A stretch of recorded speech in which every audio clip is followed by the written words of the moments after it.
Morning everybody, how's it going? I have snacks. Hope you're enjoying your Friday and having a good breakfast. It going? Yeah. The New Zealand Arter album, I haven't had a chance to listen to yet because I think it just dropped today. So I'm like, we'll start streaming some Zealand Arter. Because they said their stuff is chill for streaming, so. I won't listen to like the whole album, but just while we're like getting started.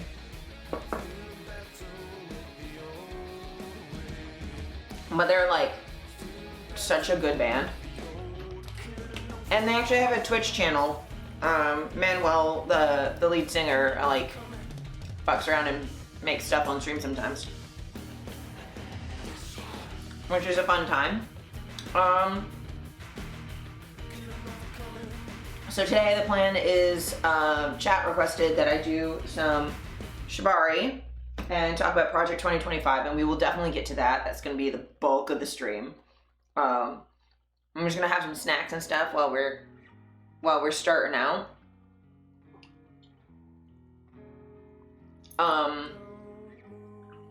And then we will,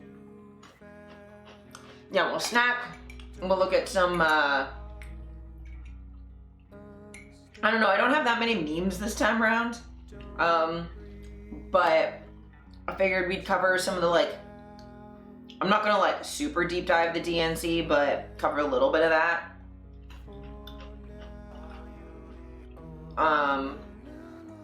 And then pivot from that to the Project 2025 stuff when we get there.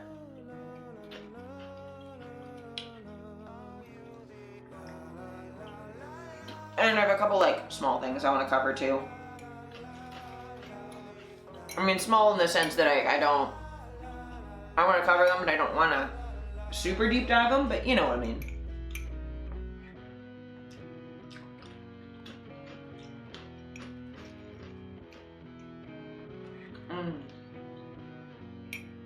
But yeah, I've been ultra busy last little bit.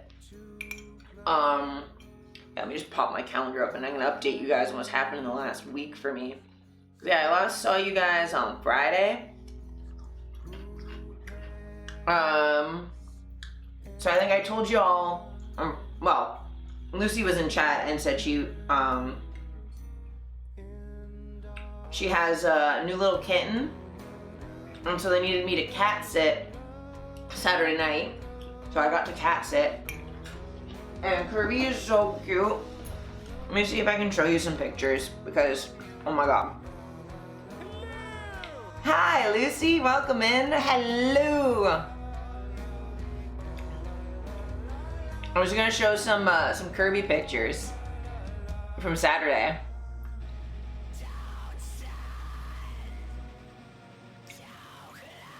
Yeah. He is the absolute cutest.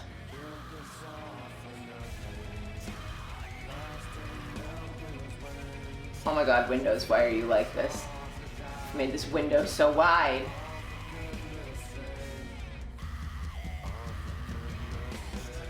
Oh my god, where's my OBS?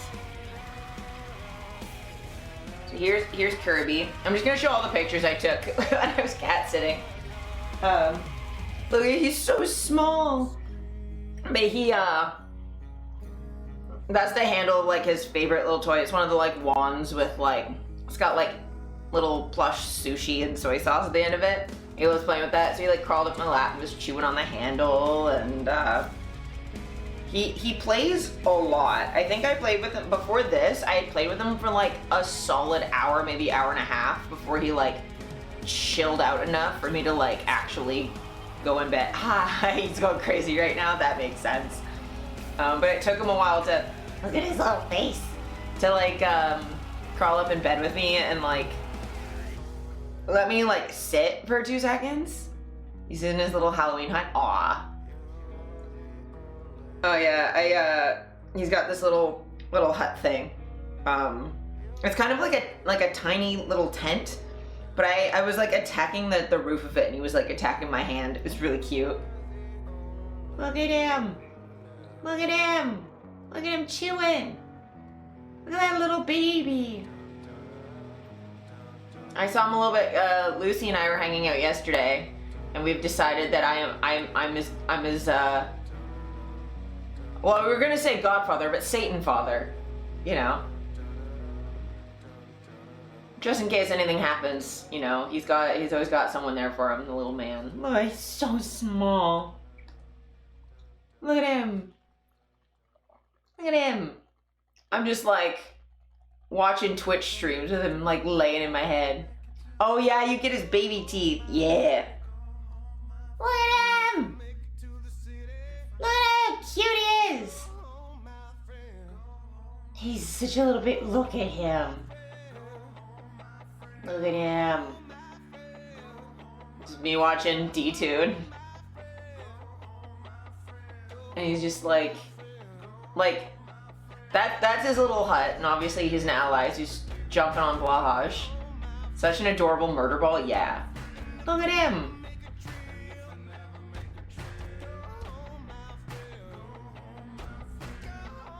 He's such a little girl. He's so small, and like he never stops playing.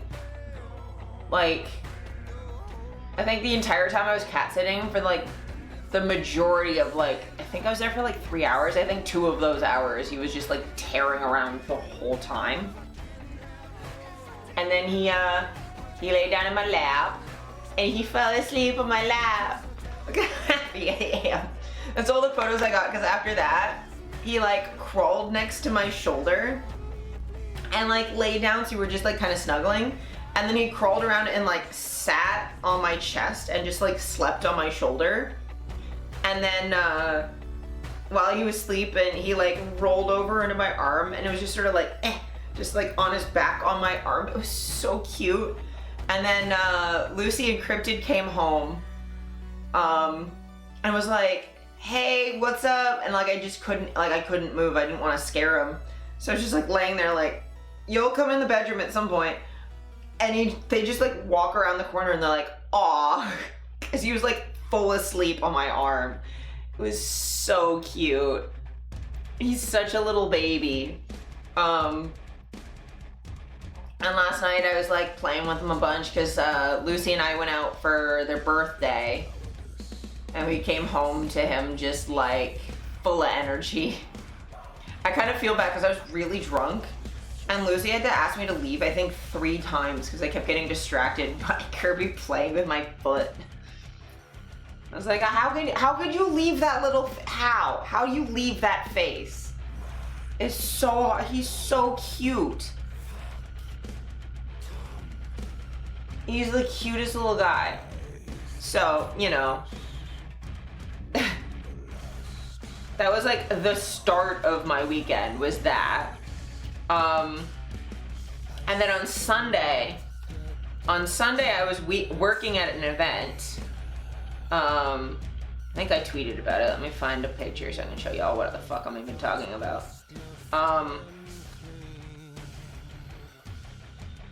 This. So I was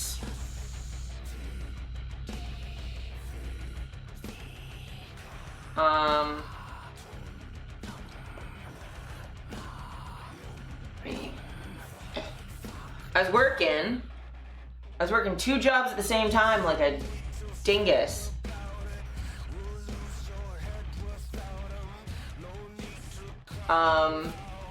But doll funeral, like y'all know that I model for Gloom, I'm assuming. I'm not like subtle about that.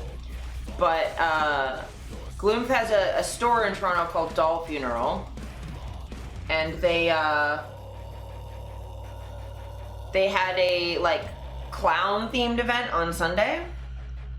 I really wanted to go to that, but I was so tired. Yeah, and it was insane there that day. They had a alternative fashion creator named Lovely Lore was there, who I followed on YouTube and on social media for like a long time. We'd never actually met in person, so it was really nice to meet Lore. And she also really likes clown stuff. She works as a clown at, I can't remember what haunted attraction it is, but she works as a clown like during Halloween at like a haunted house sort of vibe. So it was all clown themed, and Tayden, the owner of Gloomith, wanted to be able to take like photos of people because people were dressing up, and was like, hey, like I just need help, like someone to like work cash while I'm like running around doing like hosting stuff. I'm like, yeah, sure, I can drop by and just like run a fucking, I've worked retail before, like it's fine. So I get there at 1 when the event's supposed to start. It takes me 10 minutes to get from the front of the store to the back of the store, and the store is not that big. So I get to her finally. I'm like, hey, so it's really crowded. And she's like, yeah, I'm dying of heat. It is so hot in here because it's hot today, and there's like no vent, like our air conditioning's not working, and there's no ventilation because the store is so packed. So she was like, can you get me water? So I went and got her food and like got some water and some stuff.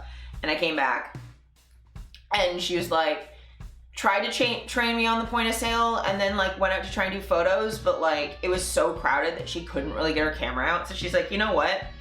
I'll just do photos from like the back of the store where the point of sale is. And then I was helping her bag because she's like, you know, trying to deal with all this stuff. And then Laura was like, sent someone out to be like, hey, it's real crowded in the other half of the store, like this small side room.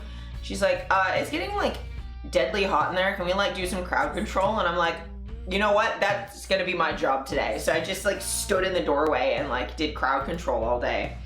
To make sure that it wasn't more than like 10 people in there. I tried to keep it closer to 8 because it was like crowded with stuff and I didn't want people knocking things over. And the temperature got a little bit better, but it was like we had lines in the hallway, like down the mall. It was ridiculous. But this is my outfit for the day. I was like, oh, I'll dress up all nice and stuff.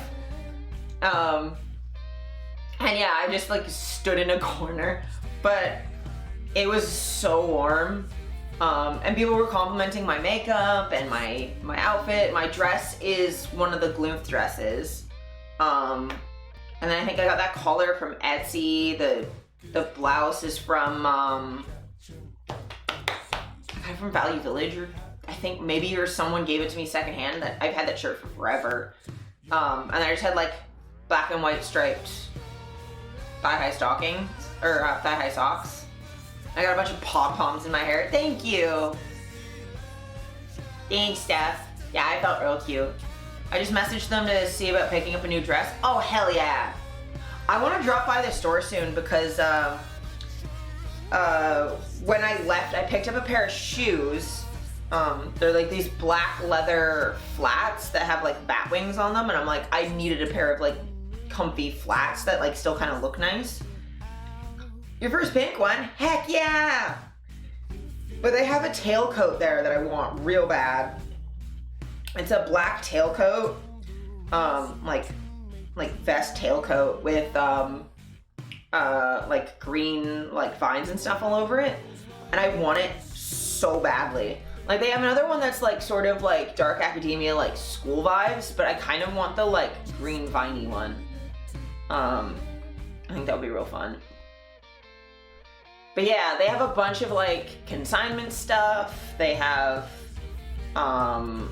like secondhand stuff from folks. They have a bunch of like accessories and stuff that like local people have like made by hand.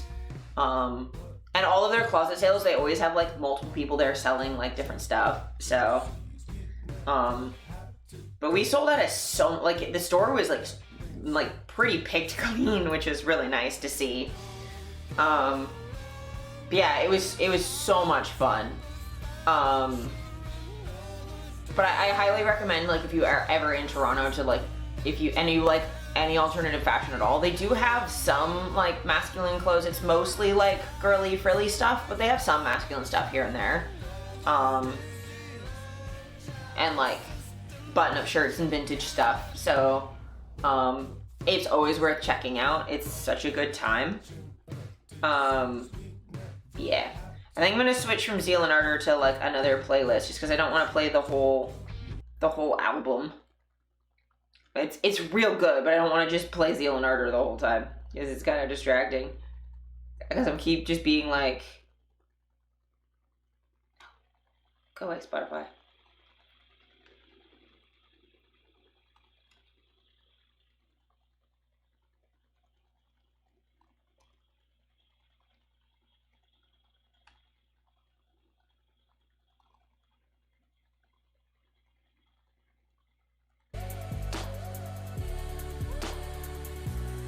Here, that means it's on Spotify, so I can control the volume, and it's not blasting my ears. Someone finally bought my shoes. Yeah, I was actually there when they did that.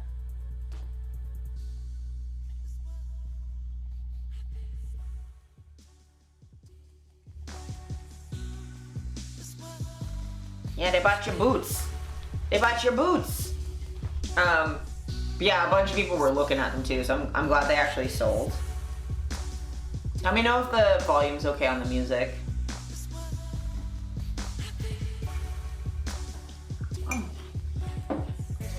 That's good? Heck yeah. I'm just sort of guessing based on sliders because I don't hear what you guys hear.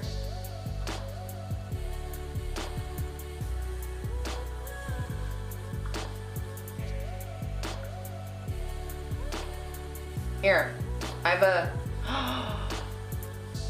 No. Discord, why are you like this?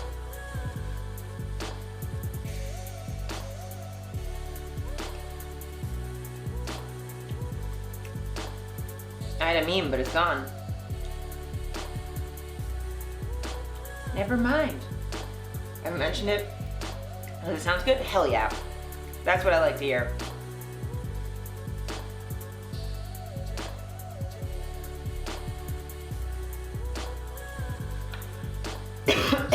Fucking God.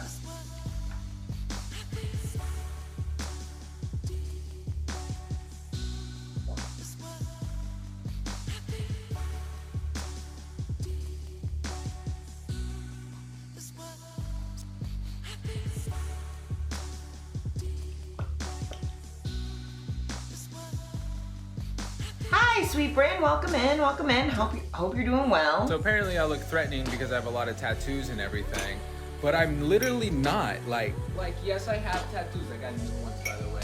But like my socks are Eevee. I got the pink socks on, and I kick my feet and go. That's the most Lucy-coded meme I've ever seen. That is such a Lucy-coded TikTok. Yeah, that is literally us. And like, people need to just be stop being scared of tattoos and like people with tattoos, or at least be better at judging tattoos so you can tell who you should be scared of and who you shouldn't. Like, does someone have a bunch of like really good quality, beautiful tattoos? Then you shouldn't really be scared of them. They're just an art nerd. Does someone have a bunch of like really aggressive, scary looking like dark tattoos? You don't have to be scared of them. They're very depressed. Does someone have hate symbols? Then they're a hateful piece of shit. If they have like a fucking Pepe or like swastika or like they have an American flag tattoo, unless they're a veteran, they can fuck off. But like, do they have a bunch of weird scratcher tattoos? They're either a crust punk or awful. They're either a crust punk or like their friend got a tattoo machine off of Amazon and their name is Bryce and they're the worst. And White Claw is too fancy for them. It's like ridiculous.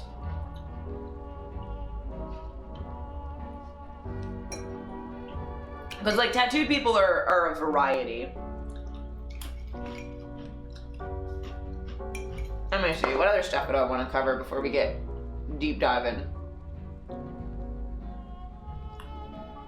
Oh. I committed to the bit too much. What do you mean? Another tattoo one. This one's so funny. Well, you know how I I committed to the bit too much. What do you mean? Well, you know how I shaved my head? Yeah. Well, I did something else too. What did you do? Something I've always wanted to do. What? A tattoo? Oh, good for you. Thanks, man. I'm glad. Me too. I got proper scared. Did it hurt? No, it was just like a small scratch. Oh, nice. So what? Show me the tattoo. Ah, see, there's the problem. What?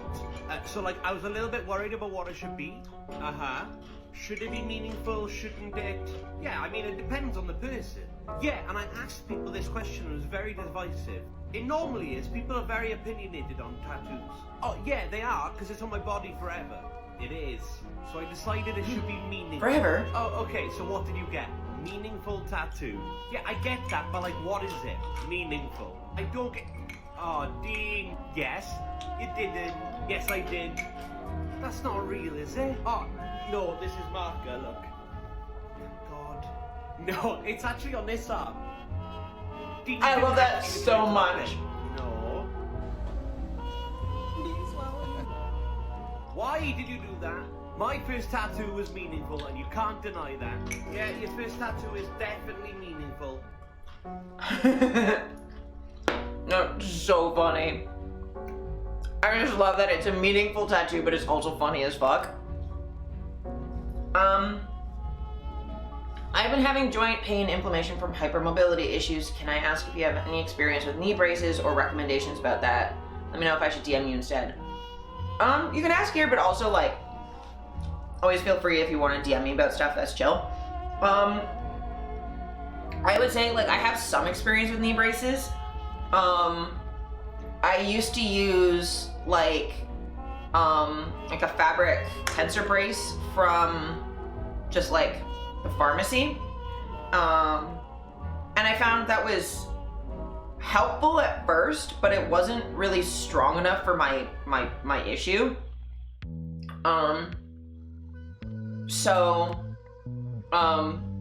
Like I found it was just squeezing my knee and occasionally would push my kneecap out, and it wasn't super helpful. I've only ever used one from a drugstore and it was okay, but not strong enough. Yeah, so that was my problem. I believe my sister has one that's like, from the doctor. It's like a fabric one, but it's got like boning in it, kind of. The one I ended up getting, actually, if you want to hold on a second, I will go get it, actually. Because it is right there. I'll be right back. I'll be 2 seconds. It's negative attention at best. Call it nothing.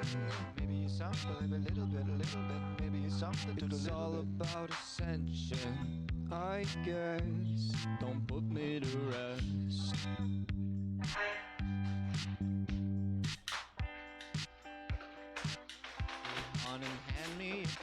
So, this is my new knee brace. Well, new in that I can't wear it anymore because it doesn't fit. But this is the knee brace that actually helped. So it's carbon fiber, and it's custom cast to my leg, which is why it doesn't fit anymore. Because I got this in 2019? Yeah. So the problem is my quads are bigger than they used to be. So, it doesn't really fit anymore. And I gained a bunch of weight. It's not the worst, but it's definitely too small. But yeah, you plop it on there. And then you this is gonna hurt a little bit because it's too small now. It's like pinching my knee a little bit, but I can at least show you kind of how it works. I haven't worn this in fucking years. I lost weight, so it might fit. It fits better than it used to. Still definitely too small.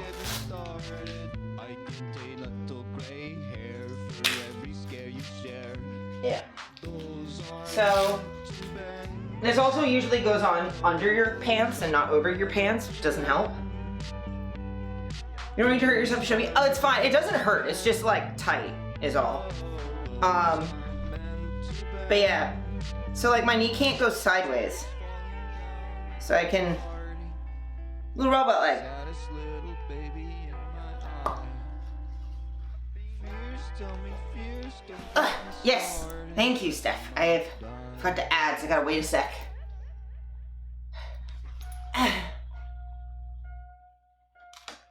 Eating until end of Edge to show more grace. Back already. Okay, cool.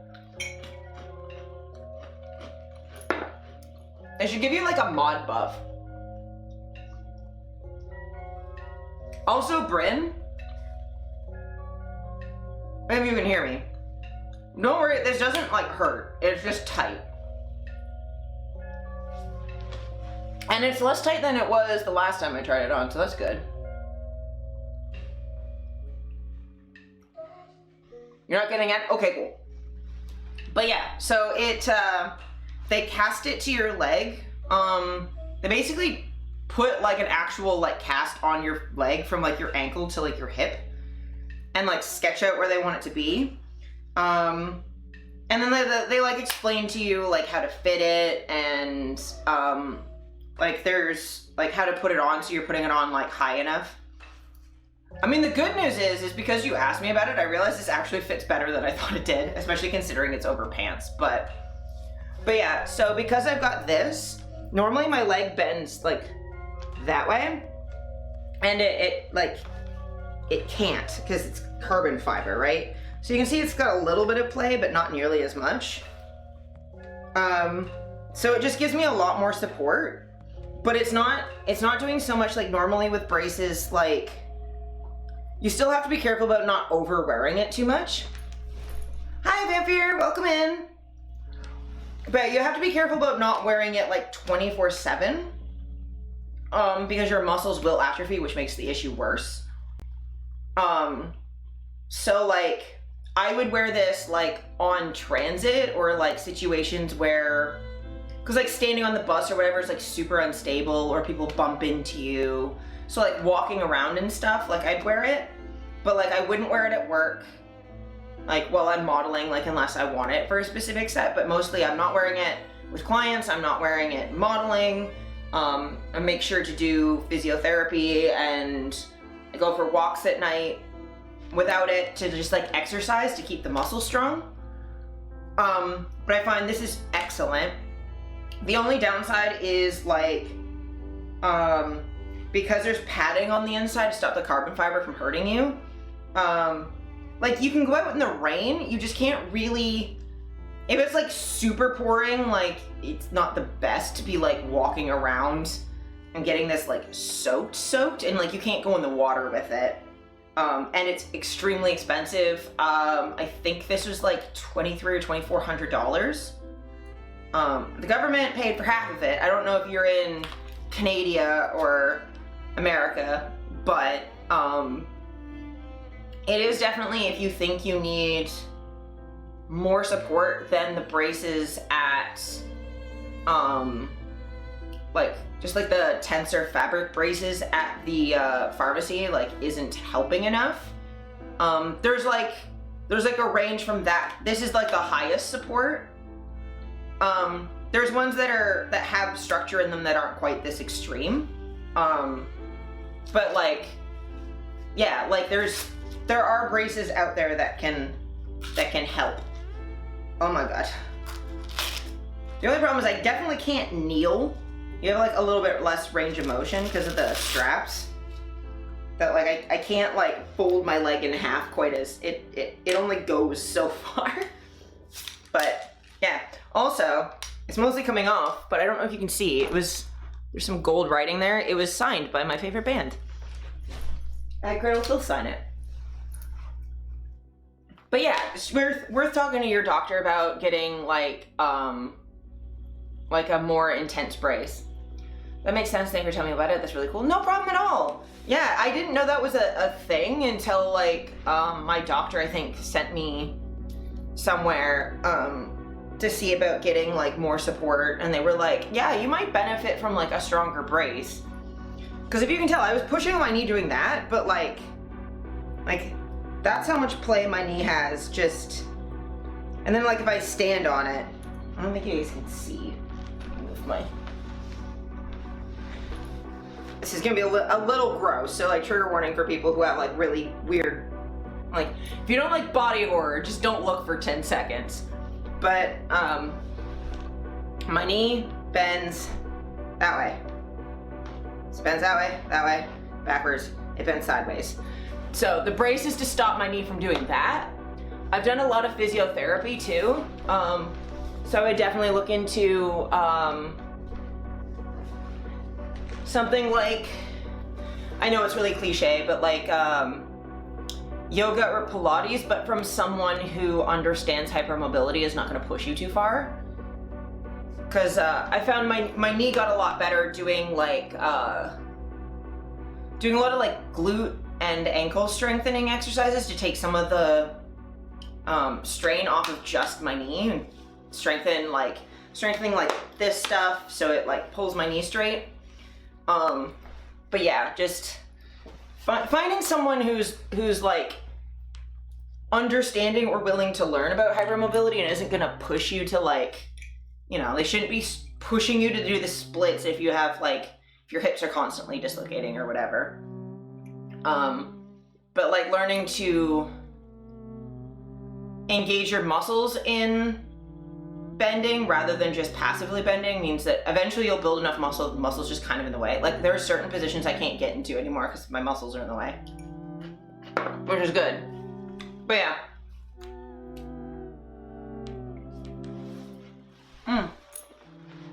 Yeah, anytime you have any questions about hypermobility stuff, I'm totally always open.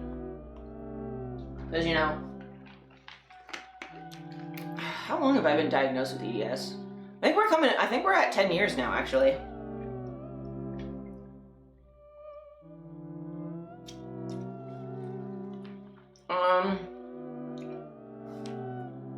Saw this on a site. Okay, let me see.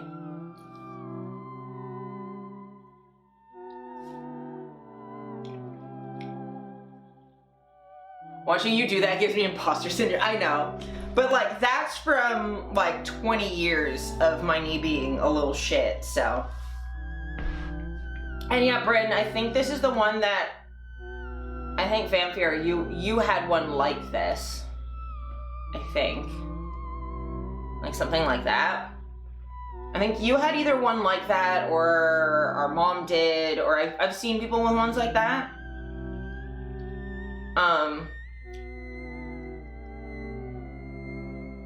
But yeah, definitely like, it's the one my mom and I have, yeah. So like that has a little bit more structure to it than just the pure elastic ones. But yeah, so it's just about figuring out what level of support you need, and like, there's no point paying for like a $2,000 knee brace if something like this works. But just there's options out there. It's expensive to figure out which one you need.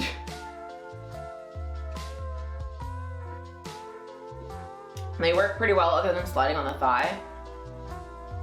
Yeah, that makes sense. Those of us with thick thighs, things tend to like come down a lot.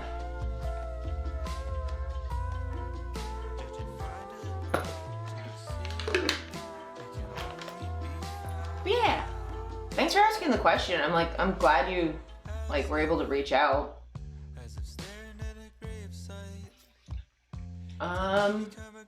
Let's see, what kind of new stuff I wanna... Oh, this is a really funny thing that happened.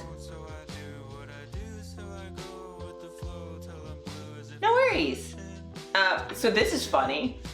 Rickrolling is deeply embedded in the training set for every language learning machine is a legitimate problem that's going to make many AI teams' lives miserable. So this is really funny. A customer reached out for asking for video tutorials. We obviously have a Lindy handling this, which is I think a LLM. And I was delighted to see that she sent a video. But I remembered we don't have a video tutorial and realized Lindy is literally fucking rickrolling our customers.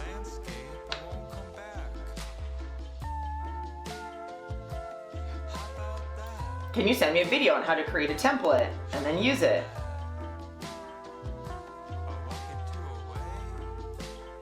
Comprehensive video tutorial.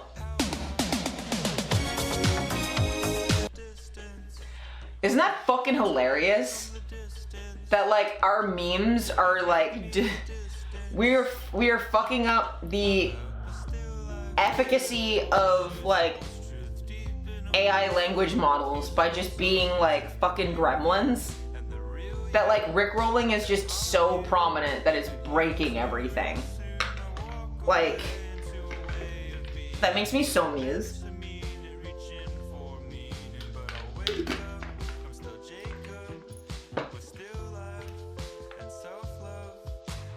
Also,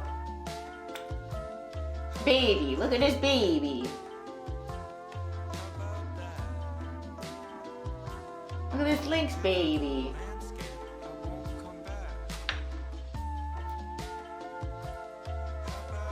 Look at her. Look at her cute.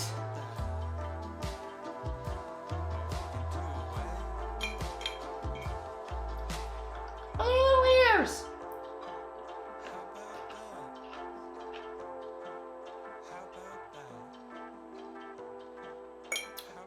God, I love cats.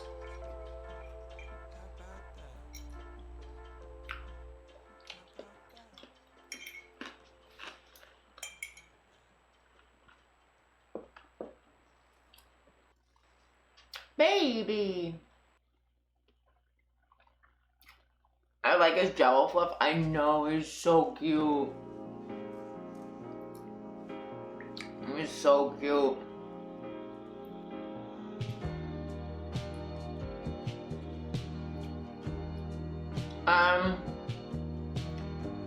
So important note, we have more pandemic stuff, and I hope everyone here is like aware that COVID's still a problem, right? I don't need to tell any of y'all that you should be masking on public transit whenever you can. Like, obviously I understand, like, you can't always mask at work, or we have new variants all the time. There is a new booster coming out for the fall. Should be available in the next couple weeks. So get your updated vaccine, wear masks whenever you can. I would say especially at like grocery store, pharmacy, medical appointments. Just because like at-risk people need to be able to access those things, and it really helps keep vulnerable people safe. If you're going to be visiting like elderly folks or going to the hospital, public transit, like stuff that people should be able to access is not like a privilege. I mean, you really should be masking as like almost all the time. I mask everywhere that isn't like somewhere I'm eating. Like if I'm eating somewhere, because at this point like I can't handle, like if I need to eat, I need to eat. Like if I'm running between like a doctor's appointment and a work thing where I can't mask, I'm like I gotta eat at some point, right? So like I understand like not being able to fully mask 100% of the time, but like if you can do it as much as possible, like you're still reducing risk, right?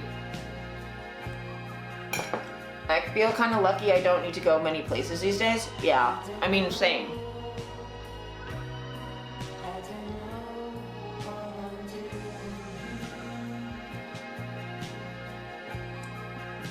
But I try and make sure that I at least mask every time I'm on the bus.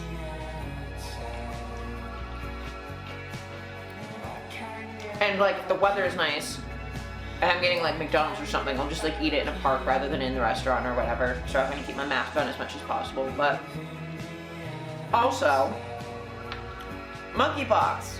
Monkeypox is back. I always wear a KN95 when I'm indoors, anywhere that isn't home. I'm glad I can ride my bike around the city to get places. Yeah. Yeah, like I don't have access to like a bike. Also, I get hit by cars often enough as a fucking pedestrian. But like, yeah, I mask anytime I'm like indoors, not at home. Or like not at work, because obviously I can't. It would be very difficult to do my job with a mask on. Like, I can't do photo shoots with a mask on. I can't. Like, I can't. You know, I do in-person stuff. In-person intimacy with a mask on is kind of not the vibe, so. But I do my best to mask anywhere I can. But yes, there's a returning traveler diagnosed in Sweden with a dangerous strain of monkeypox or mpox.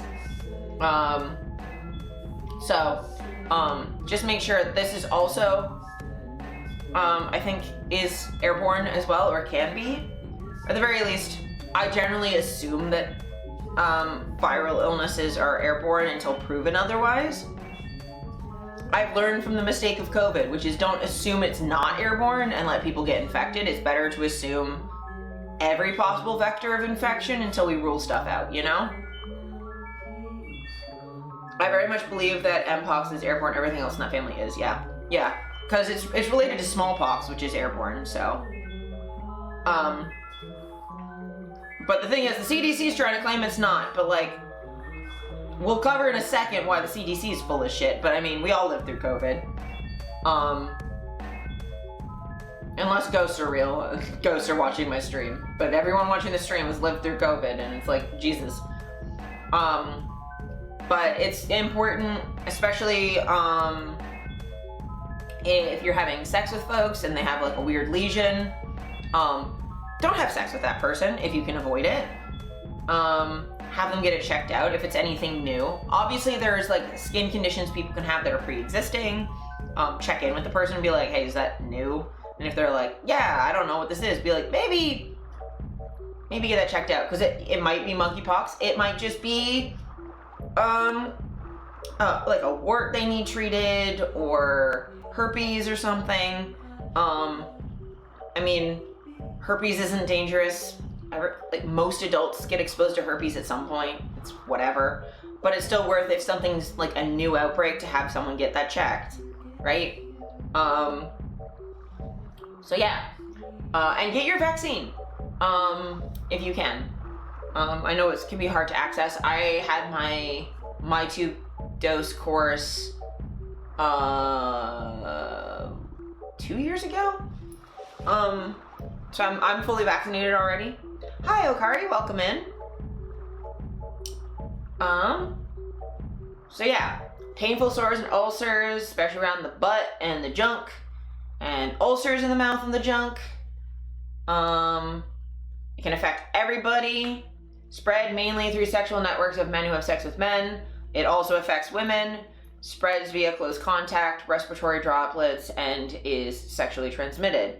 Now remember, respiratory droplets. Think for a second if anyone's ever vaped near you, right? Or if anyone's ever like sneezed in your vicinity or done a spit take and you get sprayed with water. Water droplets can go real far. You have no idea, it's everywhere. If someone's ever exhaled bad breath and you've smelled it like 3 or 4 feet away, you know. But yeah, like, it's in the men who have sex with men community, but like, I'm transmasculine. I do sex work, including with queer clients who have sex with men. Just kind of assume that if you're having sex with someone you don't know, that you don't know who else they've had sex with. Just assume it might be a risk, and make your like safer sex decisions based on that. That's what I tend to do. I kind of assume that everyone I have sex with has like every STI until proven otherwise. People living with advanced HIV who are immunosuppressed can get severe and life-threatening form of mpox, which affects lungs. So yeah, definitely try it. And like, if you are immunocompromised, immunosuppressed, or love someone who is, like, be careful. Does Mpox need boosters? I believe it's a 2 vaccine course. But once you've gotten both of those, I don't think you need boosters. It's this because the vaccine is the same as the smallpox vaccine, and that's lifelong, I believe. The way I think about it is when you see a ray of sunlight in a dark room and it's illuminating all the dust particles floating around, infectious viral agents float around in the same way. Exactly. Literally, yeah, that's a great way of thinking about it. The deadlier strain, Clade 1A strain, has caused around 16,000 infections in Congo in 2023 in central rainforest regions, mainly affecting children under 15 and women, with 650 deaths. Mortality rate is 4 to 10%, mainly in under 5s. The new subtype, Clade 1B, 15,000 cases this year and about 500 deaths. It's mutated, becomes sexually transmissible, is spreading rapidly. Mortality is around 3 to 4%. So yeah, it's mostly in Africa, but like if someone's traveled from there, and then once it gets out of there, this is the thing that really sucks. The smallpox vaccine works against both clades. However, there's no vaccine in Congo and other African countries that need it. It costs around $100. Complete vaccine course means 2 doses, so $200 per complete course. African countries have been systematically impoverished by Western nations, and like, we should give them vaccines. The US and EU have offered to provide about 250,000 doses, so that would vaccinate 125,000 people fully from their stockpiles. However, millions of doses are needed to curb the spread, because there's fucking millions of people in the continent. There's no plan from the company to sell vaccine at discounted prices, and no plan for it to be produced in Africa. The hope is that donor organizations will donate it. This is not good enough.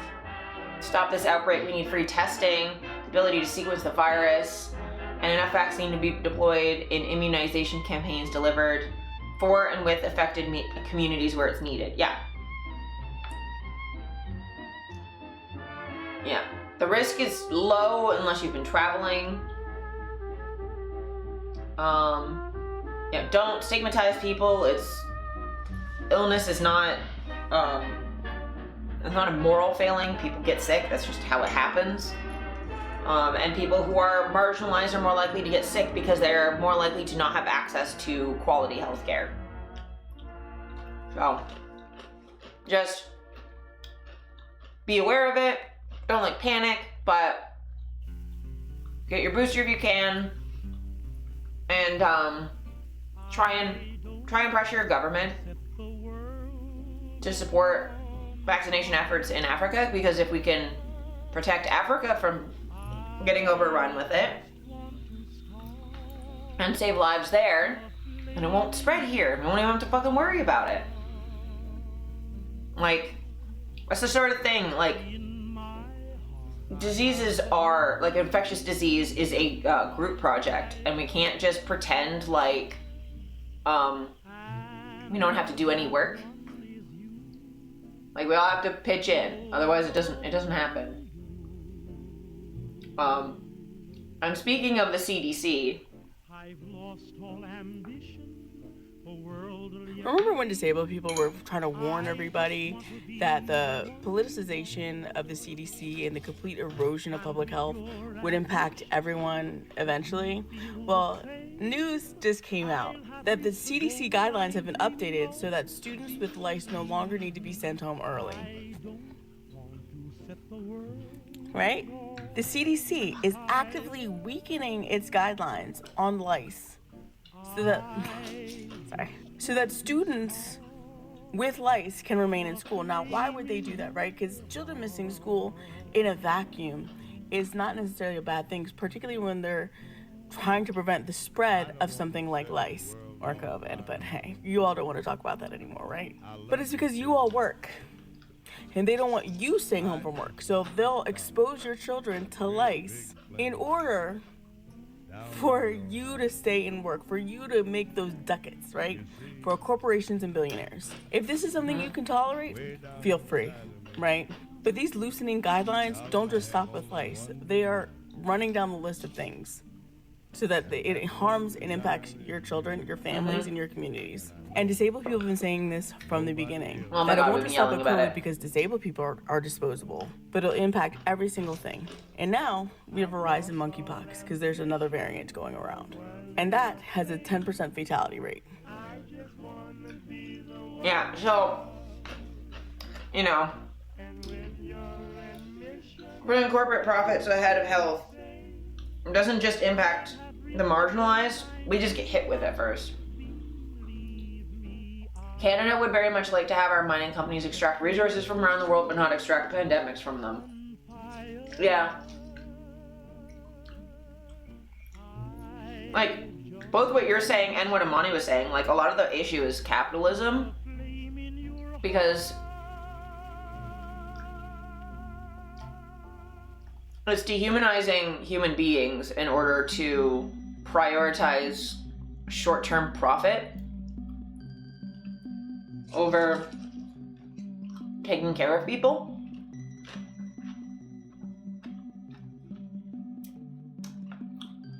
It's like, sure, you can abandon disabled people to COVID, but then when you all get long COVID, now you're disabled too. Like, sure, a lot of people didn't really care about how shitty the CDC was getting degraded because they didn't care about COVID, but now look at it, right?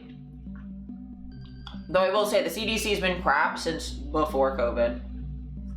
That's why I didn't trust their guidelines to start with, which is like, it's hard to like have that without falling into conspiracy theory nonsense. It's like, I don't trust the CDC, okay, who do you trust? And I went to like epidemiologists and experts on Twitter, and by experts I mean epidemiologists, virologists who know what they're talking about, and followed as many of them as I could to get what the, not just like what one voice was saying, but as many of them as possible. But like, that's exhausting.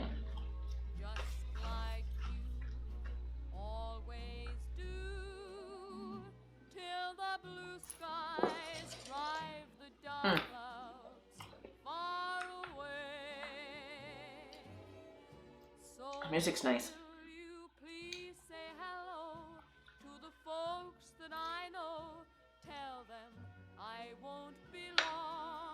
Add in 30 seconds? Thanks. Appreciate it. Oh, I guess the only other like big update that's been going on in my life recently is I've been going to the dentist. Sun Fallout 1 Memories from Music. Yeah, it was just like a liminal playlist someone shared with me, and it's really fun.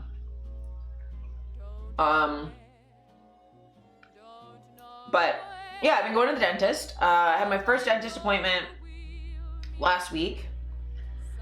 And I told you all about, like, you know, I have a bunch of cavities and need fillings and I have gingivitis and it's a whole nightmare. So I had a cleaning on Tuesday. And dentist sounds fun. I mean, yeah. I mean, it could be worse. So, this dentist, she's real cute. Secondly, she immediately, because they have you fill out like a form, like a patient form ahead of time as a new patient, and to like list all your medical history and your dental history and all that stuff, so they know what they need to do and need to focus on. And I got there and she immediately knew what EDS was. She knew what POTS was and was like, asking me like, oh, is tilting the chair gonna like trigger your POTS?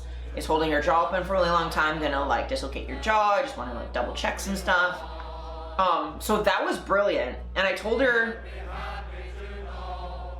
I love the dentist and can't wait to go again when I have the money. Yeah, like when you have a good dentist, it's actually great.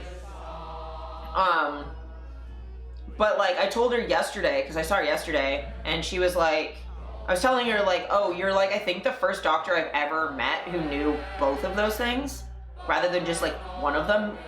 And that's usually only specialists. I think only my geneticist knew both.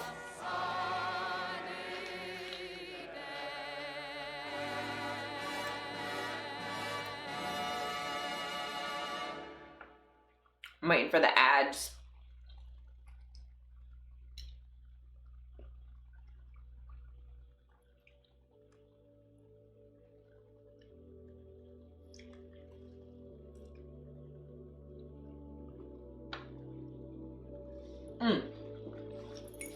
But yeah, she's great. She like, you know, checked in with me a whole bunch. Made sure to like be careful with my jaw and like not tilt me too much. And was like asking me all sorts of questions, which is like super refreshing. Normally, when I go places, I have to like tell people what I have and like what it is and what it does, which does get exhausting. I won't lie.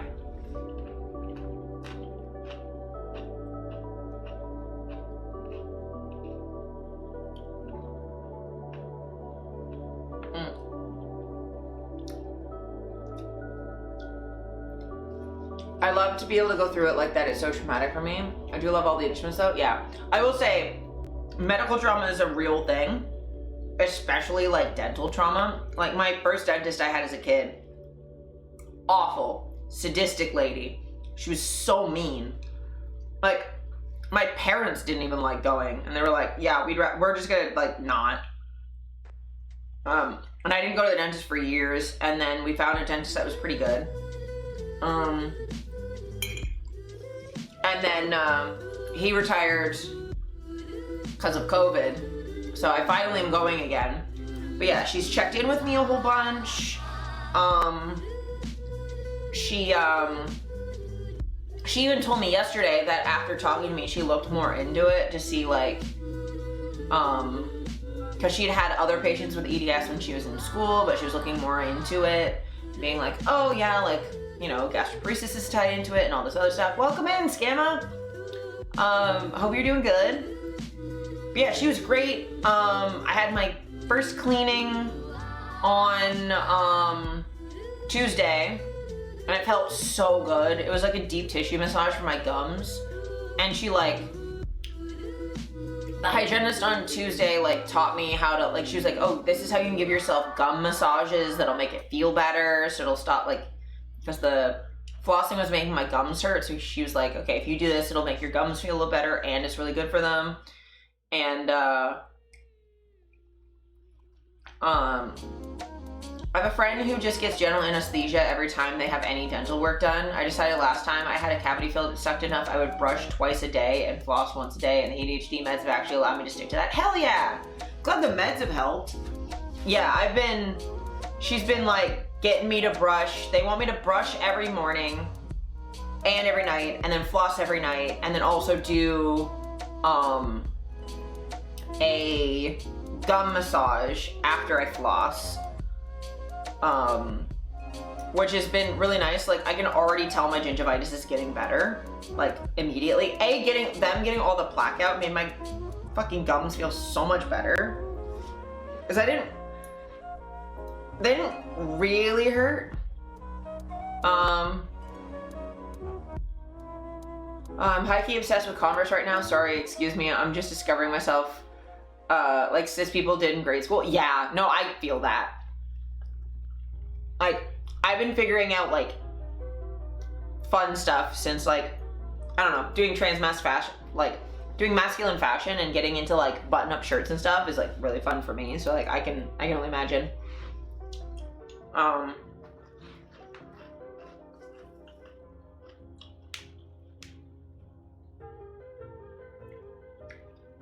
But yeah, so I had all my teeth cleaning, and it felt real good. I've already noticed like a difference, and then yesterday I had my first 3 fillings. And it was really nice because she was like, okay, I looked up some stuff with POTS. The local anesthetic we use normally has like epinephrine in it or adrenaline. And we don't want to trigger your POTS.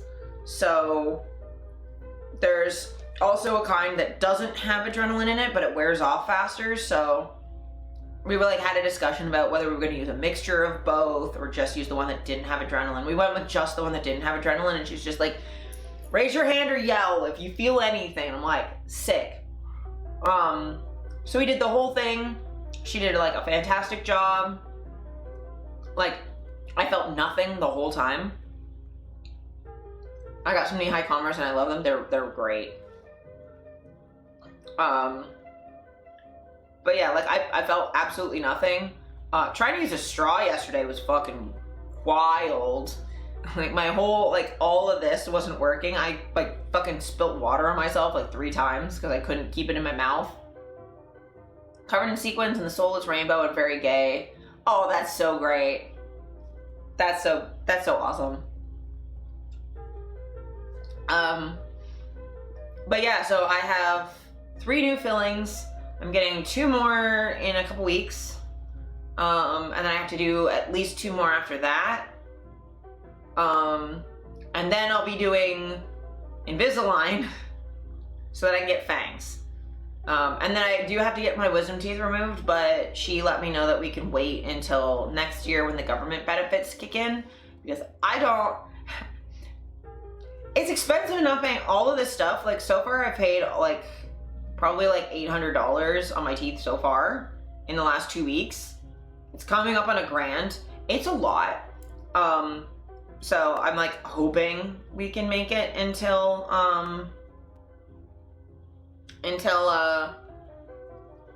next year to take the wisdom teeth out. She's like, well, as long as you're not feeling any symptoms and nothing hurts, then it's fine, we can leave them. We're not gonna do fillings because they're gonna get yanked. Sorry to hear about your teeth.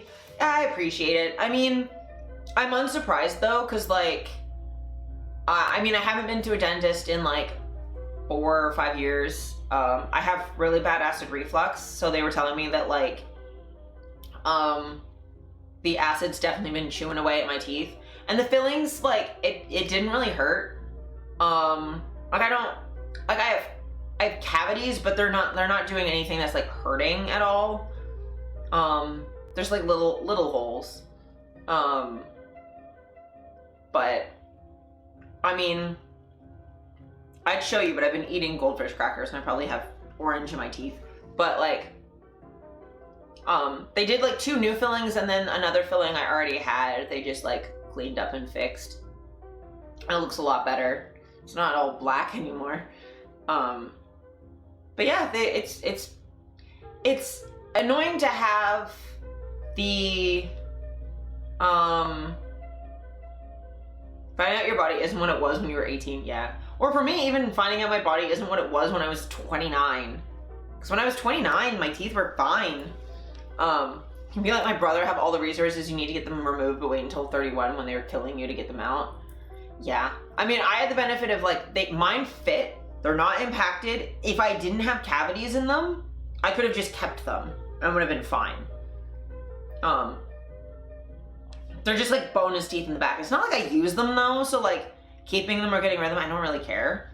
When we do eventually take them out, I'm gonna ask to keep them and be like, give.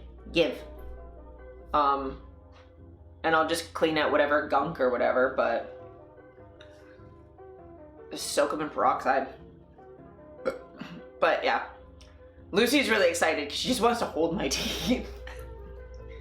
but yeah, I don't know. Remember how I had my wisdom and 4 adult teeth out? My teeth still crowd. You got all of the mouth. Yeah, I took all of the mouth.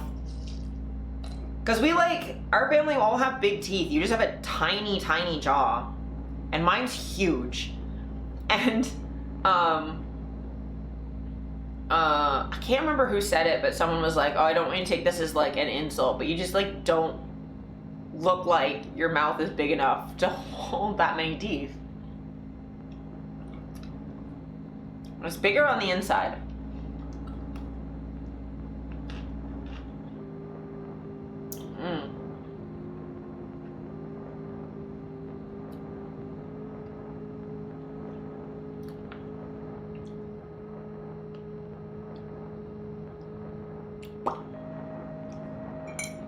Yeah, I took all the mouth. So, let's see, what other news do I want to cover?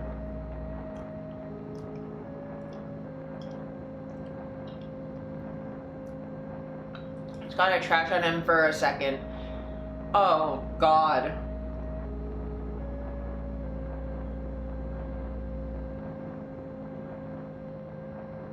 That's awful. I'm so sorry, Scamma.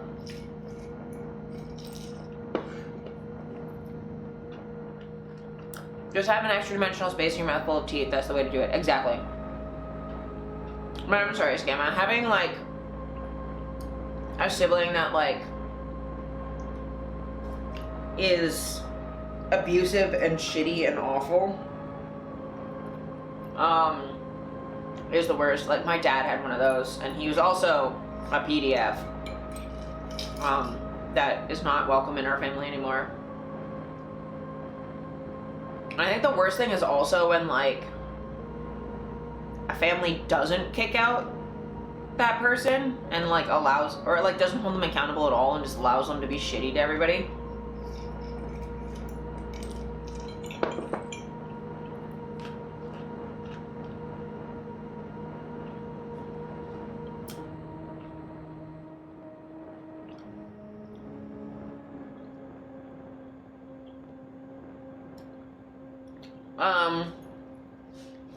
Speaking on shitty siblings, can I talk shit about, fucking Doug Fort for a sec?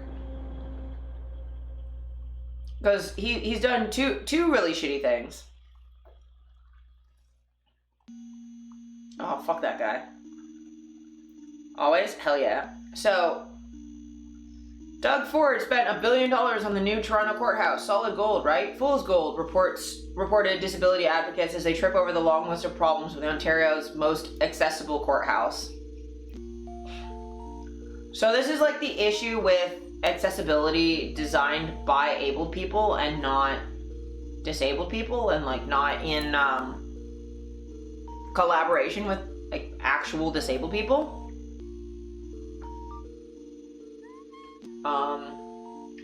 Accessibility advocates are blasting the Ontario government for a string of design flaws at a new $1 billion courthouse in downtown Toronto. They say will make it harder for people with disabilities to access the justice system. The Ontario Court of Justice location in Toronto opened in 2023 and cost just over $950 million to build, design, and finance. It brought together 6 smaller courts, consolidating them under one roof. The building boasts braille signage, wayfinding paths for people with vision loss, and both remote and in-person options for court hearings across 73 different judicial spaces.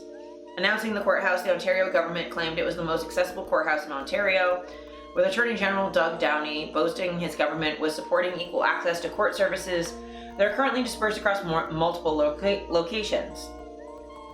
When the chair of Accessibility for Ontarians with Disabilities Act Alliance, David Lepofsky, went to the courthouse, however, he found claims didn't quite stack up. They did include some accessibility features, but they screwed a lot up. Lepofsky has taken a particular interest in the court because he was involved in advising on the design process and said he had warned the government repeatedly about problems. The first day I walked in there, what I was struck by is a good number of the problems that we'd warned about came to fruition. There are new ones I hadn't even anticipated. The issues encountered were varied and were recorded in a video he posted online. Lepofsky, who is blind, found that wayfinding routes installed to help people who walk with a stick to navigate were hard to follow and occasionally stopped at random, while braille signs were either incomplete or wrong in some instances. The ground floor step for the main staircase in the building had been designed with a large well underneath that could trip someone, and the elevator volume was too low to be heard in all cases. This isn't rocket science, this is basically doing their jobs. Pointing out mandatory building code standards fall short of what's needed to make buildings universally accessible. Putting up the right sign on the right door is not a cost, it's just part of the job. The other thing you need to know is that building accessibility in, if you do it from day one, makes such that it costs nothing or very little. A spokesperson for the provincial government said the building meets or exceeds current regulatory requirements for accessibility and received a Rick Hansen Foundation Gold Accessibility Certification. That just means that the requirements are too low.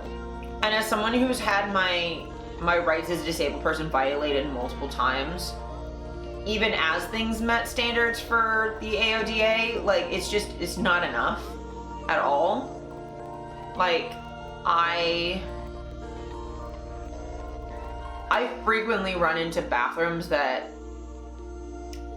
are supposed to be accessible, but they're not. Like, that's kind of like the thing I always go to, because like it's so obvious if you're a wheelchair user that it's not accessible. And people generally don't think about this. So like, imagine, okay, you're in a wheelchair, you go in the bathroom, you do your business, you get out of the bathroom into your wheelchair. Okay, now you have dirty hands and you're touching the wheelchair that you're gonna be touching for the rest of the day. That's kind of gross. So you have to wheel your wheelchair across a room to the sink and wash your hands. Well, now you have to touch your wheelchair with your wet hands to go to the hand dryer because the hand dryer is not next to the sink. So you have to like wheel with wet hands, which is also not fantastic. It sucks. So like, I mean, theoretically, you could get your wheelchair in there and there's a wheelchair accessible stall. But like, that doesn't mean, like, it meets minimum standards, but it doesn't mean it's actually accessible in a way that matters. Or like, you know, a place might have a ramp, but it's in an alley through the back door. Like, is that really accessibility just because there's a way in? And like, having braille signs means nothing if they're spelt wrong. We encourage feedback from stakeholders, provide input into areas. We'll review feedback, blah, blah, blah. The government did not respond to follow-up questions. Brad Envoy, the Executive Director of Disability Justice Network of Ontario, said the fact the building had been certified despite having access issues meant nothing. They can say they have as many gold standards as they like, but I think the community knows fool's gold when they see it. Envoy said the courthouse was a symptom of a wider problem, a government struggling to put people with disabilities at the center of its justice system. I think that ultimately this is a really great visual and physical example that we see across the justice system, which is that disabled people, and in particular disabled racialized people, are being left behind and left out of conversations and spaces. The pieces around the courthouse are some of the simplest, most direct, and obvious ways to engage in accessibility that this province can. Yeah. Like, this is just gonna keep happening. But yeah, like, I've run into this myself, like, trying to get into courthouses for jury duty and not being able to get in the building because they literally just don't consider it. Like, they don't consider that a person who can't go through a revolving door would ever be called jury. It's like, bruh, we exist. Revolving doors are not easy to use, actually. They're heavy as shit. And they're like super tiny, so there's not like room for my cane.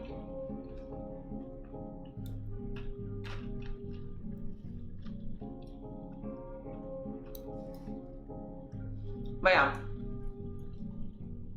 I'm always scared of getting crushed in them. I mean, you like once fell into one, but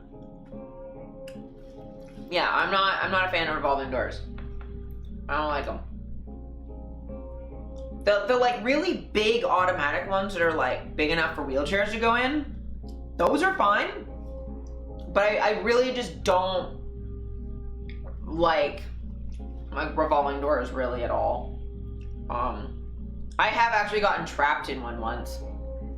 Because I can't really push them unless they're already moving, and then like someone got out of it and it stopped, and I realized it was so heavy I couldn't move it at all, and I was just sort of trapped, and I was like, great, I'm trapped in a glass box. Until someone comes in behind me and like moves this door for me, I'm stuck in here. Like, I can't move it. So I had to wait like a couple minutes before someone came by, and they're like, are you good? And I'm like, I can't push this. Like, I'm not strong enough. If you could like, let me out, that would be great. But yeah. Luckily, I've never been crushed in one, but I did get stuck in one once.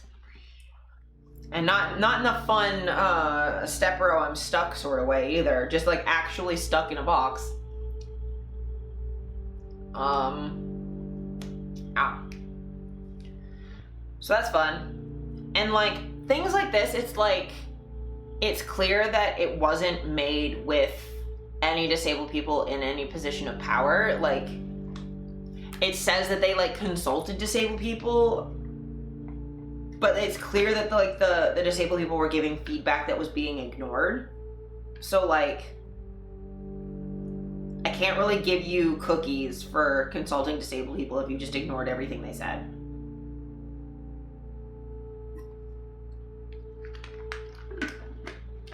And another Doug Ford fuckery thing. Doug Ford's new zoning restrictions could shut down most safe injection sites in Ontario, including 5 in Toronto. Let's close that tab. Ban safe injection sites within 200 meters of schools and childcare centers.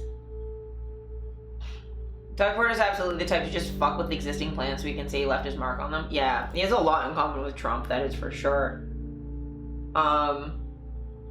Premier Doug Ford is closing most safe injections. Okay, well, apparently I'm not allowed to read this, but it's basically, I read this before.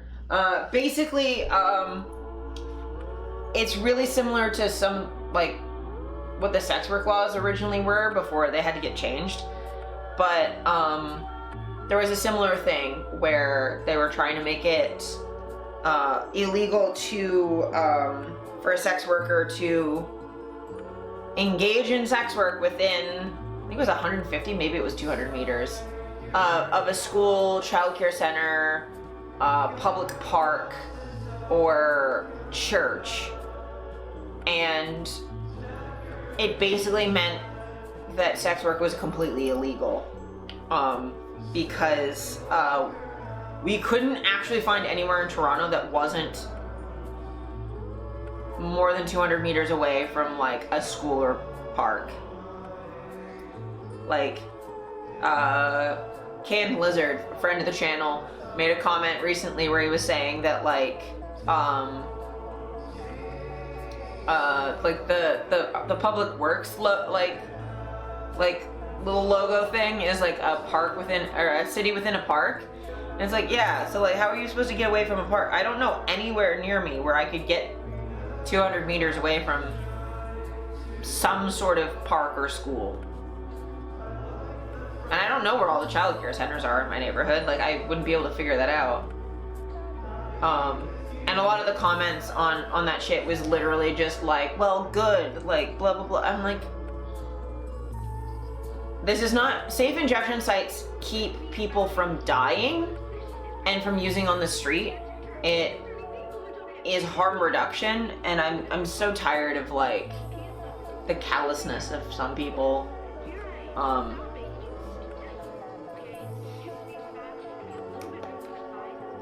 But yeah, I just wanted to cover that. So like, if you are in Ontario, and you have friends who like need access to that, and trust me, you probably do, even if you don't think you do, like, push back against that. Maybe Doug Ford shouldn't be premier anymore. The thing is, I get wanting to move away from schools, but they aren't making new ones.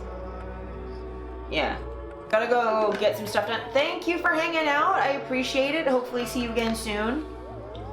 And Vampire, the thing is with not wanting it around schools is like,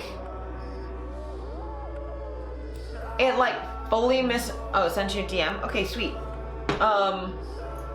It like fully misunderstands what safe injection sites are supposed to do.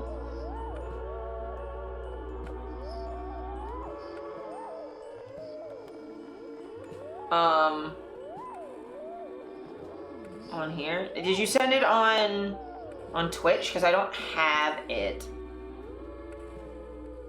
I don't see it. I don't see a whisper.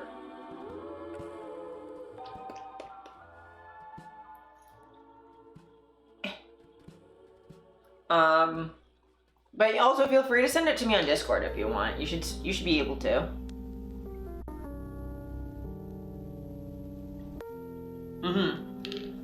Yeah, I don't know why the whisper didn't work. It should, but it might be hiding them from me. But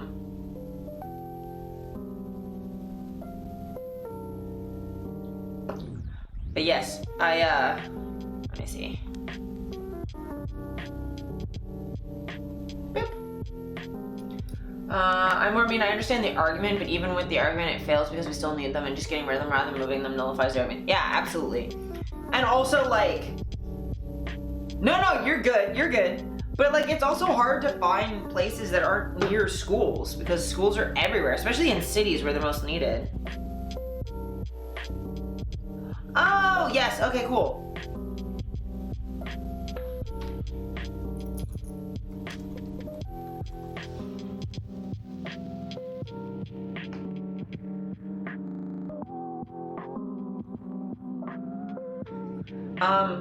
Yeah, it's really hard to find, like, a place that would be far enough away from that, and, like, you end up with, like, the equivalent of, like, a red light district, and it's just, like, that's not really how things work, you know?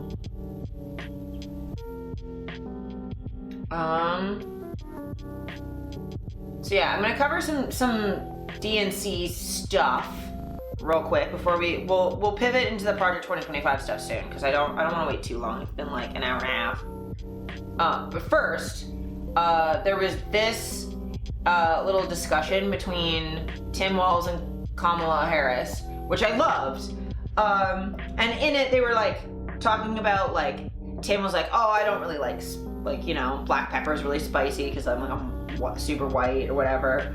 And Kamala talking about growing chili peppers and stuff. They talked about, like, the kind of music they like. And this chud was like, in her latest campaign video, Kamala Harris wrongly claimed to be the first vice president to ever grow chili peppers. Thomas Jefferson was growing them in 1767. And this fucking response, was he growing them? Like, yeah, I kind of doubt Thomas Jefferson was doing the actual growing. I'm just gonna say it. I will say Kamala Harris probably isn't the first black person in the White House to be growing chili peppers. I just think she was the only one who had the ability to not if she didn't want to. You know what I mean?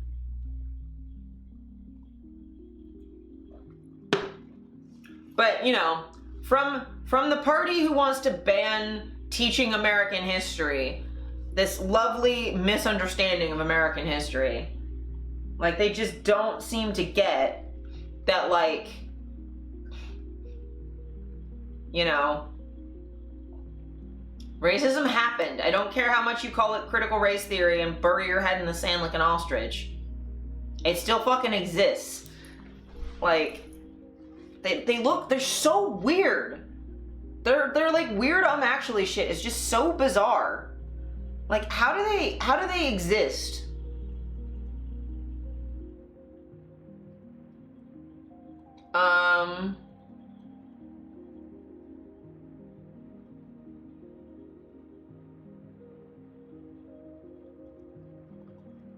Because we were talking about COVID earlier, this was the thing that happened. We know who's really doing the planting, Thomas. Yeah, exactly. Democrats at the DNC keep claiming COVID no longer controls our lives. Yeah, I heard that in a couple speeches. I didn't see anything from last night because I was away. I was busy for Lucy's. We were celebrating Lucy's birthday and then hanging out with her cat, so I didn't really have a lot of DNC watching time. But I did hear Biden had a speech talking about like COVID no longer controls our lives, etc., etc. And I'm like, speak for yourself, motherfucker. Like, people are still getting sick and getting long COVID and shit. I read a great thread today about how fascists get more offended by being called weird than racist because they want their shit to be normal more than anything. Yeah, their entire shtick is that they want to be the default and they want to have the power to control what is considered normal and what isn't. If racism is normal, that's fine to them. They don't mind that. But they don't want to, like, they use weird as a slur of control, and they don't like that being turned against them. So, yeah, no, for sure. But yeah, no, COVID is around 400 million people around the world with an economic impact of $1 trillion. So, like, you know, I mean, it might not be controlling our lives, but Biden, you had to drop out because you got COVID again, and you've declined cognitively so badly that you can't run anymore. And like, I'm not one to backseat diagnose, right? I think it's really irresponsible. But I will say, I watched his fucking speech the other day, and it was so incoherent. I actually couldn't understand what he was talking about sometimes. And he'd like shift topics back and forth. And then occasionally he'd like wake up and start yelling. Yeah, it's all the more infuriating with the RTO, or yeah, like the return to normal and return to work and all that shit. It's like, fuck off. And like, it's just really annoying because like, I'm not gonna claim I know what's up with him cognitively, but something's happening. I can't pretend that his brain is performing to the level it was even last year.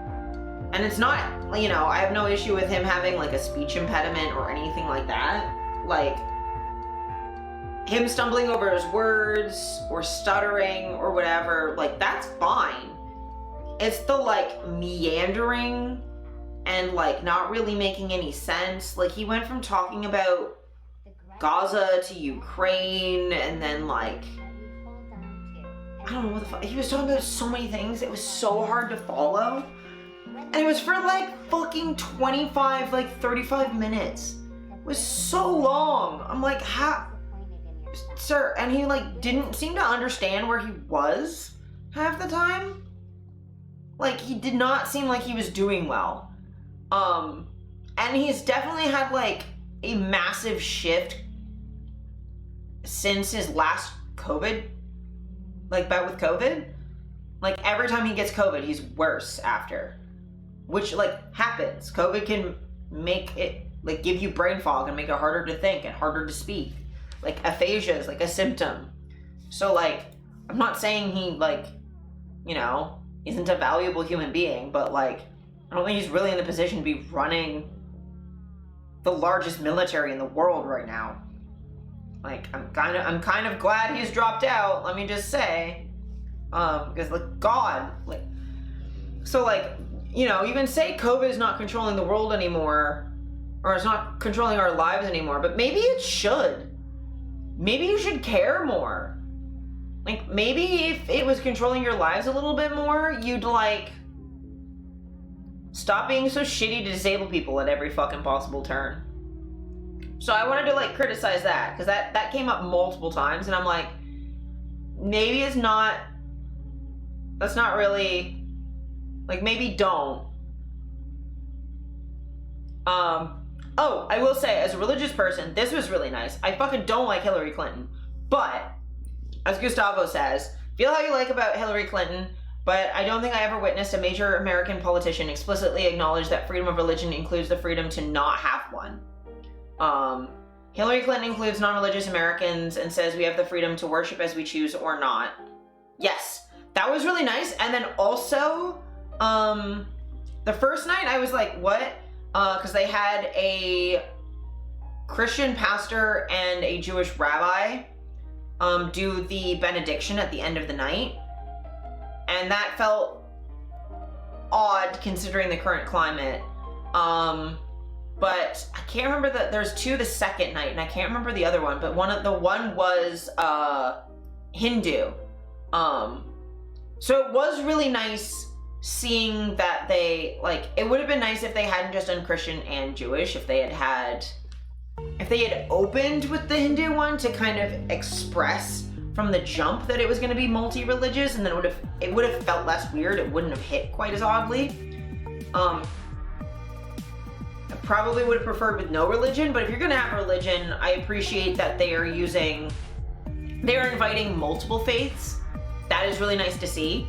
So I will give them kudos for that before I go back into other stuff that pissed me off. I will say, I'm not gonna go, like, we're not gonna watch all of it because it's a lot, but I really liked Tim's speech. Tim's speech was incredible. Michelle Obama's fucking incredible, and Obama's was, like, Barack's was pretty good too, though, you know. Following up on fucking Michelle is kind of difficult. I don't know if you all saw did you all see Barack Obama's dick joke? I should find the clip of that just to share. Because that was wild.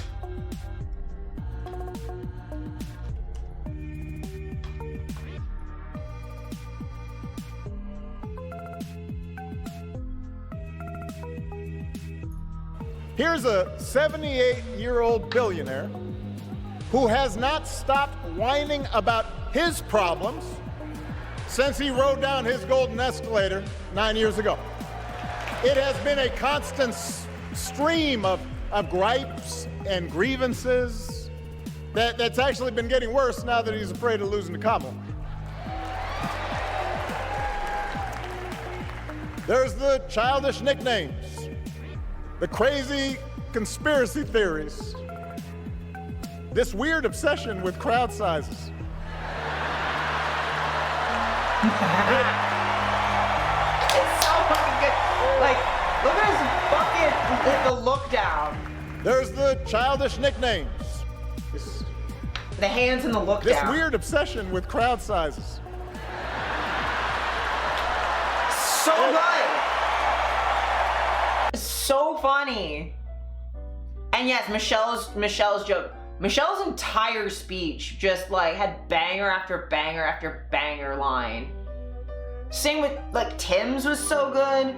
And I fucking, when Gus, Tim's like son, was like, "That's my dad," and was like crying, I fucking sobbed. It's like, fuck yeah, family that actually loves each other. It's wild.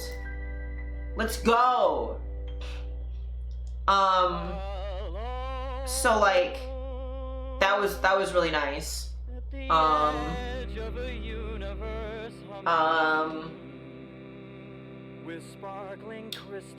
was a bunch of like really good speeches. The entire like nomination like thing, the fucking song choices, the DJ, it was so good. The reaction to Gus has been so wild though, so weird. Yeah, so that's a mix of ableism, because Gus is neurodivergent, and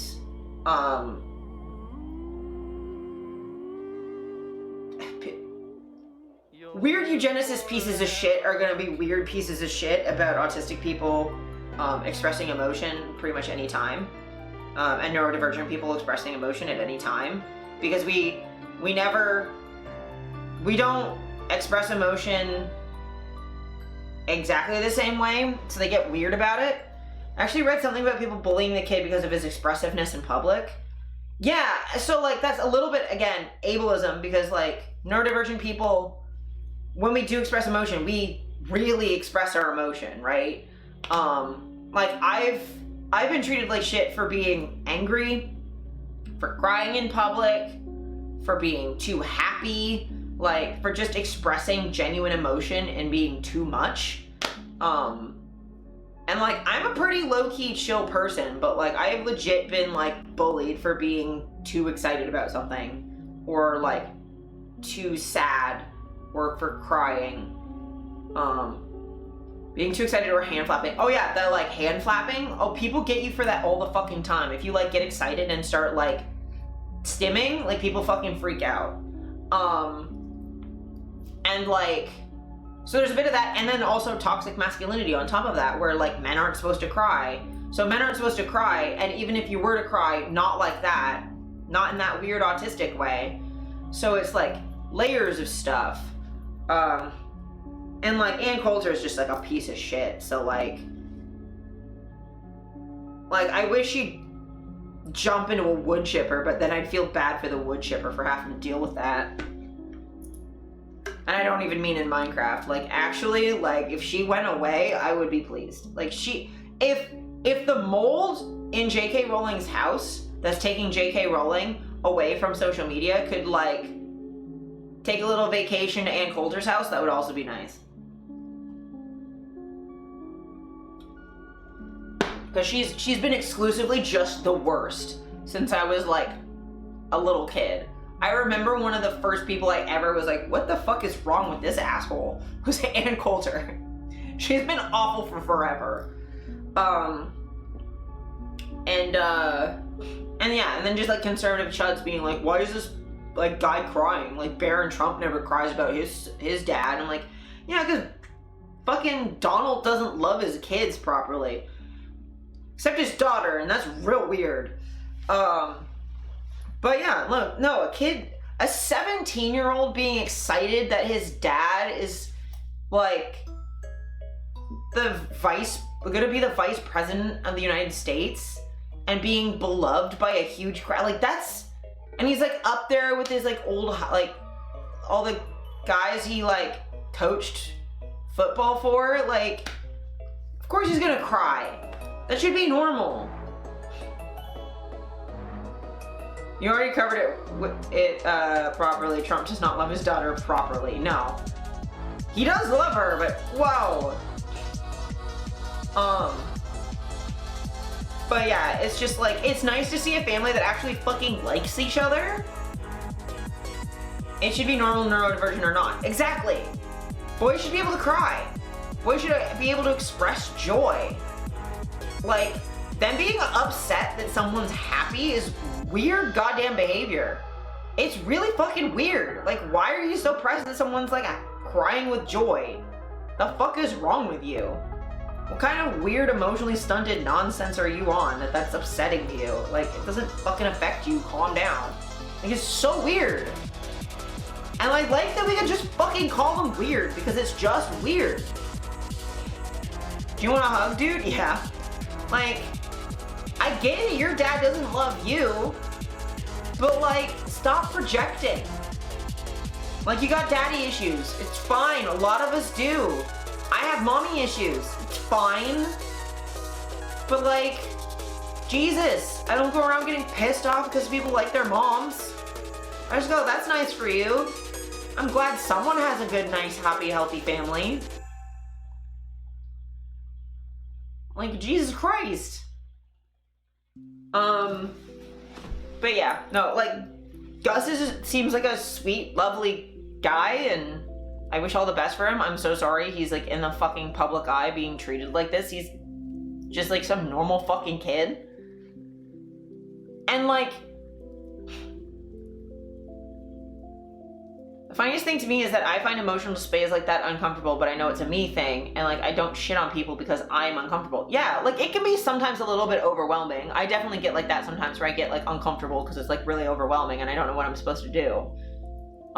When it's over a screen, it's usually a little bit easier because I don't get as overwhelmed.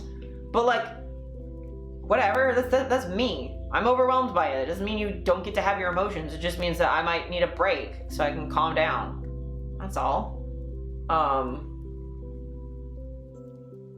And this is the party that claims that they care about children, and they're publicly bullying a teenager on Twitter for experiencing an emotion. But they want you to think they care about children. And I saw a really good comparison that they were looking at Kyle Rittenhouse. There was like a photo of Kyle Rittenhouse sobbing when he got convicted in court for being a piece of shit. And then Gus crying over being happy about his dad. And it's like, if you think this one's normal and this one's weird, it's because you're fucking weird. The hell? Like, crying with joy because your dad is being celebrated and you're proud of him? Normal emotional behavior. Being a bigoted piece of shit that shoots up schools and shit? Fucking weirdo behavior. And celebrating kid for being a murderer? Weird goddamn behavior.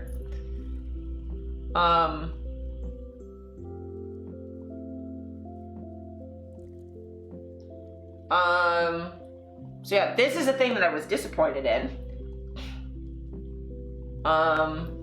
Democrats are leaning into the convicted felon thing, despite pressure from criminal justice reformers to dispense with that kind of language and acknowledge that justice-impacted people are also voters.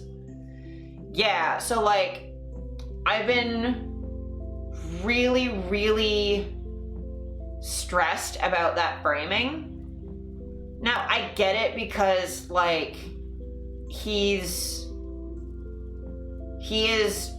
broken laws in ways where he's cheated the American people, and he's used his position as president to do things that are unethical, and his felonies are tied into that. But I think, like, I would feel more comfortable if he's, like, if they focus more on the fact that he's been president before and use that for unethical behavior, than focusing on the fact that,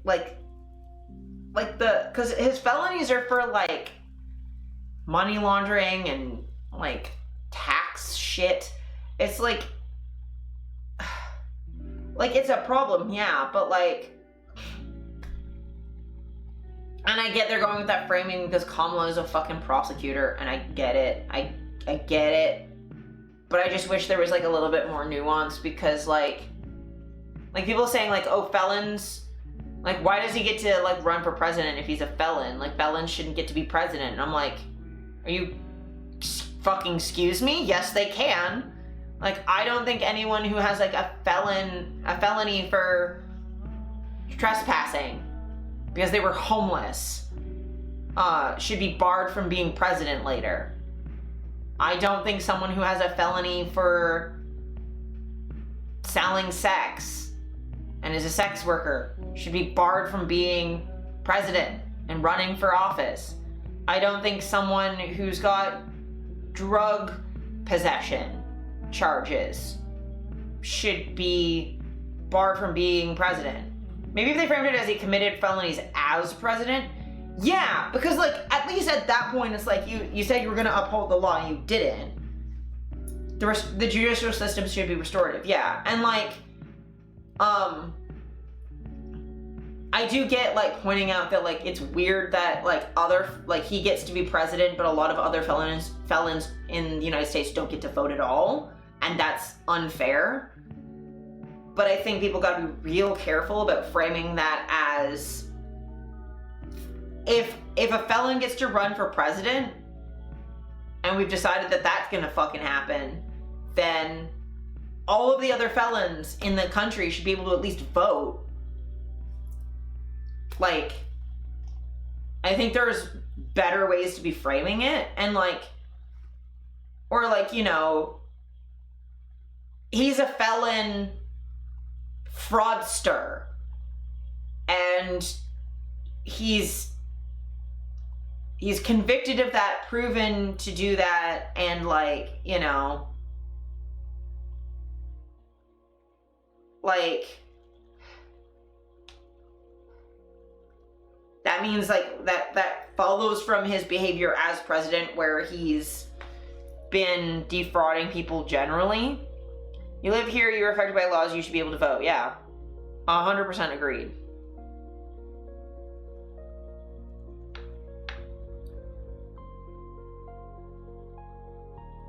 I 100% agree. I hate the idea that, like, you know, that we're deciding who gets human rights based on, like, and I get that, like, president is the highest office in the land, but, like, have some nuance. Just because someone's a felon doesn't mean they can't, that they're a felon forever, or, like, it doesn't take into account the nuances of what maybe they did.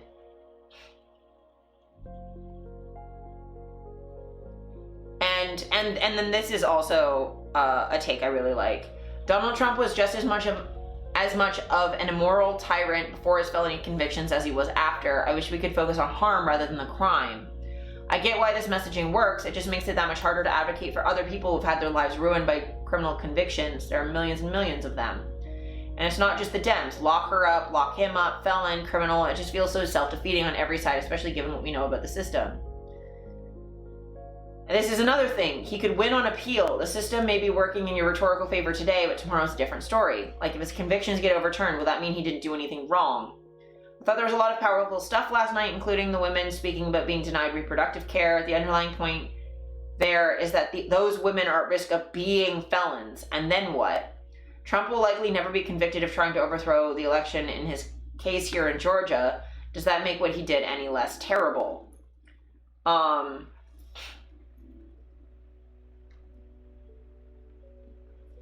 But like, yeah, like just because he was like, the harm matters whether he is found guilty or not. And like, again, like if people get abortions and they're felons, like we have to be so careful about how we frame breaking the law as making you an unperson.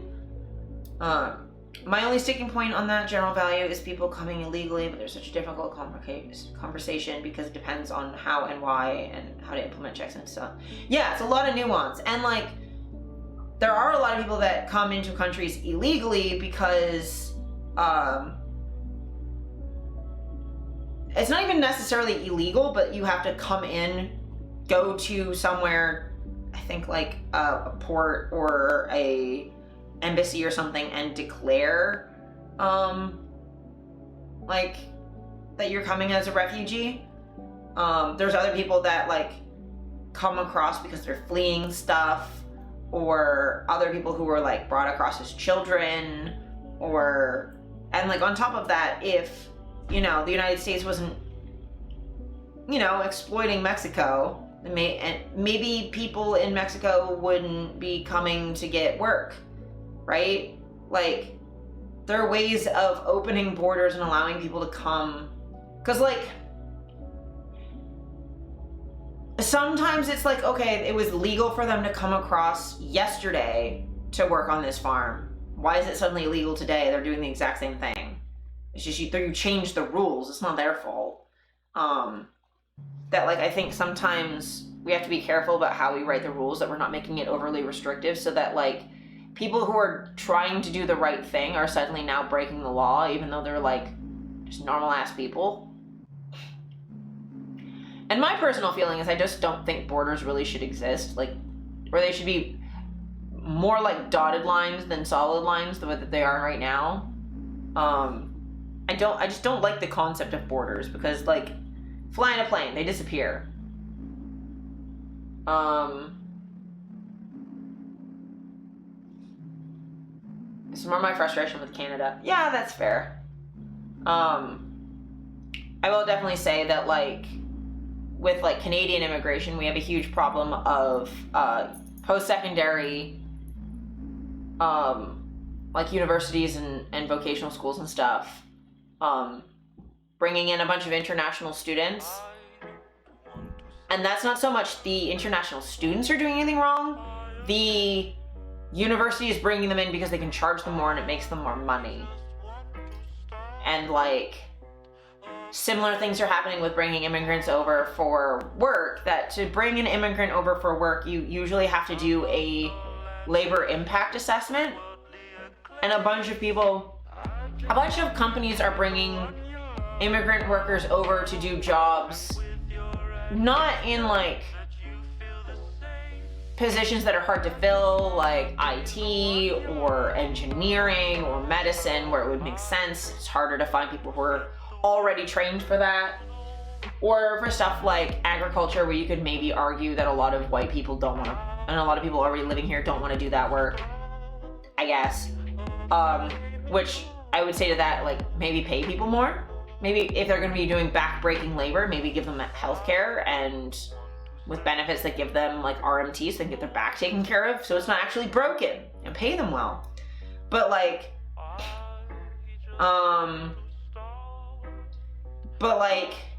it's a lot are being brought over to do like minimum wage food service jobs that usually like are entry level positions for like, they're being brought in to do jobs I've done. We don't need that. And on top of that, because their immigration status is connected to their job, then they can't report labor violations the way that a citizen can. And they're being exploited. And like, I care about these. If we're going to have immigrants here, we need to treat them well and have resources to take care of them properly. We can't just take on a responsibility of a human being and then not take care of them and just let them be exploited. That's not fair. We can't let them be paid less than minimum wage. We can't let them experience wage theft above and beyond even what the rest of us deal with. I'm mostly mad with companies and government. The only frustration with immigrants themselves is integration, but when so many are coming, it's hard. So even that really isn't their fault. It's wild when youth unemployment is 15% and climbing. And honestly, the immigrants have it worse at 22% unemployment. Yeah, and we have housing issues. Like, they're in situations that we shouldn't be putting them in. They deserve better, and we shouldn't be promising them more than what we can actually provide them. And the thing is with integration, the issue usually with that is not, like, obviously bring your own culture, like, more or less. Like, I have no issue, like, I've been to Chinatown, I've been to, there's sections downtown Toronto that are most, like, very heavily Japanese. Like, I've been to Little Jamaica, Little Korea, Little Italy. That's fine, like, bring your culture. And like, that's fine. I think the issue is when there's like certain baseline things that if you're gonna be in this country, like, follow the same regulations and rules as everybody else. Like, you know, I've definitely noticed some driving issues have gotten substantially worse especially in Toronto. Like, I don't know, it's just hard because it's like, you know, things that might be culturally normal in other places, it's like, you know, some stuff's gonna play well with the rest of Canadian culture and some isn't. And I think at the very least, like, the way I like to think of it is it's a social contract, you know? Bring your own culture, but you have to abide by the social contract while you're here. If you're gonna come here, abide by our basic like norms of, like, you know, don't body check people on the sidewalk, don't hit people with your car, like, don't litter everywhere, like, you know, stay to the side on the escalators so that people can get past you, like, don't block doors, don't, you know, smoke in people's faces. And this is like, I'm not being specific of anything. Landlords are being really insular. Yeah, that can be an issue. And I mean, housing's already a fucking problem. But I mean, like, insular landlords, I think, has been an issue for a while. It's just, things are getting extreme. But yeah, I will just say, like, it's a nuanced topic, and I don't want to ever say that we shouldn't have immigration because, again, I believe borders should be fairly open, but we need to invest in resources and make sure that, you know, if we're bringing in labor to fill in shortages, we're actually getting that labor where we need it, right? Like, we need more doctors, we don't need more baristas. Like, and like, you want to come in and do art? Awesome, but immigration is good. The rate is making everything so tight and so extreme. Yeah, exactly. It's really just like a little fast. And when we're already dealing with like housing issues, it's like maybe slow it down a little bit. And then we can, like, and also it being slower means we can adjust and see like what resources like these folks need. Like, a lot are coming from a particular like country, then like making sure we have translation services for them so that like they can access healthcare and housing and legal support and stuff, right? Like we can't set those systems up and know what's needed if we're going too fast, right? But all that being said, like it's a very like nuanced conversation, and I never want to get to the point where I'm like, the damn immigrants, because like, you know, like a lot of my closest friends are immigrants, and like, fuck, my family immigrated here at some point. Like, look at my complexion. It's not like my family started here. Like, I'm half Irish. We came here at some point. So yeah, it's just important to have like the nuance of like, immigrants are good, but how can we make sure that the immigration system works well for the immigrants and not like disrupting people who are already here, including the immigrants who were already here, right? Like, if we only have so much resource for like immigrant services, we don't want to flood millions of people in to the point where like I have a friend who's a Ukrainian refugee who like it's hard to access services as a refugee with all of these other immigrants taking up those services, right? And I think it's important to just be like realistic, like, you know, having kids, great, have a kid. Maybe don't have 50 kids if you're like don't have the resources for that. The people are fine, it's just overwhelming. It's overwhelming all the services is the issue.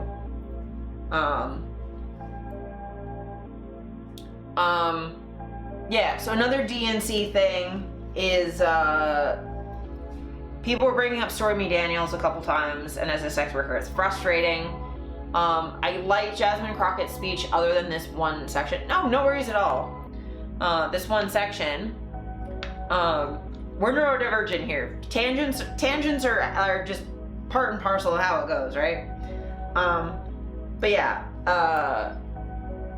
the DNC needs to stop using porn star as a punchline. It's cheap, it's punching down, it's respectability politics at the expense of a community already dealing with harassment, discrimination, and disrespect. Her willingness to come forward is how you got those damn convictions. Yeah, so Jasmine's is at least, I don't know, it feels like punching down to me. And a lot of people are misunderstanding that it's like the issue isn't saying porn star. The issue is saying it derogatorily and saying it with a sneer. Because before Jasmine's speech, there was like a whole thing like talking about Trump and being like, he's got a felony and he cheated on his wife with a porn star. I'm like, stop fucking sneering at sex workers. We vote, you know? Like, we're human beings who vote. And we're mostly left-leaning, so you're kind of shooting yourself in the foot by constantly fucking over us. But yeah. Listen to how she says it, and let me know if you think I'm wrong in thinking this kind of feels like a sneer. She became a career prosecutor while he became a career criminal. With 34 felonies, 2 impeachments, and 1 porn star to prove it. She became a career prosecutor.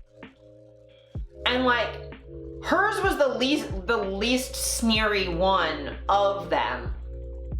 But like, there was a bunch of people that were like, kept saying like, oh, he cheated with a porn star. I'm like, does her job really fucking matter? And also like, it makes it sound like the way they phrase it is like, oh, he like, she's sleazy or whatever. Yeah, they could have just said an affair, or they could have, honestly, if they wanted to be fucking accurate,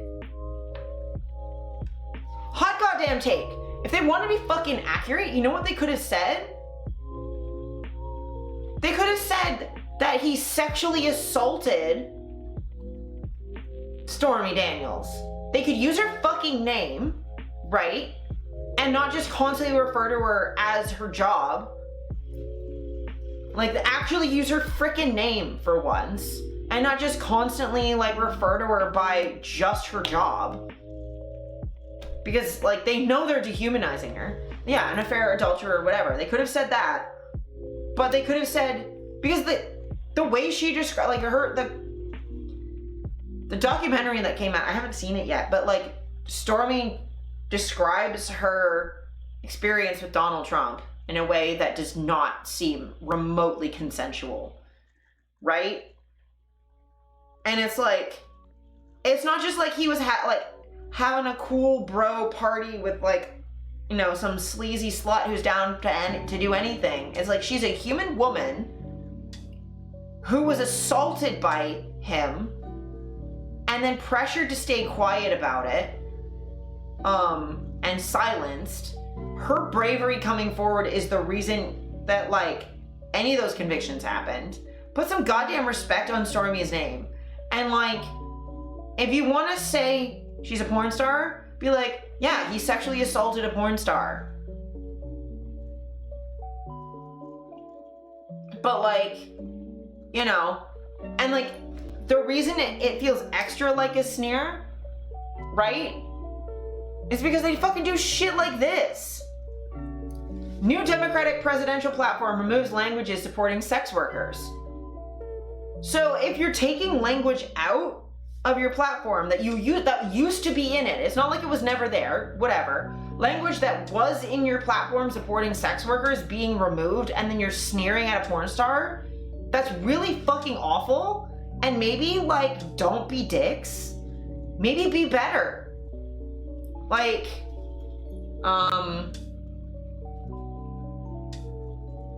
XBiz is fucking great. Democratic Party released on Sunday its official platform for the 2024 presidential election, omitting language from the 2020 platform that stated a commitment to protect the lives of sex workers. Both the 2020 and 2024 platforms contain sections titled Ending Violence Against Women, in which Democrats commit to ending sexual assault, domestic abuse, and other violence against women. The 2020 platform, voted by the convention that nominated President Joe Biden, however, included the following passage. We recognize that sex workers who are disproportionately women of color and transgender women face especially high rates of sexual assault and violence, and we will work with states and localities to protect the lives of sex workers. Which is great. That's great language, right? It's accurate. And like, that's fantastic. The 2024 version, released over the weekend, expected to be approved at the Democratic National Convention currently taking place in Chicago, omits the statement recognizing sex workers and committing to protect their lives. As XBiz reported, Vice President Kamala Harris, the presumptive Democratic nominee for president, has been widely criticized by both sex worker and adult industry activists and organizations for her vocal support of and prosecution of cases under the controversial FOSTA-SESTA legislation. In a 2019 interview, Harris claimed to support the decriminalization of sex work, but described her approach in terms that contradict that claim and instead closely match the criminalization of the Nordic model. The Nordic model technically decriminalizes the selling of sexual services by sex workers, but ramps up penalties and enforcement focus for any third party profiting off of a sex worker, categorized as pimping, and for buyers of sexual services. Its goal is to end sex work in all forms and rescue sex workers whom it considers as invariably exploited. In the 2019 interview, Harris stated that as San Francisco District Attorney, she advocated to stop arresting these prostitutes and instead go after Johns and pimps.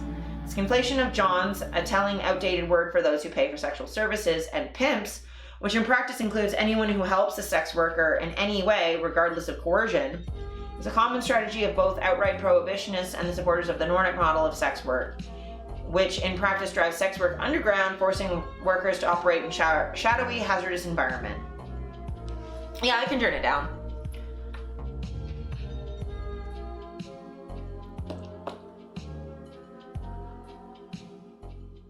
That better?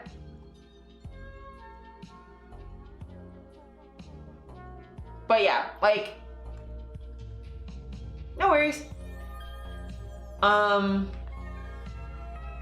But yeah, like, this is extremely fucking frustrating, right? It's just this track. Yeah, still a louder track. It's Spotify, you never know. But yeah, it's just, it's so frustrating that, like, the Dems are so committed to shitting on sex workers. Like, if you just said nothing, it would have been fine. Just stop talking.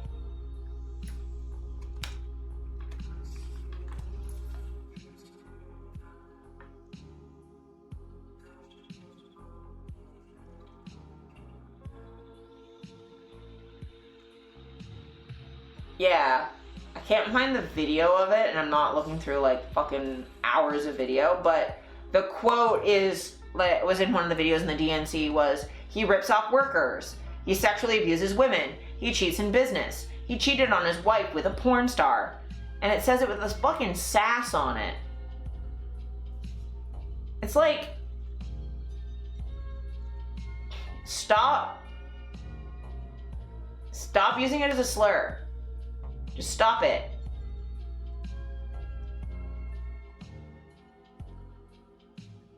Oh yeah, it was a Law and Order parody. I'm trying to see if I can find it.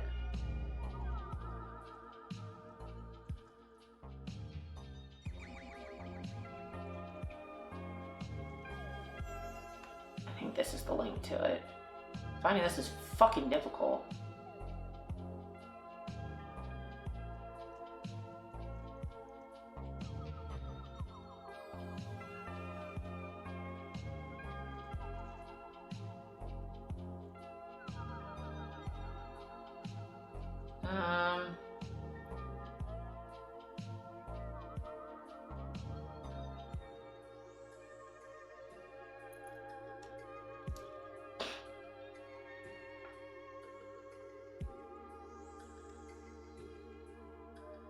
There we go.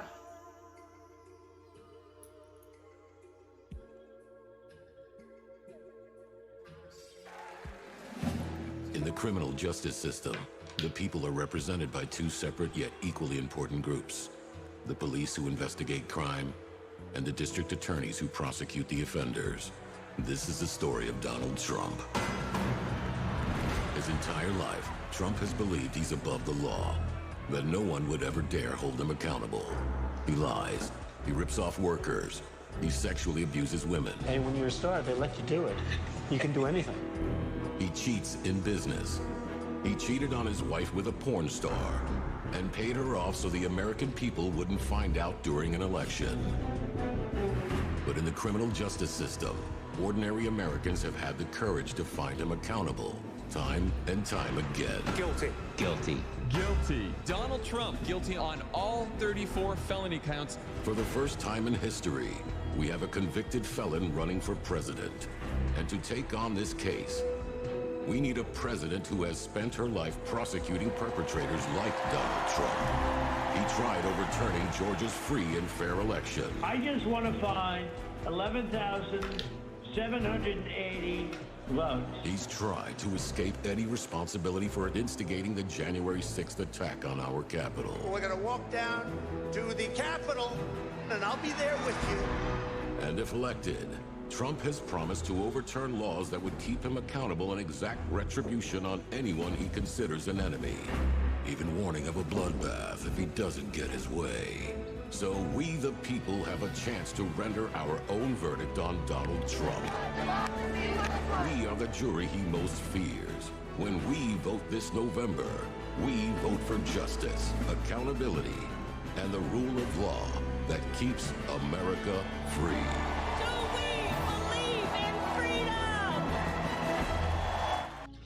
Yeah. So, like, that kind of encapsulates the sort of problem that I've been having with, like, the pro-cop shit and all the sneering at sex workers. Like, it's like, could you fuck off?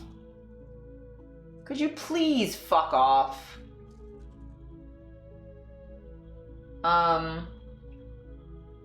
Like, it's so unnecessary.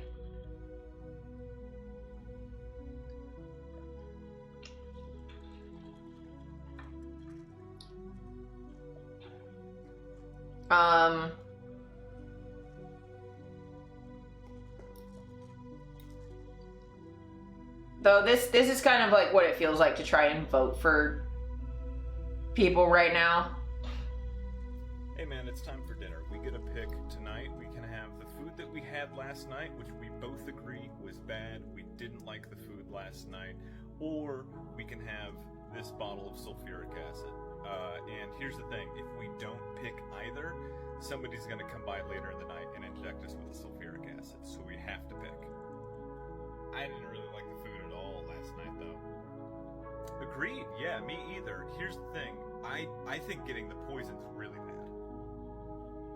What we really need is to have like a full buffet with options for everyone. Yeah, man, that would be great. We can do that. We could really try. That's a lot of work, but we could really try for that. We wouldn't be able to do that if we drank the poison. I'm talking vegan options, halal, the whole shebang. I mean, that's what we really need. Agreed. Not possible given the present circumstances. Honestly, I mean, the food we had last night was basically poison. You know, basically. No, okay. Dude, I agree. It was terrible. Real bad. You know, I was protesting the whole time we were making it. But, again, it won't instantly kill us like drinking a bottle of sulfuric acid might. See, I would like to not pick and not get the poison and be celebrated for my choice. This is like my least favorite leftist. Yeah, man, I want Silent Hills to be uncanceled, but that's not... PT mentions! I'm just gonna go eat that food that neither of us liked, and just hope that the poison guy doesn't get me too, okay? Just, like, this really is how it be as sometimes, you know? So, like, I will say, as much as, like, I'm fucking infuriated by the, like, anti-sex work nonsense, I still do understand that Kamala and Tim are the better of the two options. I'd rather have the food I don't really like. So, like, Tim I like. It's basically, it's food I like, but Kamala decided to put some fucking cilantro in it, so it kind of tastes like soap. It's like a food I really like, but there's like this hint of soap in it. I'm like, you didn't have, if you had just not put cilantro in it, this would have been great. I would have actually really liked this, but you ruined it with cilantro. But I'd rather have like mac and cheese that tastes slightly of soap, and it's kind of awful, because it tastes like soap, than, you know, battery acid? I don't want to drink the battery acid. I'll just have the weird soapy mac and cheese. Mac and cheese is sort of ruined. And it's fine. I'm not gonna die. It just kind of sucks that you ruined, like, my favorite food with something awful. You know? You know what I mean? Does that make sense? Fucking Christ. And like, I'm so goddamn tired. I'm so goddamn tired. Let me see if there's anything.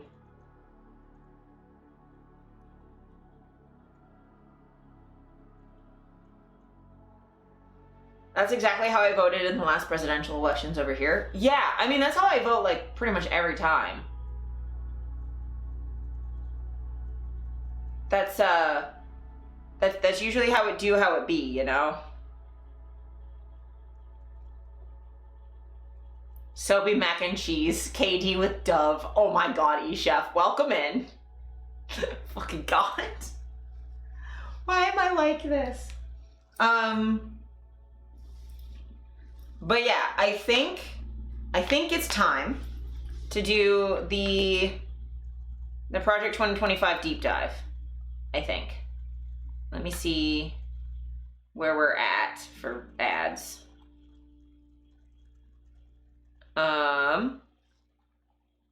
We have like 15 minutes. Well, what I'll do is I'll run a 3-minute ad to give us like some extra time and do a BRB because I have to go to the bathroom because y'all requested shibari.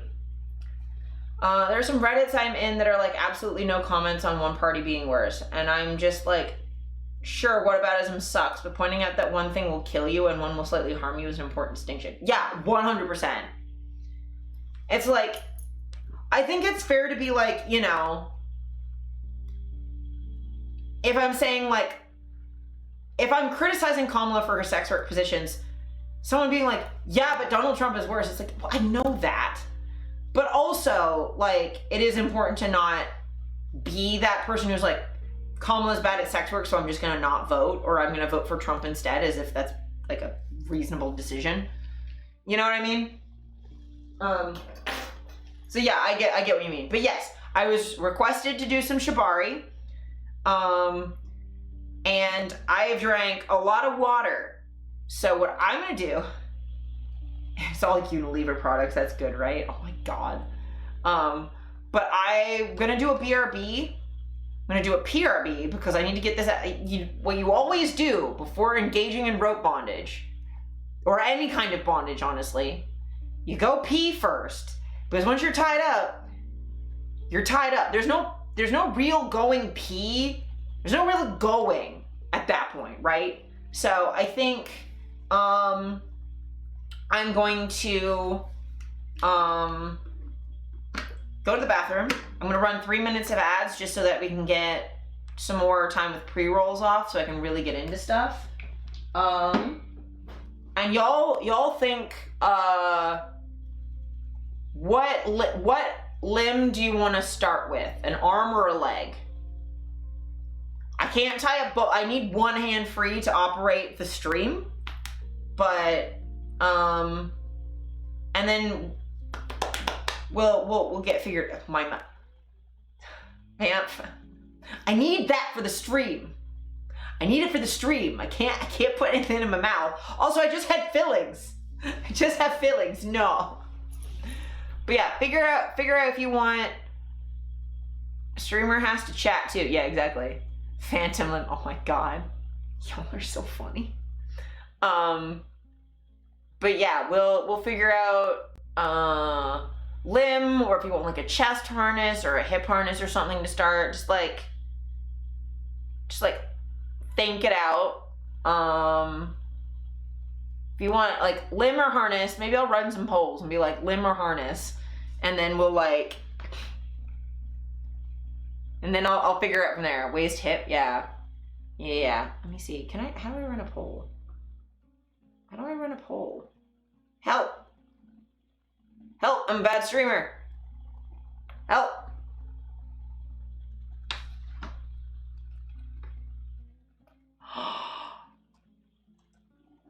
Sick. Okay. What? Oh my god, it would help if I could tie. What tie? How many get? 1, 2, 3, 4, 5. I can do 5. Okay, so chest, hips,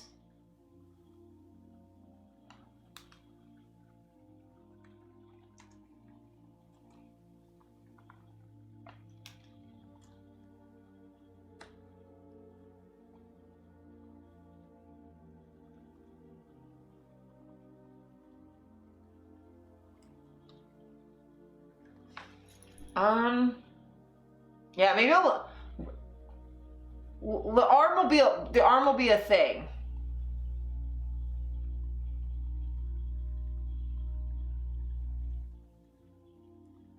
So I run this for the 3 minutes I'm gone. Oh my god, I would think you of all people know how to run pole. I'm gonna fucking go. Y'all, I'll see you in a sec. Fuck.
cat? Hell yeah. Okay, sick.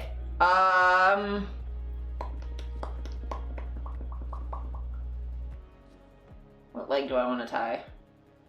Maybe I'll just do left leg, because that's going to be the one closer to chat, so you can actually fucking see what I'm doing. I very helpfully had this rope out already. I'm going to wear my slidey pants, which is not going to help, but that's fine.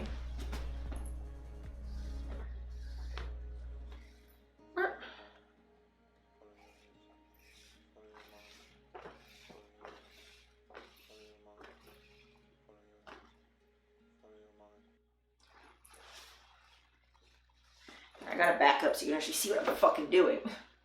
That would be very helpful.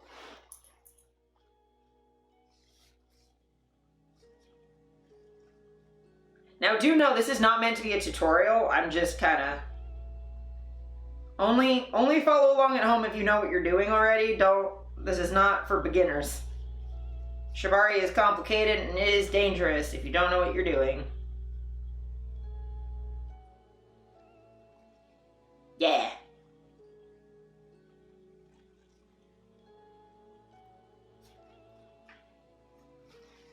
Okay.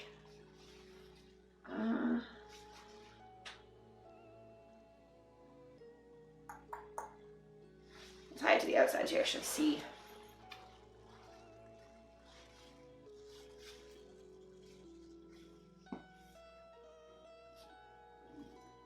Just because I'm going to be in this for a while, I'm going to tie like a suspension quality one, so...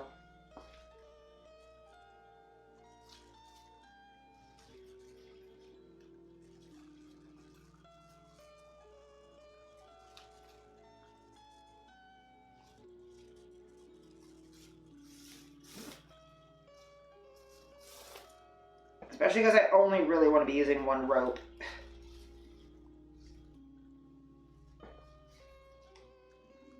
See if it actually works out that way, but...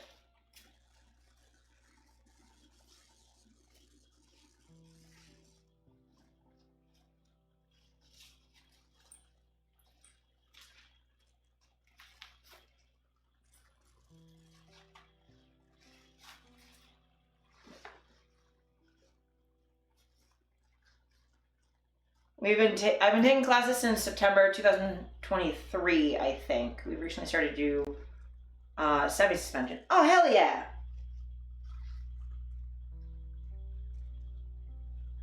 I think I need another rope. So just so you can see, I'm cinching it on this side.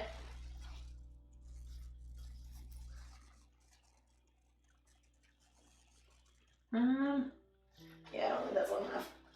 Heh! Rope, yes. Rope bag. I need another one.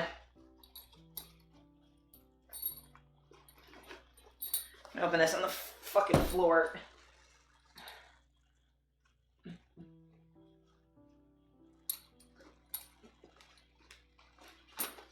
But yeah, suspensions are fun, especially like the first couple are like so nerve-wracking, and then you like figure it out and you're like, fuck yeah. This is a skill that I have now.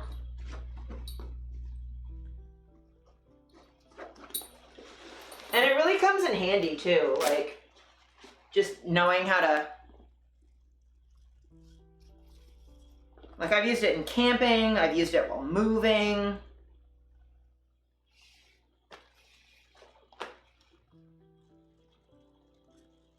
It's made me better at tying my shoes.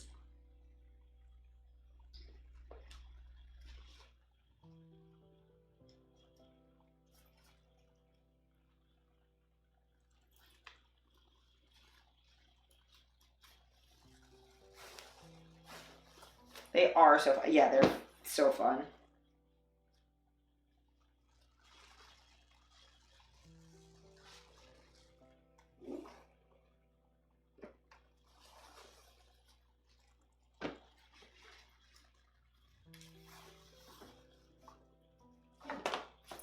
Okay.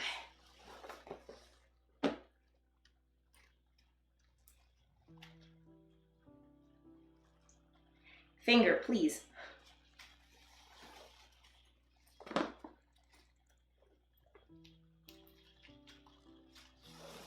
where the EDS does not help. Is the hook in the rope in my finger. And my finger don't work super hot.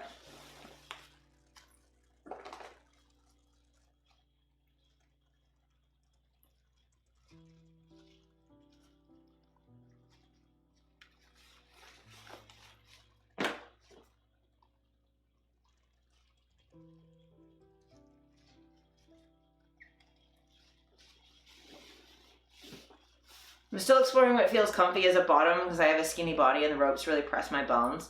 Yeah, I would say, you can always add more wraps to spread the weight, across more area. Cause like I'm a heavier bottom, so I find I have to do that too, because if I put too much weight in like one spot, it, I just weigh too much to be doing that. So I have to like spread my weight out a little bit, kind of helps. I'm gonna turn the music back up. It's quieter now.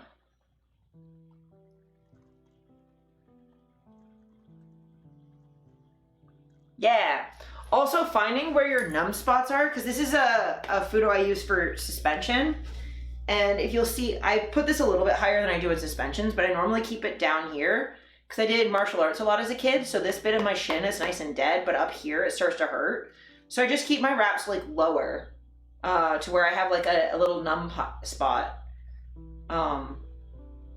So you'll find as you get like more experience, you'll like figure out where your little numb spots are, where like, okay, this is good pain versus bad pain, and it like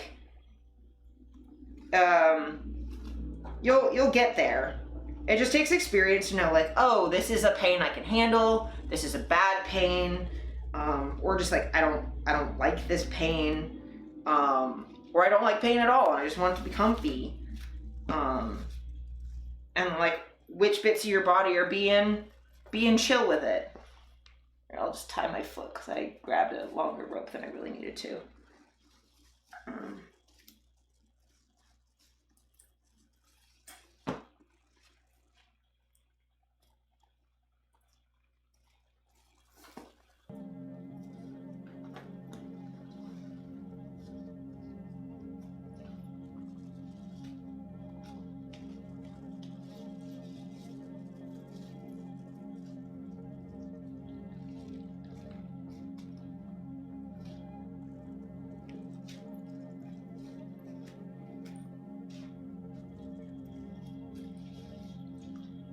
But yeah, I've gotten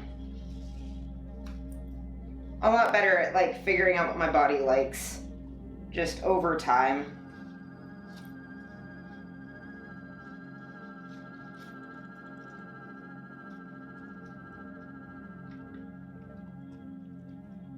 I'm lurking while working, but I hope rope goes well. Hi, Salty. How you going?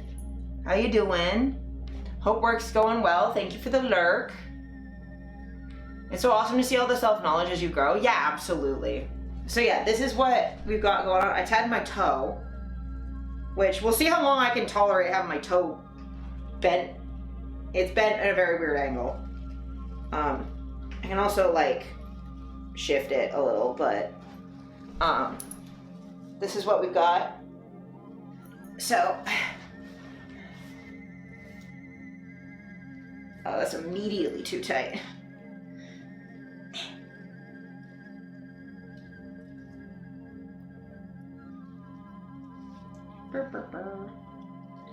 I love that I'm like, oh, like this is fine. No, it's not.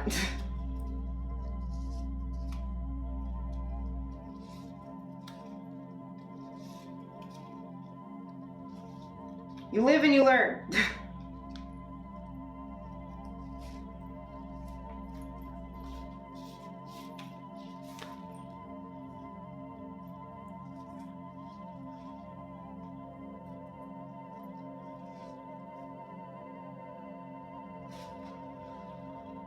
There we go. That's a little bit better.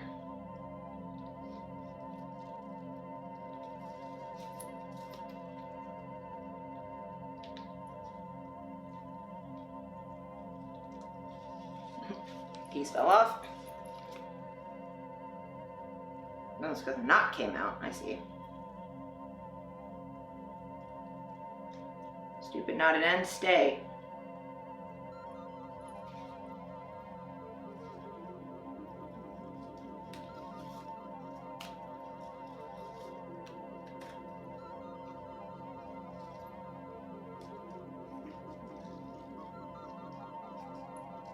There we go.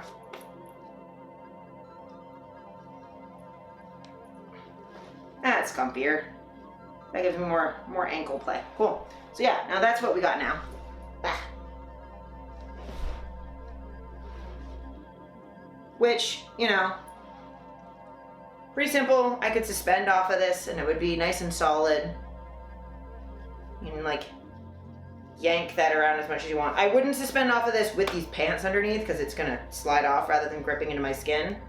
And I would have probably tied it tighter, but for just sitting on the couch, it's nice and good. Yeah, like it's good pulling this way, but I don't know, maybe, but this feels like it's gonna slide off because of the slippy pants. But you know, that's how it do, how it be. So, time for deep dive. So I think this is like important to keep in mind. Conservatism consists of exactly one proposition, to wit, there must be in-groups whom the law protects but does not bind, alongside out-groups whom the law binds but does not protect. This is a very important quote. It explains why this shit isn't actually the hypocrisy that, well, it is hypocrisy. But there's an underlying belief system that makes that coherent. And it's about like control, right? It's not actually about actually valuing police or the law. It's about cultural control. So that's just like important to keep in mind when you're like weird hypocritical nonsense. Yes.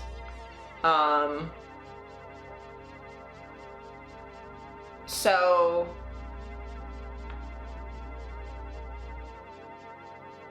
let me see, what are we gonna start with?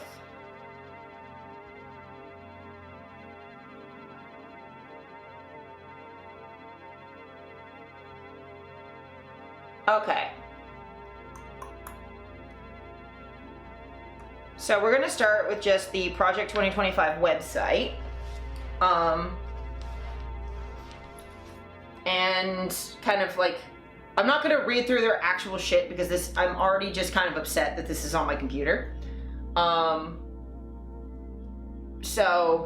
we're gonna go straight to the source to kind of get a sense of like the language that they're learning and how they're sort of describing themselves rather than getting it completely secondhand. So this is a primary source right here. We'll read through like more in-depth descriptions because this website's a fucking hellhole, and it's propaganda, right? So this is not actually going to be honest. This is it trying to put its best foot forward, okay? Project 2025 is a historic movement brought together by over 100 respected organizations from across the conservative movement. So respected by conservatives, not necessarily actually respected. To take down the deep state, that's already step one. We've already got a conspiracy theory, right? Deep state. So what is the deep state and what do they mean by deep state? So, sorry, my hair is bothering my ear. So what the deep state actually is, right, is all of the career folks in Washington that like run everything. Think, you know, if you're working in the Department of Transportation, right? They're going to be the people who are civil engineers, people who are like experts in their field, right? Or like, you know, you'll have like engineers who understand bridge building. You'll have people who understand, that are like experts in, like interstate law for like, you know, when you're building interstate highways, you're gonna need someone who's like an expert on these things. They're not necessarily political appointees. They're not related to any political party. They're experts in the department they're working in. So like, as parties come and go from the White House, these people stay. They stay because they are, I'm gonna sit back here for a second. So they stay because they're experts and they're nonpartisan. So they're completely unrelated to either party. They are not people that can be hired and fired at the whims of the executive branch. These are people who are career hired to work in certain departments, and they can work in government for like decades and stay in their position. And this is good because a lot of times you also need institutional knowledge. If like you had new people in a position every 4 years, then every 4 years you have people learning their entire job from scratch, and there's only so much you can learn in 4 years. I've seen this as like as a minister, right? Like new people, if you have new people running things constantly, then like you don't have any. Sorry, I have a hangnail, which the rope decided to yank out of my hand. But you don't have any like persistent best practices. Like you have to relearn those lessons from scratch over and over and over again, rather than developing like, oh, okay, we tried this and like that didn't work, so we'll try this and we'll iterate. Like you can't really like make a lot of progress. You don't know best practices. There's a lot of like beginner mistakes that get made over and over and over again. Like you have completely new from scratch, like, you know, reinventing the wheel sort of stuff going on every couple years. So instead you have the deep state, which is just, you know, the career bureaucrats, the legal teams, the city planners, the civil engineers, the people that are just there all the time that are completely unrelated.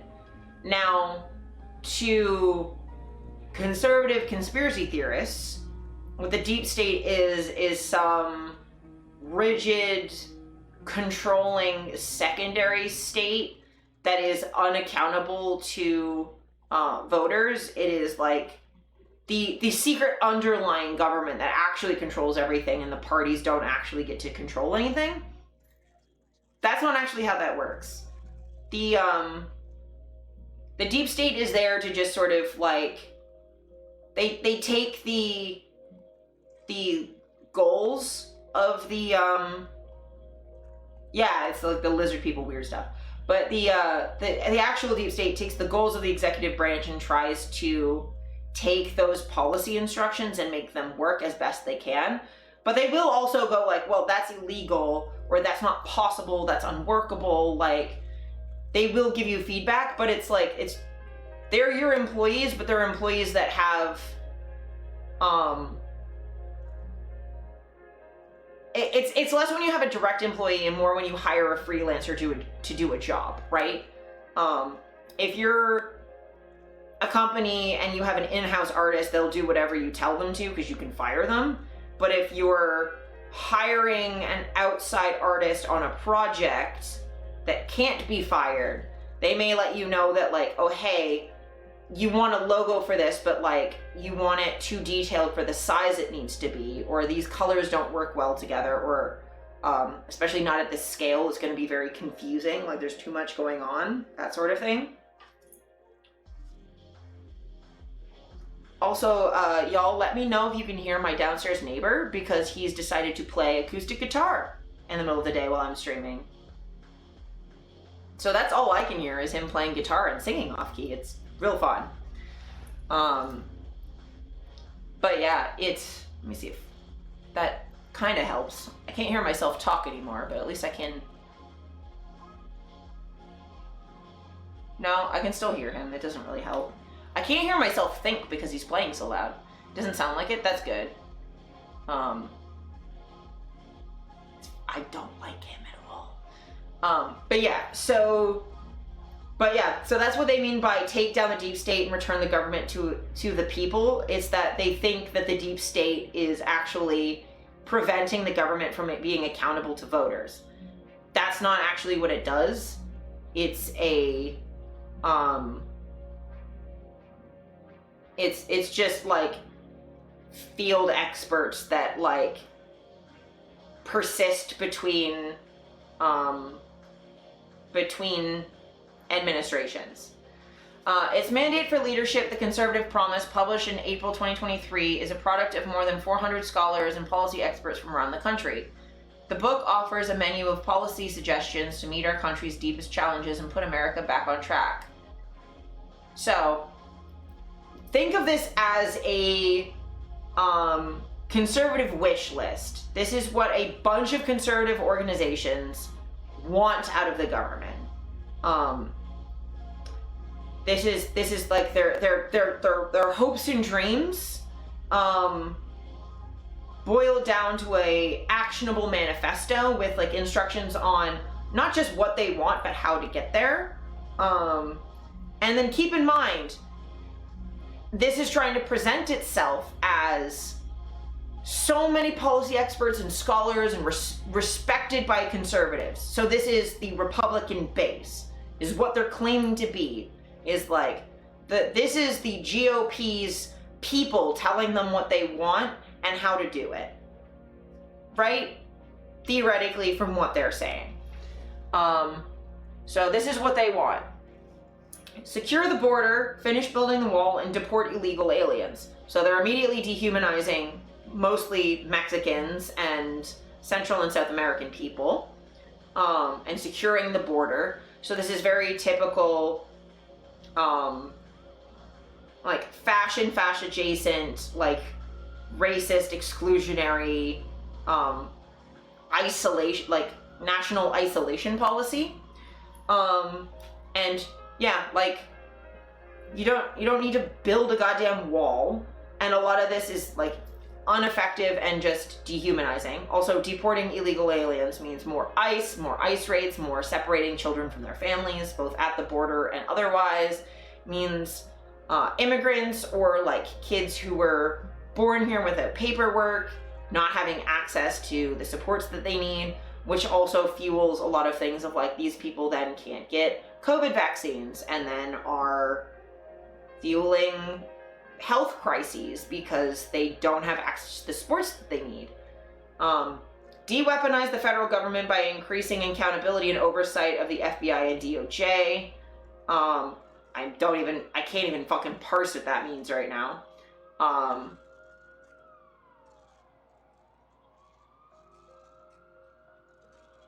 But like, I don't know how you de-weaponize the government by increasing the power of the justice arm of the government. Unleash American energy production to reduce energy prices. That is probably mostly a Texan oil sort of vibe. Cut the growth of government spending to reduce inflation. That's just cutting social spending. I believe some of the things I want to do is cut Medicaid, Medicare, Social Security, the things that like actually your taxes help people. Like that's when, you know, you pay your income tax and then in return you get something out of it. Instead of that, they want to like, okay, well, we're going to cut all the services that actually support you. And instead you're just going to fund governments that bomb children in other countries. Because that's what people want out of their taxes, right? Make federal bureaucrats more accountable to the democratically elected president and Congress. That's making it so that the president can fire people in the deep state for not doing what he says. And by accountable, it's doing similarly to when immigrants, their immigration status is tied to their job. So they can't report like exploitation at work because if they get fired, they'll be deported. It's similar to that, where now instead of being able to speak up against when something is illegal or unworkable, now they just have to do what they're told and follow directions, otherwise get fired. And it means that you're gonna go from this, like I was saying, this like institutional wealth of knowledge to constant turnover of finding people who will just like obey. Think of how broken Twitter is right now because they fired anybody who knew what the fuck they were doing and replaced them all with people who would just do what they were told, otherwise get fired and deported. Think making the federal bureaucracy into Twitter, and you'll have a kind of a sense of what this means. Improve education by moving control and funding of education from DC bureaucrats directly to parents and state and local governments. That's straight up just like they want to destroy the Department of Education. This is to allow more control from conservative states to, you know, things that I don't know if like a lot of Gen Z are aware of this, but like when we millennials were kids, this was, and like in high school, this was like a really big thing of state governments trying to ban the education of evolution and do creationism and intelligent design and religious education in schools instead. This also means not funding reproductive education and sexual education, education on important parts of history, like, you know, the Atlantic slave trade and slavery and Jim Crow laws and when women didn't have the right to vote. Like, not educating people on these things because it doesn't serve the agenda of the right-wing religious evangelical chuds in control of whatever state legislature that you're dealing with, right? And lastly, ban biological males from competing in women's sports. That's just transphobia. I don't know if I have to like fully get into that. I feel like my chat is going to understand that that is just transphobia. And like completely doesn't understand biology at all, because fun fact, if you were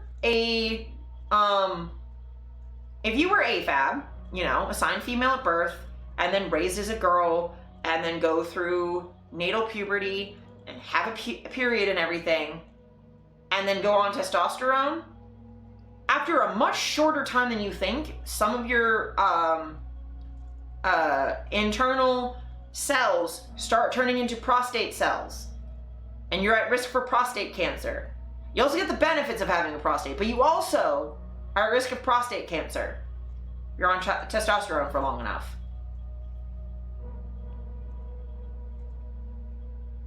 You are biologically male. Your body, because like the penis is just a really big clit. Testicles are just ovaries that fell out of your body into your labia, which fuse together to make the ball sack. That's why you have a little seam there. They're analogous tissue. It's all the same shit.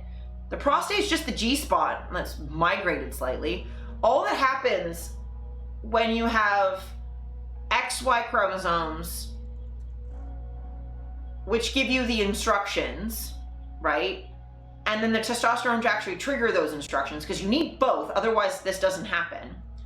It tells your body as an embryo to start moving some things around. It goes like, oh, okay, our clit needs to get bigger. Oh, our ovaries need to drop and convert in from ovaries into testicles. Like, you start as a girl, as an embryo. Just hot bit of fucking information. All cis men are kind of trans men, sort of. Because you did have girl bits at one point, and they just changed. They weren't fully developed, but you know, you had proto girl bits. Fucking fun fact. So, like, that's not how biology works at all. But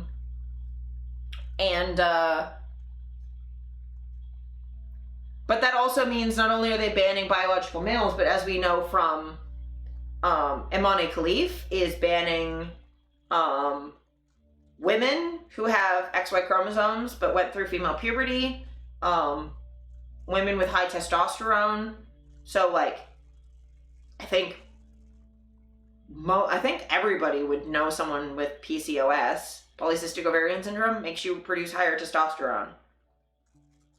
I know tons of women who have that.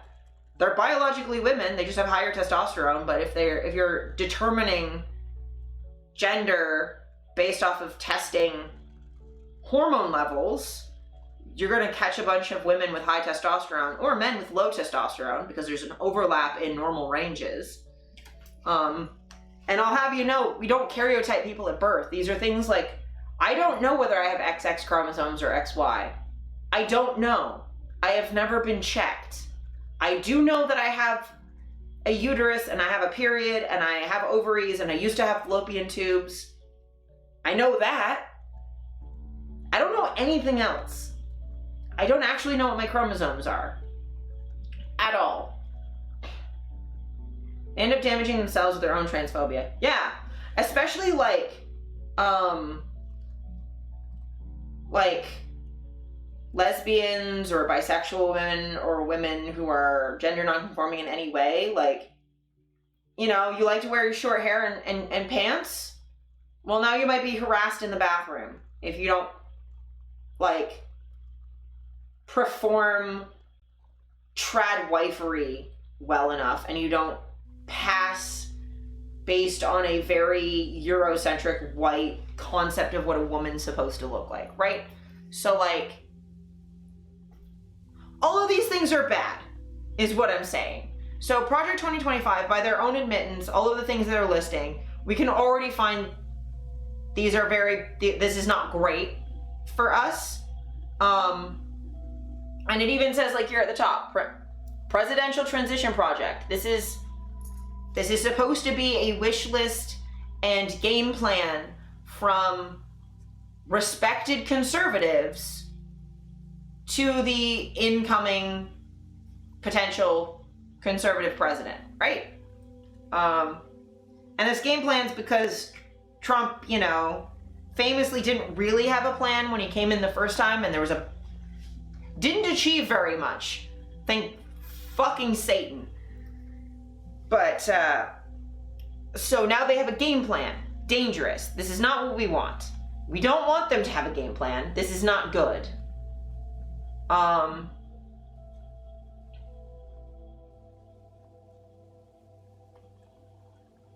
So this is a BBC article about Project 2025. So we're just gonna read through here. I'm trying to intro as much of this as quickly as possible. It's kind of hard. Project 2025, a wish list for a Trump presidency explained. It's from 7 days ago. It is billed as a policy wish list for the next Republican president that would vastly expand presidential powers and impose an ultra-conservative social vision on the U.S. Donald Trump has disavowed the Heritage Foundation's project in the 2025 document, though many of its authors worked for his previous administration. Keep that in mind. Links between the Trump campaign and Project 2025 have been highlighted by the former president's critics, and this attack line will likely continue at the DNC in Chicago this month. It absolutely did. Here's your guide to what the document contains. Who wrote Project 2025? It is common for Washington think tanks of all political stripes to propose policy wish lists for potential governments in waiting. The Conservative Heritage Foundation was first produced policy plans for future Republican administrations in 1981 when Ronald Reagan was about to take office. It has produced similar documents in connection with subsequent presidential elections, including in 2016 when Trump won the presidency. So we're here, right? I want to take a break to talk about Ronald Reagan. All right, so we're gonna look into Heritage Foundation, the people who wrote this. So who are the Heritage Foundation? An activist American conservative think tank based in Washington, D.C. I know this is Wikipedia. I looked through the sources. This is just more concise to read on stream, all right? I have checked into it. This is all accurate. It took a leading role in the conservative movement in the 1980s during the presidency of Ronald Reagan, whose policies were taken from the Heritage Foundation studies, including its mandate for leadership. Just the facts, yeah. The Heritage Foundation has had significant influence in U.S. public policy making and has historically been ranked amongst the most influential public policy organizations in the United States. In 2010, it founded a sister organization, Heritage Action, an influential activist force in conservative and Republican politics. Heritage leads the 2025 Presidential Transition Project, also known as Project 2025, an extensive plan to consolidate presidential control over the executive branch of the government to accomplish its policy goals. Okay? So I just wanted to cover some of the history.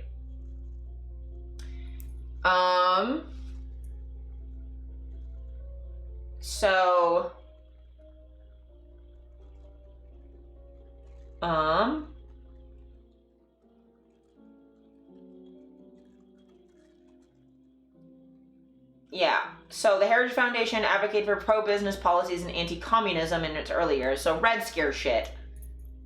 But distinguished itself by also advocating for cultural issues that were important to Christian conservatives. Also important to note, Christian conservatives. Religious. In January 1981, the Heritage Foundation published Mandate for Leadership, a comprehensive report aimed at reducing the size of the federal government.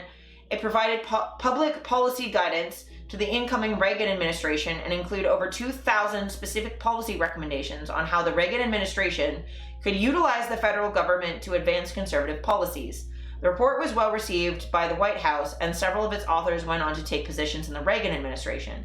Does that sound fucking familiar? Ronald Reagan liked the idea so much that he gave a copy to each member of his cabinet to review. Among the 2,000 heritage proposals, approximately 60% of them were implemented or initiated by the end of Reagan's first year in office. Reagan later called the Heritage Foundation a vital force during his presidency. The Heritage Foundation was influential in developing and advancing the Reagan Doctrine, a key Reagan administration foreign policy initiative under which the U.S. began providing military and other support to anti-communist resistance movements fighting Soviet-aligned governments in Afghanistan, Angola, Cambodia, Nicaragua, and other nations during the final years of the Cold War. So, 9/11 and the subsequent war in Afghanistan, and then the war on terror and all that shit, the Heritage Foundation were actually key to this happening, right? So the anti-communist movement that went, okay, we're going to focus so hard on disrupting the Soviets and the Russians that we're going to interfere with their allies and fuel resistance movements to overthrow their governments that are not friendly to the United States and are friendly to the Soviets instead.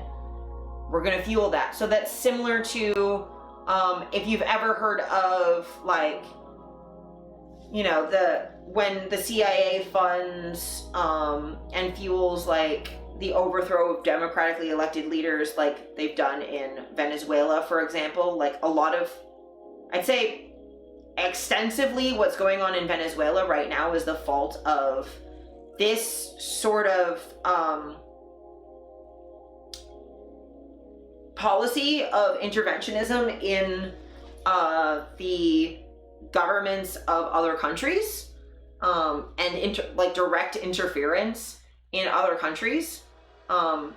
Like Venezuela, they've overthrown democratically elected leaders there because they didn't like how not pro-America it was. They've done, I think they've overthrown the government in Chile like a good couple dozen times. So that shit came out of the Heritage Foundation. Yep, they did. Yeah, exactly. So Condor Plan. Yeah, that's the one. So this like interventionism and like interference in the sovereignty of other nations comes from the Heritage Foundation.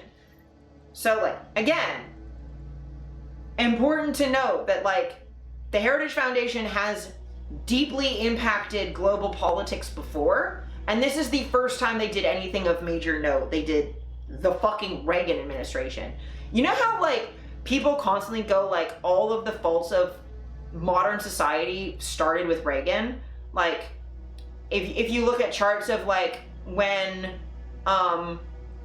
wages and inflation started doing this, you know, or when you start looking at like unions, like the influence that unions have, and it does this, and it fucking craters, and there's a bunch of anti-union stuff.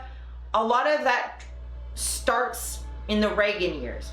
Reagan is directly responsible for so much of the worst shit going on in the US in modern history, right? Obviously, you know, it's founded by a bunch of slave owners, so that there's foundations that predate Reagan, but Reagan is responsible for a lot of the modern absolute hellhole and walk back of like progress that unions and such had in the United States in the 19th century, or the 1900s, in the 20th century.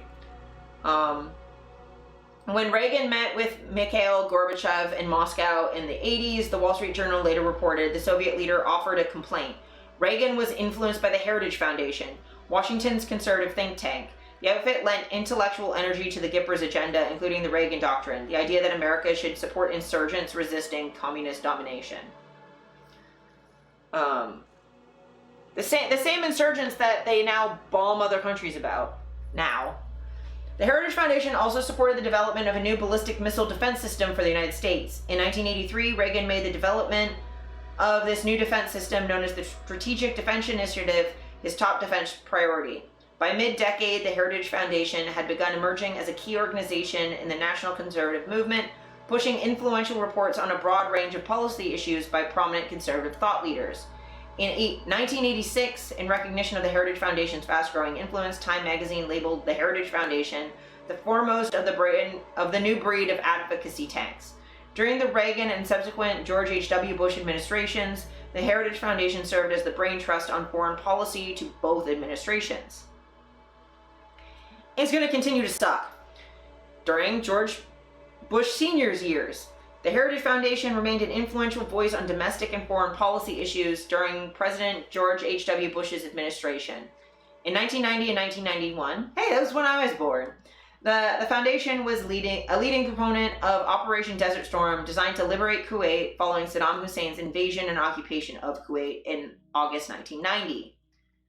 So the war in Iraq that happened, that we like fucking Biden finally got people like, well, no, I think that was Afghanistan, but like the like fucking war on terror bullshit, Heritage Foundation fucking helped fuel a lot of that. According to the Baltimore Sun, Washington Bureau Chief Frank Starr, the Heritage Foundation studies laid much of the groundwork for Bush administration thinking about post-Soviet foreign policy. In domestic policy, the Bush administration agreed with 6 of the 10 budget reform proposals the Heritage Foundation proposed in its Mandate for Leadership 3 book, which the administration included in its 1990 budget proposal.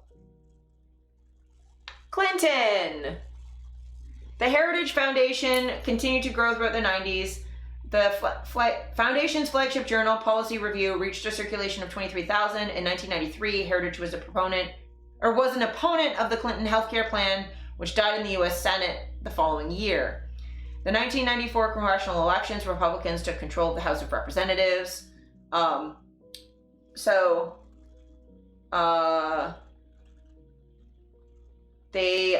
guess the important thing here is like they engaged in culture wars, focusing on crime, illegitimacy, divorce, teenage suicide, drug use, and other social indicators worsened since the 60s.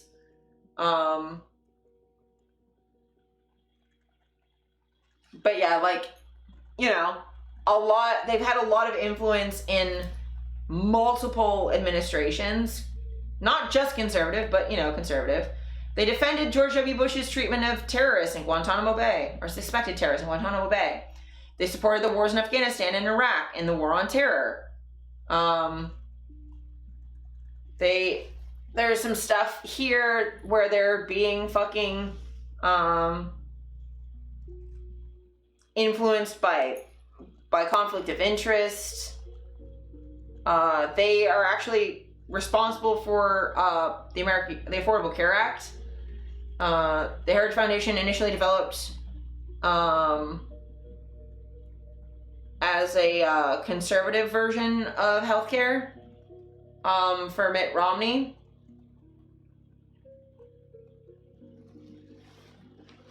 But yeah, so like, I just wanted to note some of this history stuff to just point out that they have been extremely influential, and to be like, oh, this is like some weird fringe group. No, this is a group that has directed presidential policy for like 40 years. I love you too. I love you too, sis. You're the best. But just know that this isn't like some like random fringe group.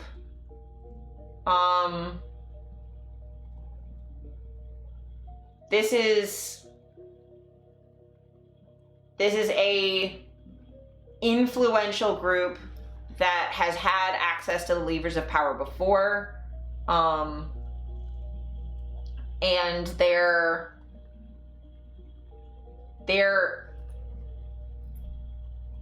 not just coming out of nowhere, right? Oh yeah, in July 2011, they released a study on poverty. It was criticized.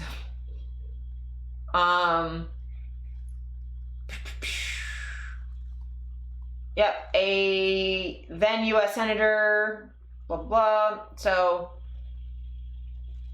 this is the new leader, right? Under DeMint, his team heavily edited policy papers and sometimes shelved them entirely. Oh yeah. Jason Richwine, so I think he worked for the Heritage Foundation, co-authored a controversial Heritage Foundation report on the cost of amnesty for migrants, resigned his position following intense media scrutiny to his Harvard University PhD thesis, authored 4 years earlier, and comments he made at an American Enterprise Institute forum in 2008. Richwine argued that Hispanics and blacks are intellectually inferior to whites and have trouble assimilating because of a supposed genetic predisposition to lower IQ. Eugenics, right?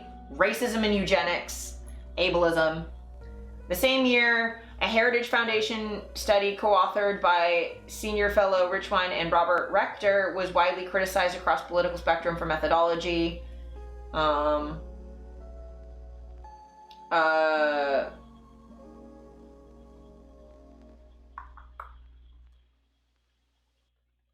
Yeah, so like,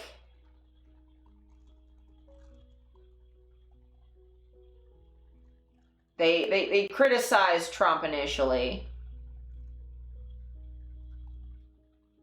and then once he was elected, they like transitioned to helping.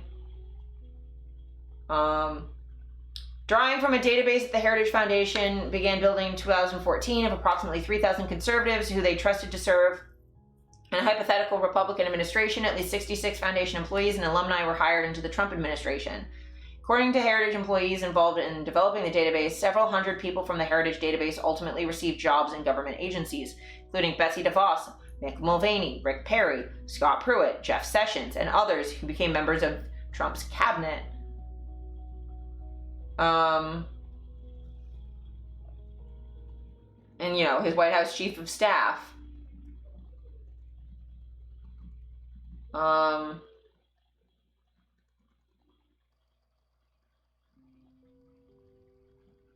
So like, you know, bunch of his key members were, or a bunch of their key folks were in the Trump administration, right? So it's like, Trump can't say he knows nothing. Heritage also hired former U.S. Vice President Mike Pence as a distinguished visiting fellow.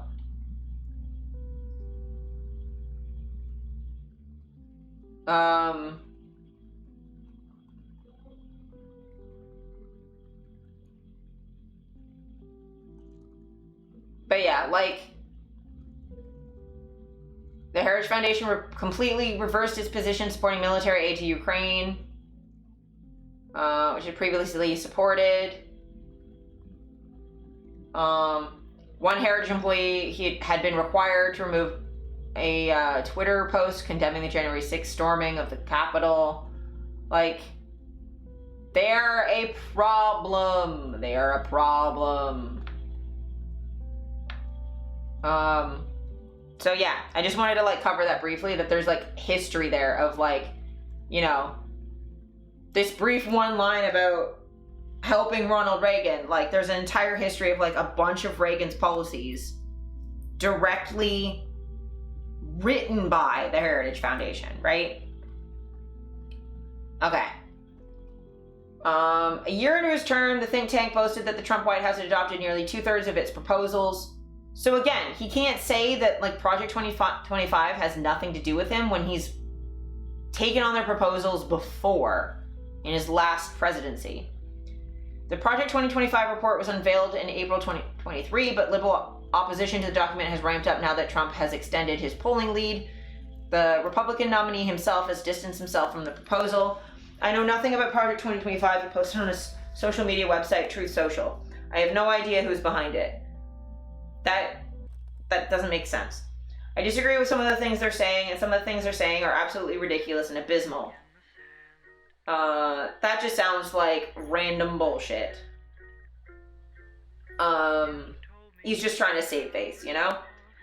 The team that created the project is chock full of former Trump advisors, including Director Paul Dans, who was Chief of Staff at the Office of Personnel Management while Trump was president.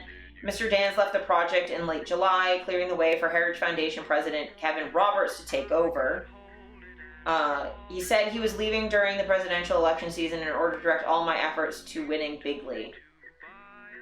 So, Russell Vought, another former Trump administration official, wrote a key chapter in the document and also serves as the Republican National Committee's 2024 Platform Policy Director.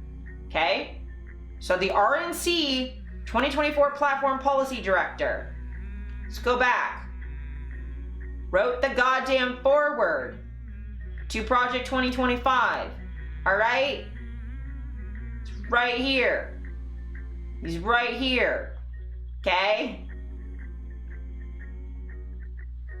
More than 100 conservative organizations contributed to the document, Heritage says, including many that would be hugely influential in Washington if Republicans took back the White House. The Project 2025 document sets out 4 main policy aims: restore the family as the centerpiece of American life. Homophobic. Because by family, they mean one cis man, one cis woman, and their biological children. No adoption, no IVF, no abortion. There's other stuff as well that I can find a video of it, but I believe they also, I think it's in one of these tabs somewhere, where, let me see if I can find it. They claim that women shouldn't have the right to vote.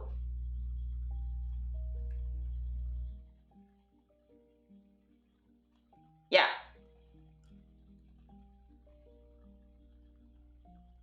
The reason why I have grown to despise democracy is because it's not we the people. It's we the some people. And who are those people? Non-elected officials. Yeah. Like what democracy, what it lends its strength to is, instead of having elected officials that have power, is a raw universal, because that's what we have, is a universal democracy. Everyone is allowed to vote. Right. Everyone. And just for the record, yeah, I think the 19th Amendment should be repealed. I think that because, well, first and foremost, because I'm a Christian, and that is the Christian position. Oh my gosh, you're saying that? Yes, that is the Christian position, is that households should not be divided against one another. So it's not just elevating a male vote, but it's elevating the household vote. We're saying that that society, if you break it down to the basic building block, is not atomistic as individuals, but molecular, being households. The way that God sees humanity is He breaks them down to families, and so that it's not just random individual atoms all bouncing around together, and 350 million atoms bouncing together in one nation on one piece of land, but it's families. And so by repealing the 19th Amendment, just for the record, it's not just trying to take away a female vote, but it's trying to say, no, there's a family vote. Right. There's a household. And it's like, well, where do women get their voice? Where women get their voice is from their father, from their husband. If they're not married, it's from their father. If they're not married and their father's dead, it's from their brother, it's from their uncle, it's the men in their lives that love them. So yeah, it's not taking away the woman's vote. It's just that women only get a voice if they, through a man that they are related to. So, so I right now, because technically I'm not married, I would get my voice through my father, which is ridiculous. What if your family doesn't have a man? That's the thing. Not having a man in your family is illegal. Because you have to have a father, or a brother, or an uncle, or a husband. Yeah, it's straight up clown shit.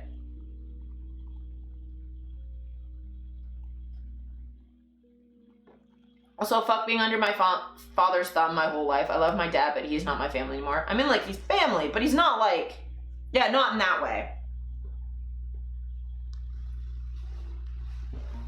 Like, I love my dad. But the reason I love my dad is because he respects me as an individual.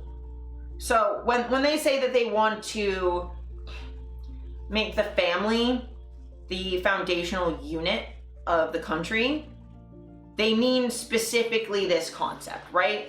Where if you're a woman, you don't count. The only thing they're doing for you is making sure that trans people can't be in sports with you. So... Ow.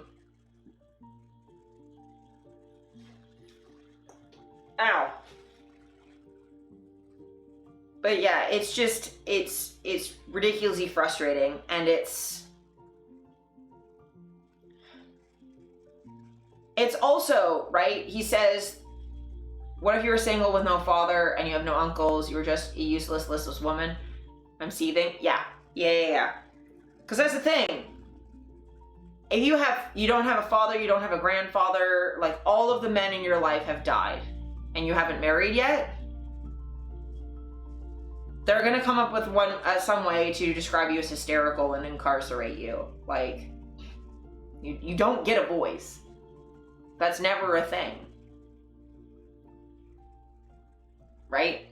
Like, and keep in mind, he said this is his position because he's a Christian. And then they want to put their particular Christian vision on the entire country because it's a Christian nation, right? Why can't the family vote be the mother? Because the Bible says, or they interpret the Bible saying. And also, a house can't be divided against itself. Fun fact, duplexes exist. So, definitionally, a house divided against itself can stand, and frequently does. And, it's telling that they think voting for a different, like having separate votes means they're divided, rather than being diverse, that they see diversity as division, rather than,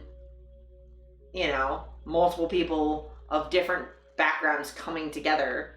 They see it as a fight for dominance, because it's projection. If the family is a unit, then surely the wife voting should be the same thing. Again, not in the mind of Christian nationalists who believe that women should never be in a position of authority over a man. Because they take Bible quotes and use it to justify whatever the fuck they want. And I believe there's a verse that says that a man should not have a position over... That's what I mean, they're telling on themselves? Yeah. Well, and they don't even think of it as telling on themselves. They're just like, no, women aren't people. They're trying to frame it as like, well, it's not that I want to take a vote away from women. It's just that women shouldn't have the vote. It's like, well, but dude, what do you think that means, bro? But they want to,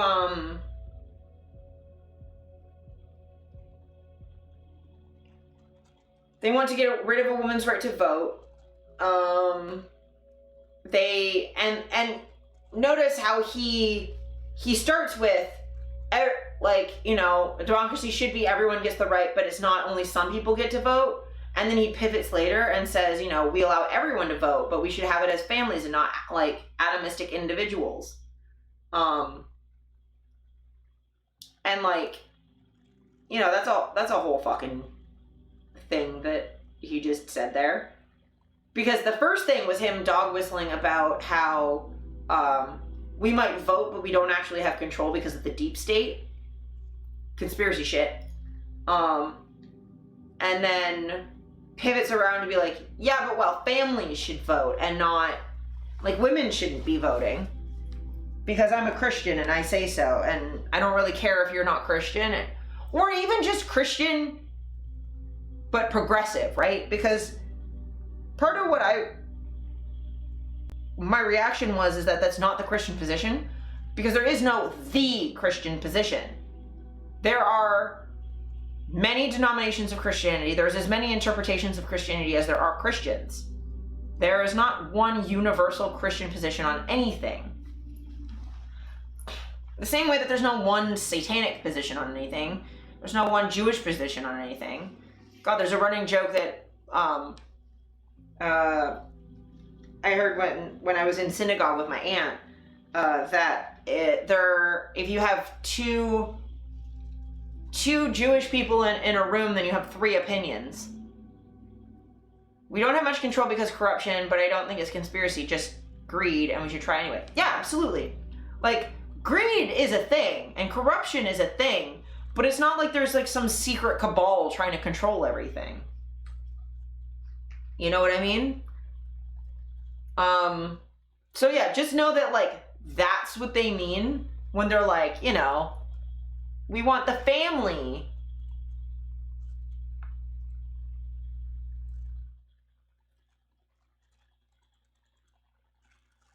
As the centerpiece of American life, right? Maybe like oligopolies or syndicates, but not like world governments or anything. Yeah. It would have to be subtle. Yeah, and discreet. I know, and people with power are not subtle or discreet. Have you seen Elon Musk on Twitter? You mean they don't sit on a big round table to discuss the fate of the whole world? Yeah, and I mean, if anyone does, it's billionaires who have power. Not, like, Jewish people? Like, yeah, it's not like blatant. Or in like some ways it is, but like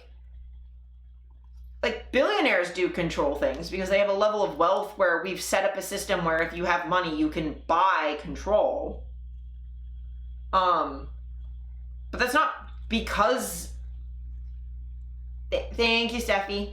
Like price fixing and lobbying, but not like total control. Yeah. And like, I mean,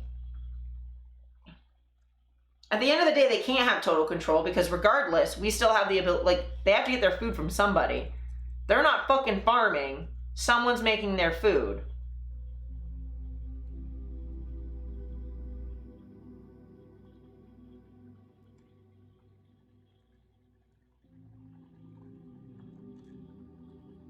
Oh, the music's being weird. Back? Okay, cool. Thank you.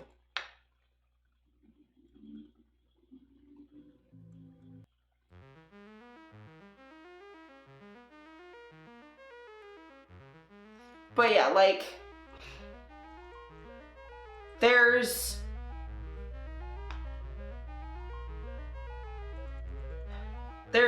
no like secret cabal. Like, billionaires having control of things isn't secret. They write their names on all our buildings. It's not secret. Is your name written on a hospital? You probably have control of things. you know? And again, it's not like they have like complete control over everything. They're egotistical, yeah. So dismantle the administrative state, so get rid of career experts and replace them with lackeys. Defend the nation's sovereignty and borders, nationalism and fascism, and secure God-given individual rights to live freely. Okay, but freely how, right? Because it's not like I don't get an individual right to vote, apparently, according to them, right? I don't have a God-given individual right to trans my gender. I don't have a God-given individual right to sell sex, to even fuck women, to do kink. They'd make this illegal, I'm sure. I mean, they'd let other people tie me up, but not in the fun way. But God-given is like a big fucking red-ass flag right there. God doesn't give me rights. Human rights are a thing that we agree on. Fucking Jesus. Project 2025 proposes the entire federal bureaucracy, including independent agencies such as the Department of Justice, be placed under direct presidential control, a controversial idea known as unitary executive theory. In practice, that would streamline decision-making, allowing the president to directly implement policies in a number of areas. The proposals also call for eliminating job protections for thousands of government employees who could then be replaced by political appointees. God-given right to just live in my house with cats and a book that scares them. Yeah. Fucking no cat ladies. But again, so like, you know, replacing people with political appointees. This is given 100 years ago, you know? This is given very Germany. Being able to control all aspects of the justice system so you're, like, unaccountable, that's not good. The document labels the FBI a bloated, arrogant, increasingly lawless organization. It calls for drastic overhauls of this and several other federal agencies, as well as the complete elimination of the Department of Education. So no Department of Education, no federal standards for education of children, or standards of like treatment for students to make sure that they have like basic like rights. Overhauling the FBI. So the one federal agency that actually investigates child sexual abuse, they're going to overhaul that because they don't like it? Well, of course not. Trump loves Epstein so much. And, I mean, you can't let those pedophile priests and cardinals get in trouble, right? Like, you know. So, not that I'm like the biggest fan of the FBI all the time. Like, they're responsible for a lot of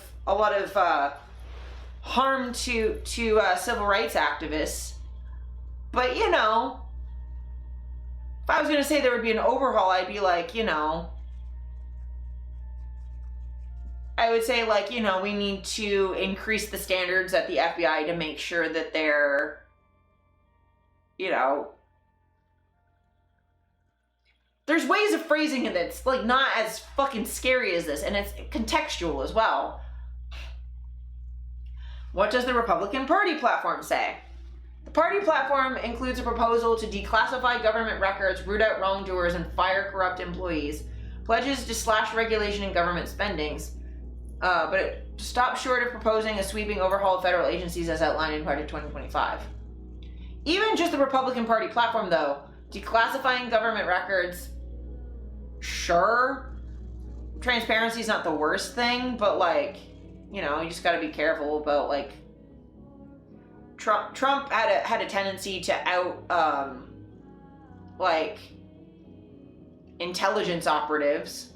Maybe audit the FBI, maybe investigate, I don't know. Yeah, or just be like, hey, you know, we want to make sure that we're gonna do a, like, overhaul of the FBI to make sure that they're focused on the things that matter to Americans, like stopping doxing and child abuse and focusing away from criminalizing speech. I mean, there's ways you could phrase it that's like not as big a deal. Immigration, we increased funding for a wall on the US-Mexico border. One of Trump's signature proposals in 2016 is proposed in the document. Project 2025 also proposes dismantling the Department of Homeland Security and combining it with other immigration enforcement units and other agencies, creating a much larger, more powerful border policing operation. Other proposals include eliminating visa categories for crime and human trafficking victims. So no fucking immigration for victims. They get punished. Cool. Increasing fees on immigrants and allowing fast-tracked applications for migrants who pay a premium. Cool. Pay to win immigration. Love that. Not all of those details are repeated in the party platform, but the overall headlines are similar. The party is promising to implement the largest deportation program in American history. Yay! We love largest deportation program in American history. I mean, they don't have trains to ship people out of the country like Germans had in the 30s, but you know, I'm sure they'll figure out something. Maybe a bunch of Ford F-150s. I don't fucking know. Jesus. So fashy. Climate and the economy. The document proposes slashing federal money for research and investment in renewable energy and calls for the next president to stop the war on oil and natural gas. Yay! Carbon reduction goals would be replaced by efforts to increase energy production and energy security. The paper sets out two competing visions on tariffs and is divided on whether the next president should try to boost free trade or raise barriers to imports.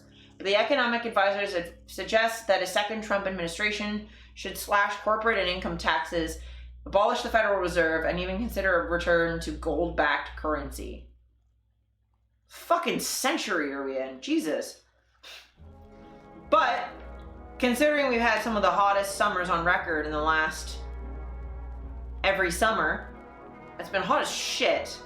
And it hasn't snowed really in Canada. Like in Toronto, it hasn't snowed really in the last like 6 years, really. Like we used to get snowbanks that were hip high that you'd have to crawl over to get into buses. That hasn't happened in a while. So real shitty environmental policy, unsurprising. The party platform does not go as far as Project 2025 in these policy areas. The platform instead talks about bringing down inflation and drilling for oil to reduce energy costs, but is thin on specific policy proposals. Yeah, because we need more oil. That's great. Oh, can I tell you though, while we're talking about oil, I was on a streetcar the other day. Giant fucking rap on the streetcar talking about Canadian oil and gas. It was like, oh, if the world needs oil and gas, it should be Canadian oil and gas. I'm like, Jesus Christ. Maybe we don't need oil and gas, maybe. Abortion and family. Project 2025 does not call outright for a nationwide abortion ban. However, it proposes withdrawing the abortion pill mifepristone from the market and using existing but little enforced laws to stop the drug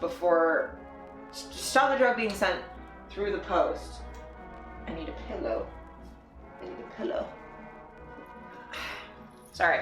Laying in rope is actually hard. Thanks for the stream, Ropes. You're awesome. No problem. Have a good one. Thanks for hanging. Hope to see you again sometime soon.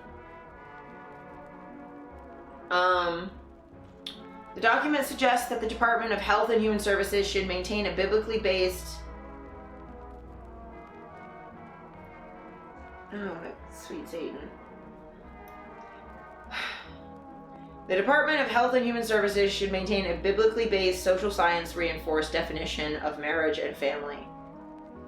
So, what the fuck does that mean? What that means is one man, one woman,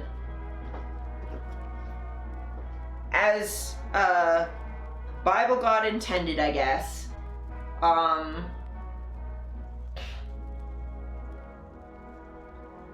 No No abortion, no IVF.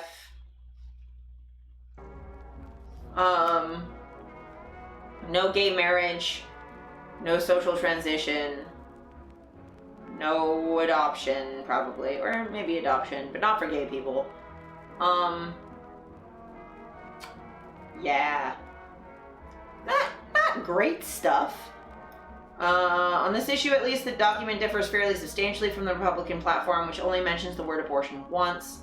The platform says abortion laws should be left to individual states and that late-term abortions, which it does not define, should be banned. It adds that access to prenatal care, birth control, and an in vitro fertilization should be protected. The party platform makes no mention of cracking down on the distribution of mifepristone. So, it only mentions the word abortion once, but Trump has bragged about getting Roe v. Wade dropped. So,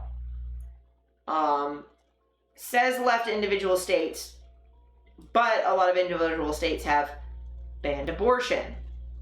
And, you know.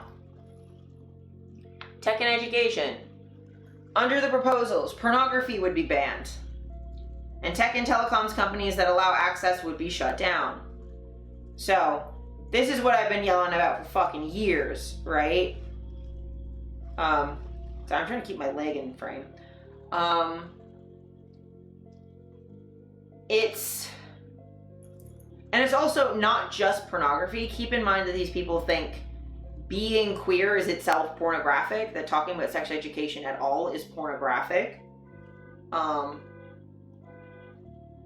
So, like, keep that in mind.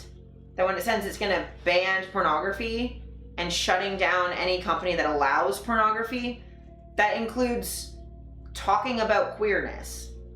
It's not just the super raunchy explicit stuff that I do on my OF, but like, not that I don't do anything that explicit, I guess. I do photos mainly, but like, you know, I wouldn't be able to exist on the internet. But talking about sex equals porn is just so weird. Yes, they are very weird. Well, for them, talking about trans people is pornographic because they immediately think about genitals. Or, you know, gay people because they immediately think about butt sex when they think about gay people. They just think about how we have sex because they can't just be fucking normal. I go to clothing optional sex clubs. And I will be around a bunch of naked people and I don't really think about genitals at all. And they're in my face. Like, I'm looking at naked people lounging in a pool and porn on video, like on video screens all over the club. Watching people get like DP'd. And I don't even like fucking think about it. It doesn't even occur to me to think about someone's junk. Unless like I'm actively fucking someone, I don't think about it. Even still, this comes back to a them problem. Yeah. I also think about genitals more than I should, but I still know it's a me thing. Yeah, that's true. But like, some of that happens because like, people keep fucking bringing it up. But like, I'm in clothing optional spaces so often that like I really just don't think about it. And when I do, it's pretty value neutral. I don't really think about it. Like, unless I'm actively having sex with you, I don't really think about it. It's just more skin. Like, seeing someone's titty and seeing someone's, like, thigh or knee or fingers, it's like... So I've gotten way horny over a man's hand than his chest before. Like, I don't... You know... Like, I think about stuff, but it's not nearly with the obsession and weirdness that these people fucking do. The document calls for school choice and parental control over schools and takes aim at what it calls woke propaganda. So think racial stuff, religious diversity, you know, all that shit. And school choice means funding for private religious schools, a lot of which have strict dress codes and behavioral codes of conduct that ban being gay and that sort of shit. Force women to dress modestly and all this shit. It proposes to eliminate a long list of terms from all laws and federal regulations, including sexual orientation, gender equality, abortion, and reproductive rights. So sexual orientation, no gayness. Gender equality, that probably includes feminism, my guys. Abortion and reproductive rights, self-explanatory. Project 2025 aims to end diversity, equity, and inclusion programs in schools and government departments as part of what describes as a wider crackdown on woke ideology. Welcome in, Meatball. How's it going? What's up, boners? Well, apparently boners are illegal now. Apparently we're not allowed to have boners anymore because it makes the Jesus sad.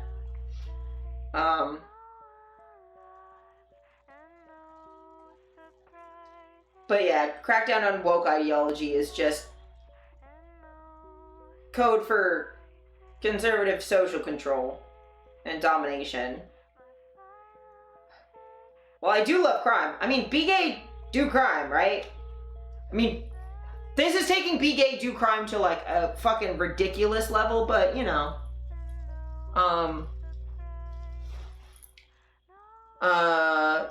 Project 2025's proposals in this policy area are broadly reflected in the Republican platform, which in addition to calling for the abolishing of the Department of Education, aim to boost school choice and parental control over education, and criticizes what the party calls the inappropriate political indoctrination of our children. As opposed to the appropriate political indoctrination of our children, which is, you know, Sunday school. And them bringing their kids to pro-life shit. Although Heritage has long supported reforming the country's public pension plan, Project 2025 barely touches on this third rail of American politics. The platform says Social Security is a lifeline for millions of retired Americans, and Republicans will restore economic stability to ensure the long-term sustainability of the program. Lovely. That's fine, I guess. I don't believe them, but... Project 2025 is backed by a $22 million budget and includes strategies for implementing policies immediately after the presidential inauguration in January 2025. Heritage is also creating a database of conservative loyalists to fill government positions and a program to train those new workers. Democrats led by Jared Huffman, a congressman from California, have launched a Stop Project 2025 task force. Many of the proposals would face immediate legal challenges. Yes. So, that's a decent overview of some stuff.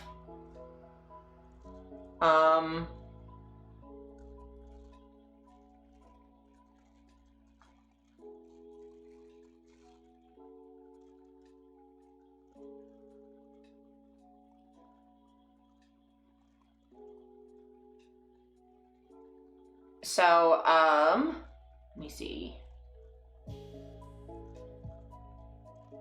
These people are psychopaths? Yeah. And that's kind of mean to psychopaths to say, actually. I think psychopaths might actually be nicer human beings than this. I'm gonna rotate slightly. My various shoulders are hurting.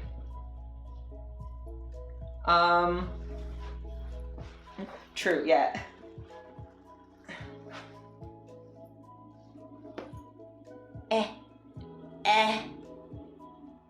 Here's another one. Vance praises a key leader behind Project 2025. His running mate praised the vision of Heritage Foundation President Kevin Roberts in the foreword of a forthcoming book that could conflict with the Trump campaign's effort to distance itself from Project 2025. The Associated Press obtained a copy of the foreword to Roberts' forthcoming book, Dawn's Early Light, on Tuesday, the same day of a shakeup at Project 2025, which has become an important election year issue.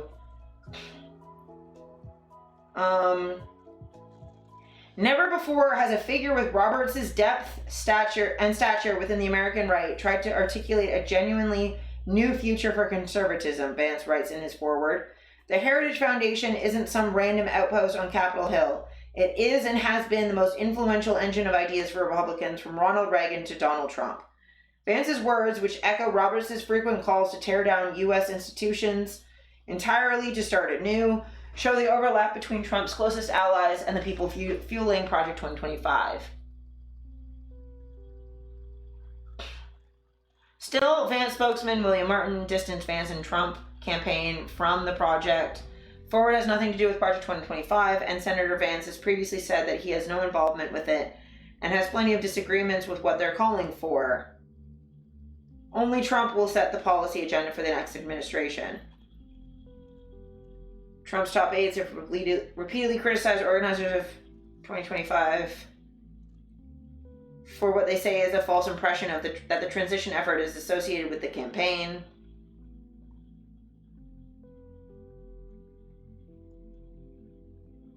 The book, scheduled to be published on September 24th, outlines a vision for what its publisher calls a peaceful second American revolution. Revolutions are not peaceful. Its subtitle is Taking Back Washington to Save America, though earlier descriptions of the book listed it as Burning Down Washington to Save America. The publisher's description says it identifies institutions that conservatives need to build or to take back, adding that some are too corrupt to save. Among those it lists are Ivy League colleges, the FBI, the National Institute of Allergy and Infectious Diseases. Awesome. The Department of Education, and the Bill and Melinda Gates Foundation.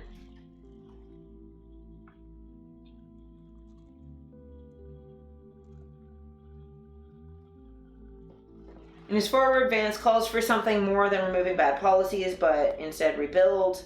We need an offensive conservatism, not merely one that tries to prevent the left from doing things we don't like. As Vance wraps up, he quotes Roberts as saying that when twilight descends and a person hears wolves, you've got to circle the bandwagons and load the muskets. We're all now realizing that it's time to circle the wagons, load the musket. Vance adds, in the fights that lay ahead, these ideas are an essential weapon. Yeah, if only they were actually anti-corruption.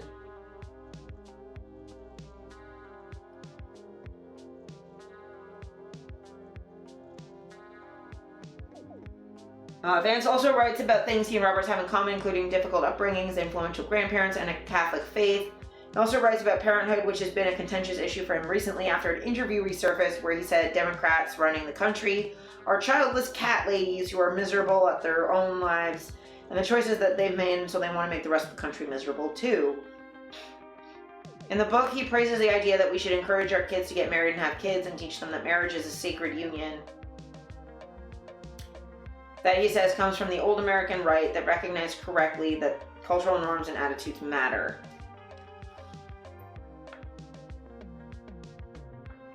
So, the Project 2025 leader's new book, J.D. Vance writes a forward for, and somehow there's nothing related.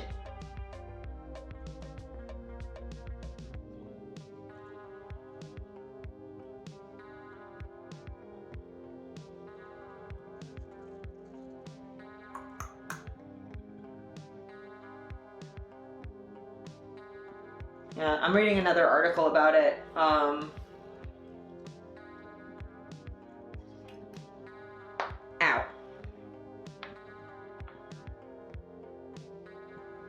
Vance does not explicitly mention Project 2025 in the foreword. He does, however, make clear that he's extremely close with Roberts and that he sees him as a strong ally in a shared political project. Forward opens with the parallels in the biographies.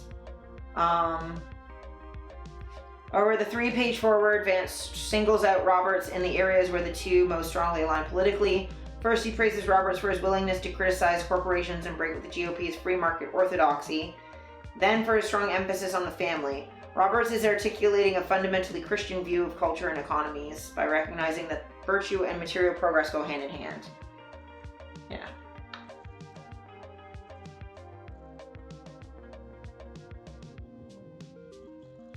Calling for revolution.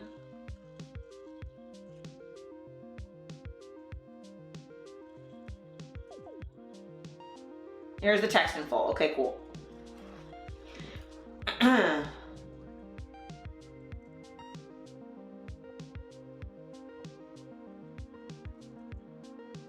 Yeah, they're just talking about they're similar, they're Catholic.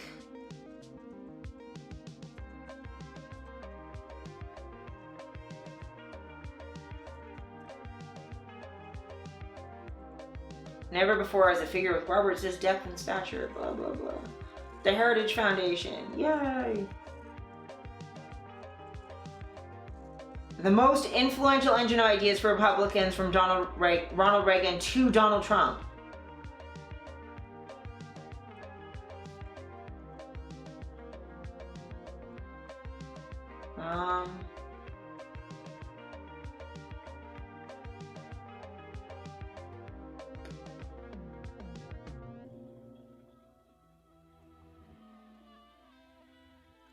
Just trying to see if there's anything new.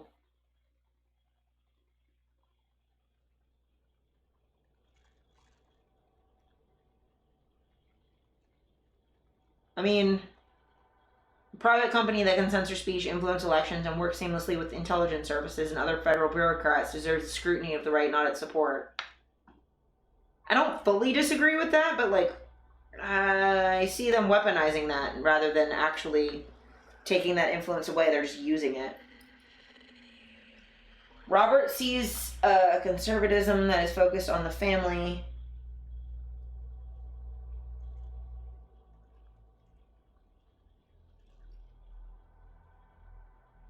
Oh yeah, it isn't just a contract, but a sacred and to the extent possible lifelong union. We should discourage them from behaviors that threaten the stability of their families. We should also do something else, create the material circumstances such that having a family isn't only for the privileged. It means better jobs at all levels of the income ladder. It means protecting American industries, listening to our young people. Roberts is articulating a fundamentally Christian view of culture and economies.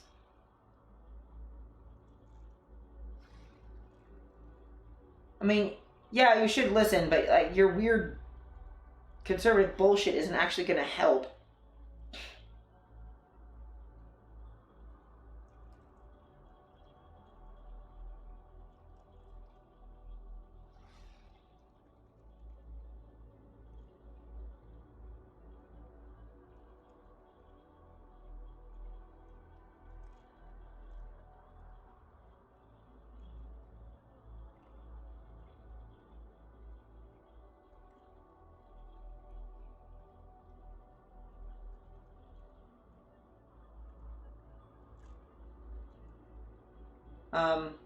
Also, keep in mind that J.D. Vance did absolutely right that he grew up as a hillbilly and absolutely did not.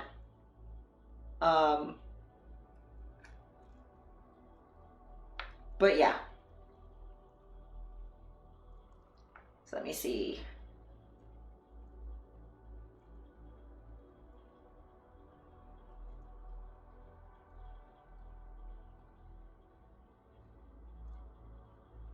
This is another thing about J.D. Vance that I just want to cover real quick. J.D. Vance endorses book that argues people who hold left-wing beliefs are unhuman and praises violent dictators.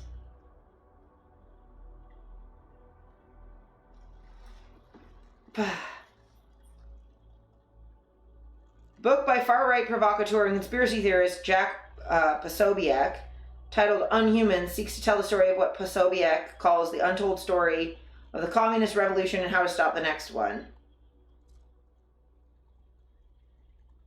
He argues in Unhumans that people who identify as progressive seek to undo civilization itself. He also applies the label to multiple other left-of-center ideologies as well, including communist, socialist, and Marxist-Leninists.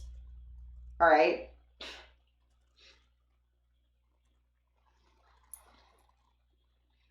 They are opposed to humanity itself. They place themselves outside the category completely in an entirely new misery-driven subdivision, the unhuman. Vance wrote a blurb to the book, according to USA Today, writing, "In the past, communists marched in the streets waving red flags. Today, they march through HR, college campuses, and courtrooms to wage lawfare against good, honest people. In Unhumans, Jack and Joshua reveal their plans and show us what to do to fight back." Additional blurbs endorsing the book are also included from Don Jr., former Fox News host Tucker Carlson. The book's foreword is written by Trump administration strategist and media executive Steve Bannon. So like, they can say things are unrelated, but they keep fucking writing forwards for these shitty ass books that echo Project 2025. Like, the attack on woke and the left are Unhumans, it's this exact same thing. In Unhumans, the authors focus on the critical matter of what actually makes us human, Bannon writes. They note that humanity only happens when you have actual civilization. The book goes on to praise some of history's most violent and repressive dictators, including Spain's Francisco Franco and Chile's Augusto Pinochet. Our study of history has brought us to this conclusion. Democracy has never worked to protect innocents from the Unhumans. Sobiech rose to fame in 2016 as one of the lead voices advancing Pizzagate. We don't need to go into that. I think we've covered that before. Southern Poverty Law Center describes him as a political operative and internet performer of anti-democracy hard right, known for creating and amplifying viral disinformation campaigns. He helped lead Stop the Steal campaign. He's also collaborated with white nationalists, anti-government extremists, members of the Proud Boys, and neo-Nazis. And Vance hasn't commented on this, but like, you know, when people tell you who they are, believe them. Well, I think that everyone is human. I agree. But, like, what the fuck is an Unhuman? It's dehumanization, right? So,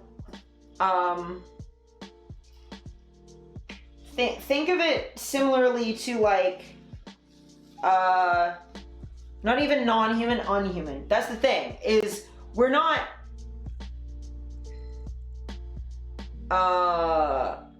non-moral, like we're not like animals who don't know right from wrong. We're inhuman. We're immoral. We actively do things against the betterment of mankind. Like it's a demonization along with the dehumanization.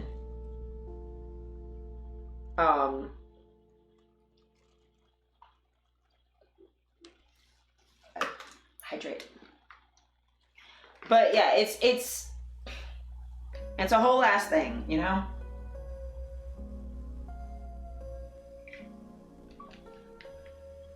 I'd rather be a demon than these people. Yeah, being a demon seems like a whole lot more fun.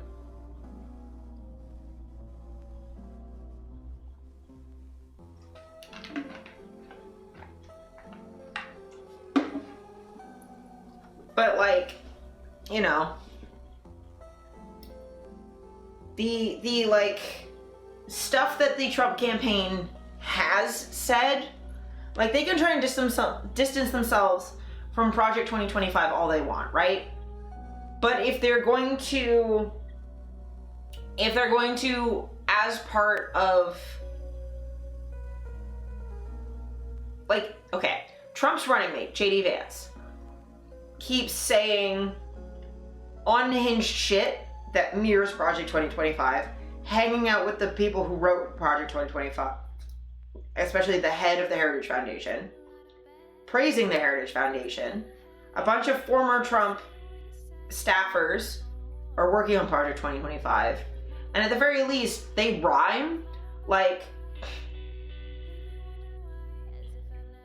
if we're gonna give Kamala progressive kudos for how awesome Tim Walz is, then, I mean, Trump chose Vance, right?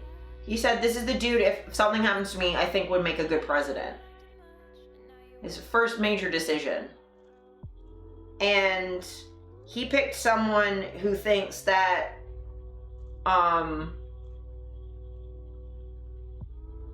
he wrote a foreword to a book calling all of his political opponents non-human, that he said that democracy doesn't work. Do these people feel joy, like genuine joy? I really don't think they do.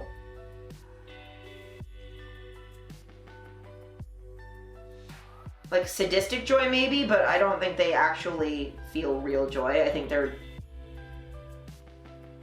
too caught up in their own hatred of other people and their own insecurity to actually be free enough to feel real joy, you know? But like, J.D. Vance wrote a foreword for a book that demonizes people and says that democracy isn't workable. He wrote a foreword for a book by the head of Project 2025. And it's not like this guy's new to the Heritage Foundation, and the Heritage Foundation's positions have been consistent for decades. Right? So like, you can say they don't know anything about Project 2025, but the values echo, right? You know, Trump can say he doesn't know anything about Project 2025, but when Project 2025 says, like, we should ban abortion, and Trump says, I got rid of Roe v. Wade, isn't that awesome? You know? When they're both saying build the wall and deport immigrants, when they're both saying that, like, we shouldn't have trans women in sports, and that we shouldn't have like gay marriage, and we shouldn't have women's rights.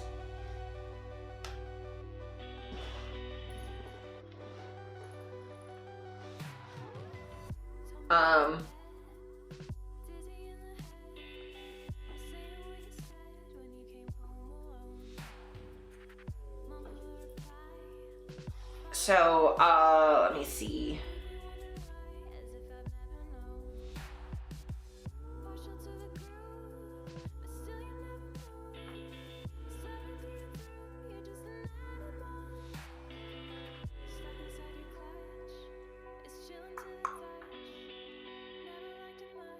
Okay. New story out. An exclusive look inside Project 2025's plan to train an army of political appointees who could battle against the so-called deep state of bureaucracy for a future Trump administration. Whew, this is going to be a big one.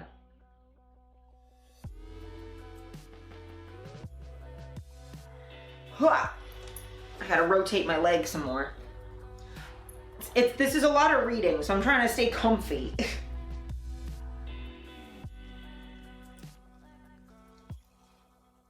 This is sort of coming off my foot.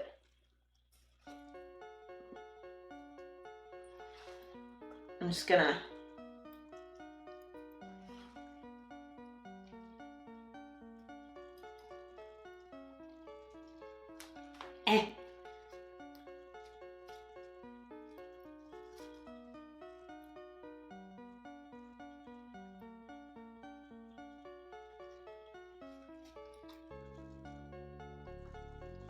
My rope is shedding everywhere. Oh, get off my foot, you bitch. What the fuck did it...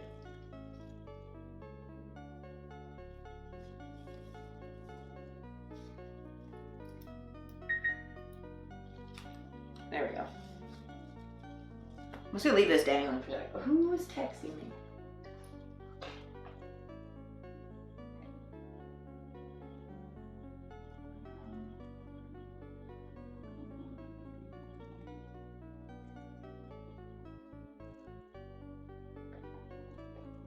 One sec, I'm having a work thing real quick.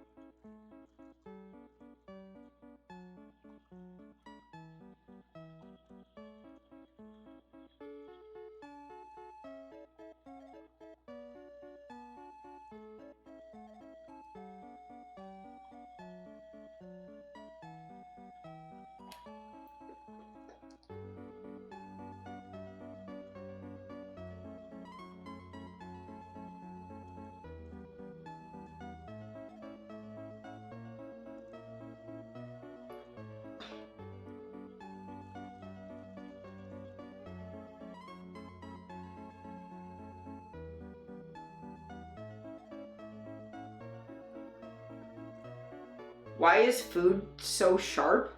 I have no idea. Specifically to hurt you.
Okay, I think that's it, mostly settled. Oh my good God.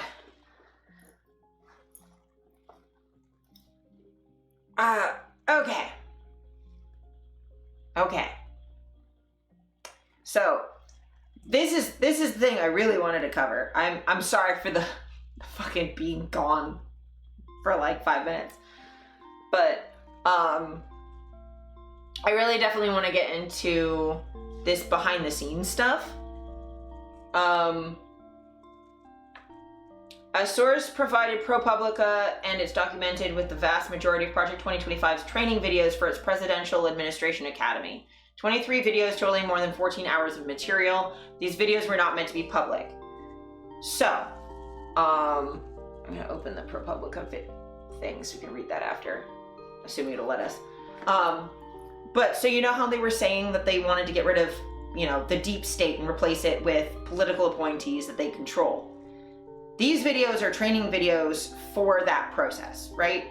So they want to have all of their people ready to go day one, or as quickly as possible. So they have all of this training information to train their lackeys to control these political positions.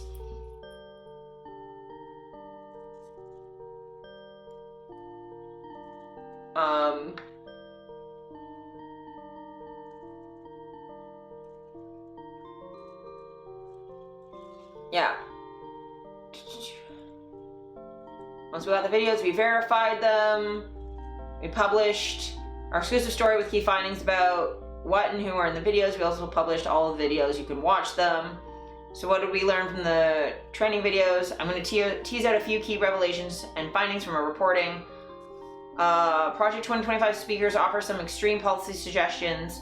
Bethany Cosma, a former Trump-era USAID official, says future appointees will have to eradicate climate change references from absolutely everywhere.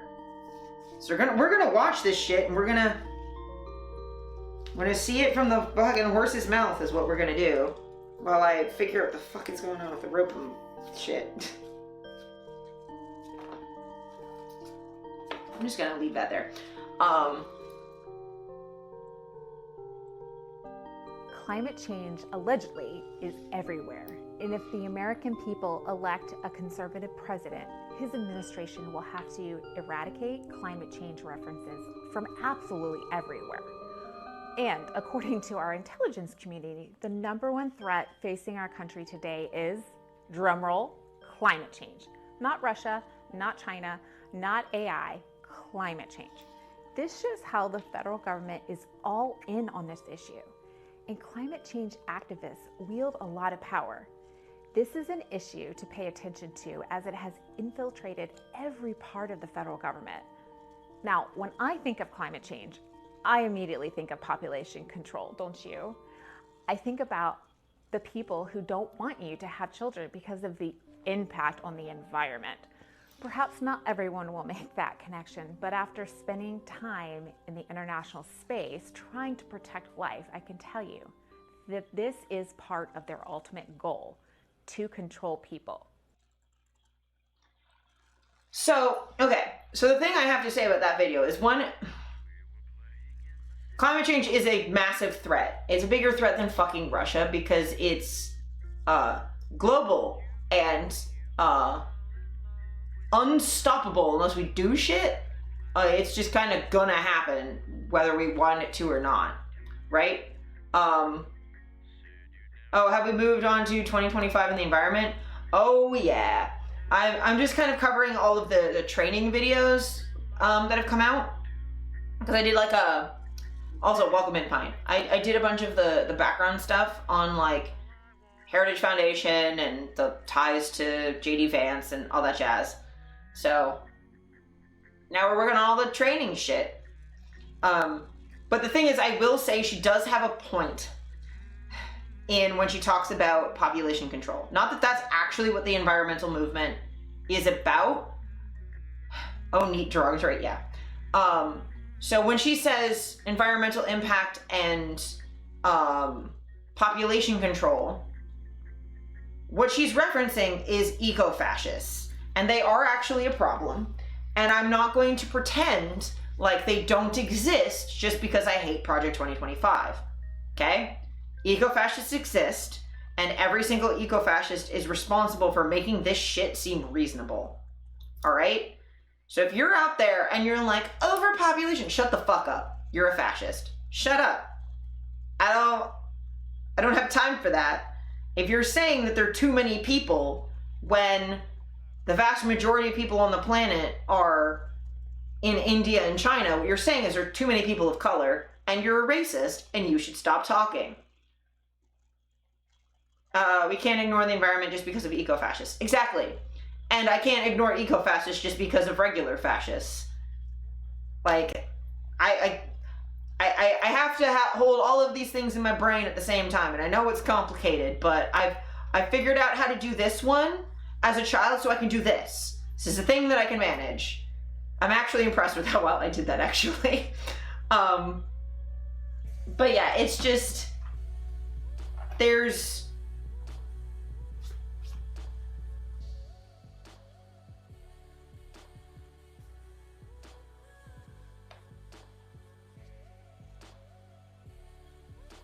Sorry.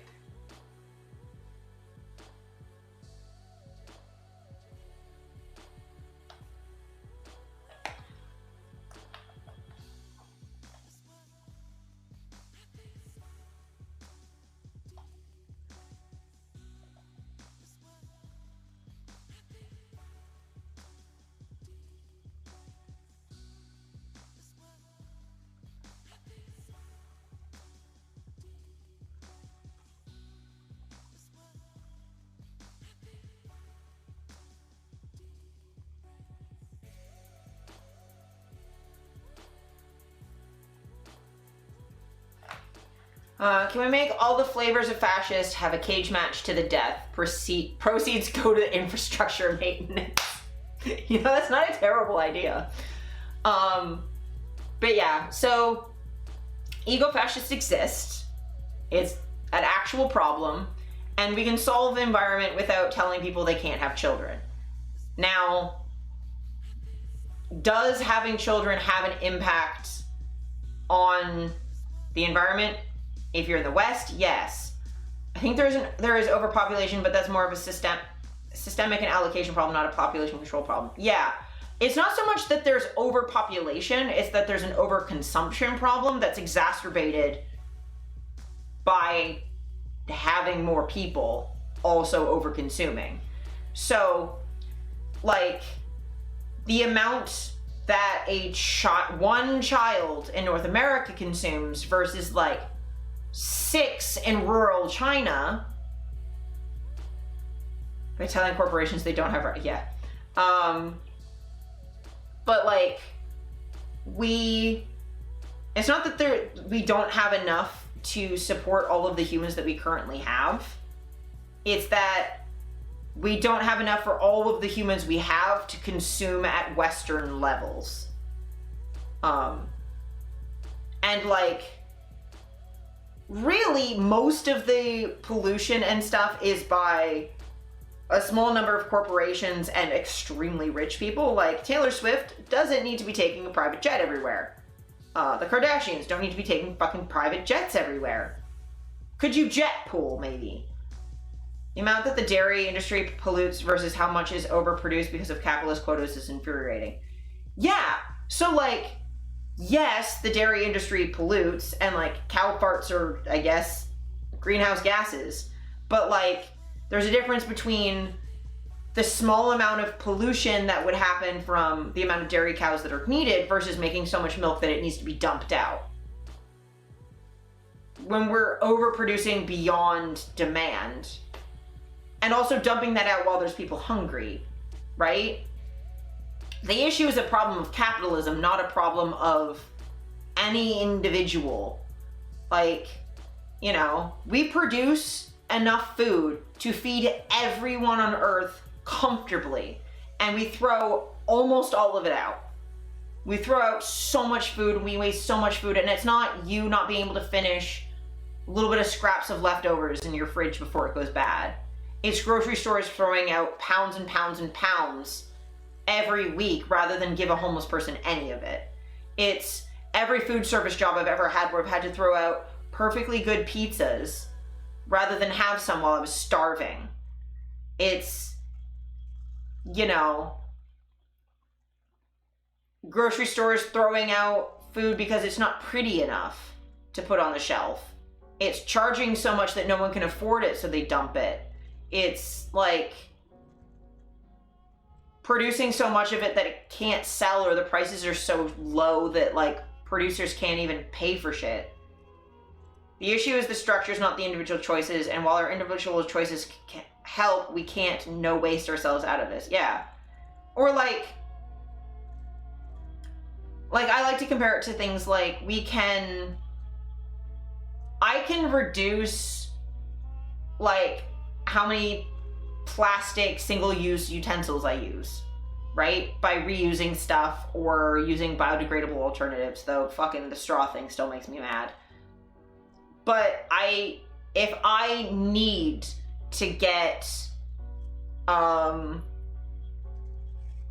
like medication, like my tattoo artist gets like custom sent medication because of a condition that she has, and you get like a thing this big that comes in a box, in a bigger box, in a huge box filled with, it's like, you don't need all of that to send a thing this big. The amount of electronic and plastic waste because we make shit to break. Yeah. Shitbox houses are all the things made to have a short life instead of being durable. Yeah, and like not letting people fix things and things being built to be replaced. Like that's why I like these headphones, right? So these headphones, I gotta be careful not to pause the music by touching the side, but these headphones, these are Sennheiser headphones, and I specifically get these ones. We can't make reusable catheters, but Shein should not exist. Exactly. Number cannot perpetually go up. Yeah. So I bought these ones because Sennheiser, so I've had a lot of other headphones in my life where the ear pads disintegrate and you have to throw out the whole headphone because these aren't replaceable. But these, look how nice these are, right? This is gonna be hard to show on camera, but like they look brand new, right? I just replaced the ear pads because the old ones were literally falling apart. The leatherette on the outside had come off. The foam had been completely soaked with water because of how much has been raining. So, let me see if I can do this without it being a problem. But these pop off. Yeah, see? Pop off. And I just put new ones back on.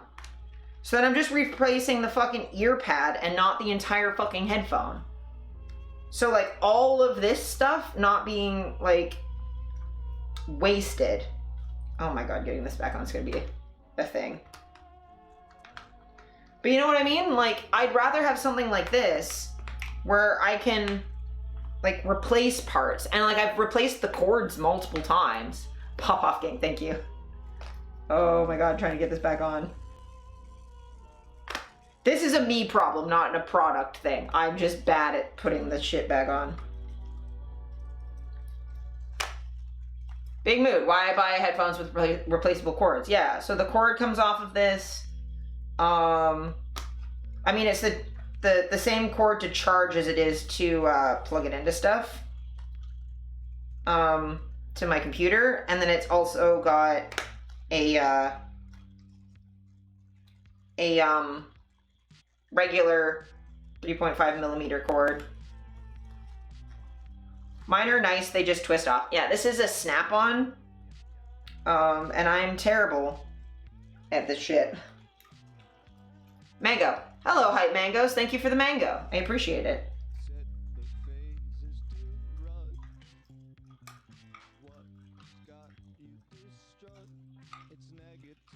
Okay, this is on well enough for now. I will fix it properly later.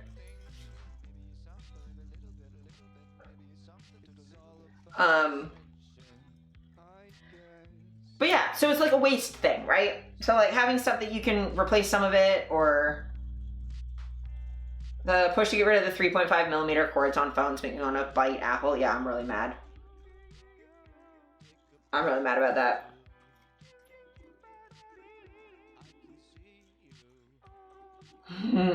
Logo's gonna look so different once I'm done. Yeah, you're gonna eat the whole thing.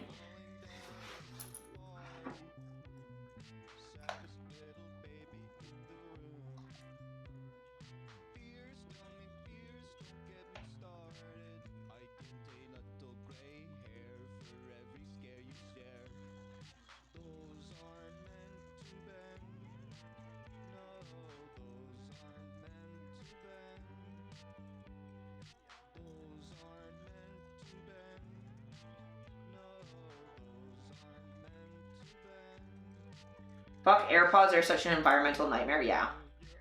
Oh yeah, I want an adapter too. But yeah, so this is like, I just buy old phones. The problem is I need a good phone with a good, like, I need good cameras for my job. So, but yeah, I'm gonna get an adapter for it probably. Though at this point, all of the active noise canceling headphones that I need for autism reasons they're Bluetooth anyway, so it's fine. Yeah, no, the new ones have it too. It started with Apple is the problem. But yeah, so another speaker, Katie Sullivan, a former DOJ acting attorney general under Trump, aims at gender advisory roles created by Biden to advance equal rights and opportunities. A position has to be eradicated. I think you can expect that equity and all of the equity executive orders under Biden will be repealed early in the next administration. This is going to require a very detailed plan to execute the eradication of the dictates in the equity orders. For instance, there's a gender advisor position created by one of these executive orders. That position has to be eradicated, as well as all the task forces, the removal of all the equity plans from all the websites, and a complete rework of the language in internal and external policy documents and grant applications. Yes, the Panthers will eat her face. But yeah, so this is just straight up just rolling back of women's rights, and it's not even probably primarily going to affect trans people. It's just going to affect women's rights more than anything.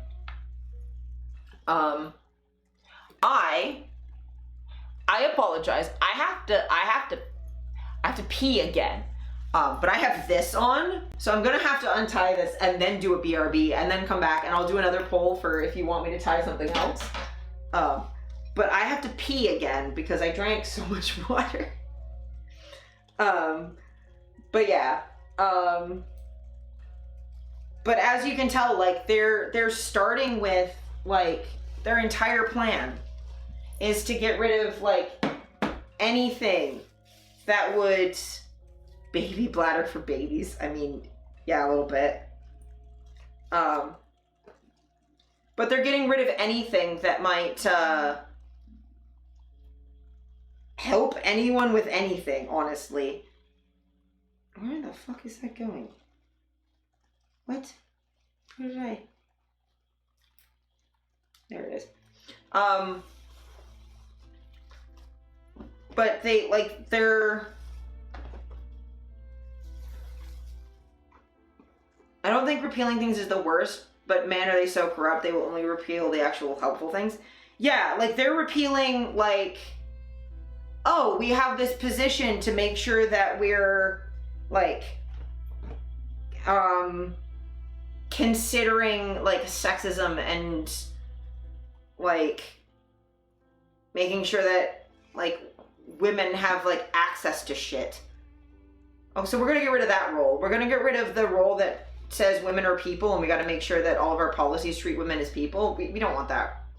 And that's like a #1 priority, is to get rid of an advisory role. You know what I mean? Shit's ridiculous. And like, you know, and when they talk about being against woke policies, right? Like, that's race, that's religious diversity. It's like every difference outside of their white bread cookie cutter bullshit that you can possibly imagine. Like, are you neurodivergent? Like, that's gonna come for you too.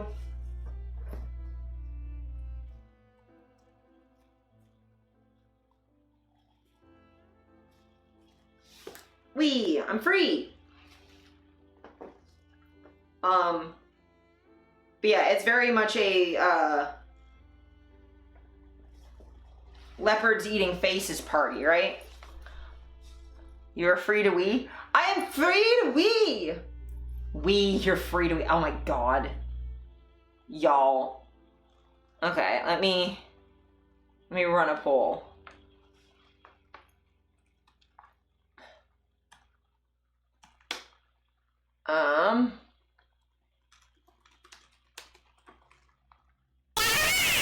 Oh my god, Pint, thank you. That one got me a lot.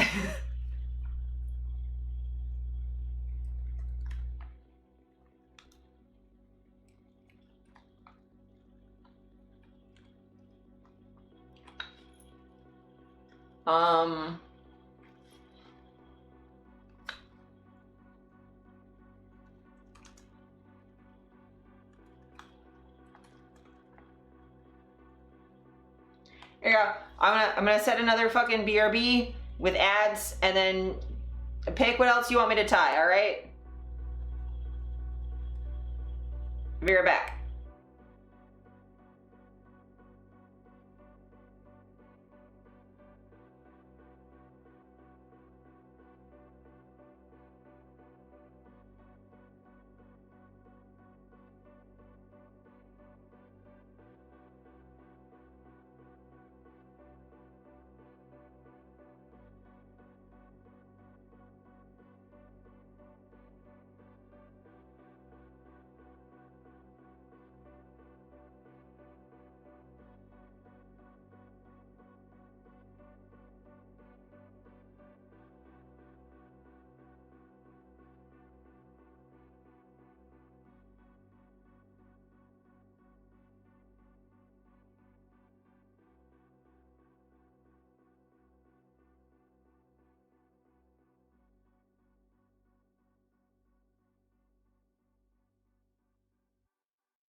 And then...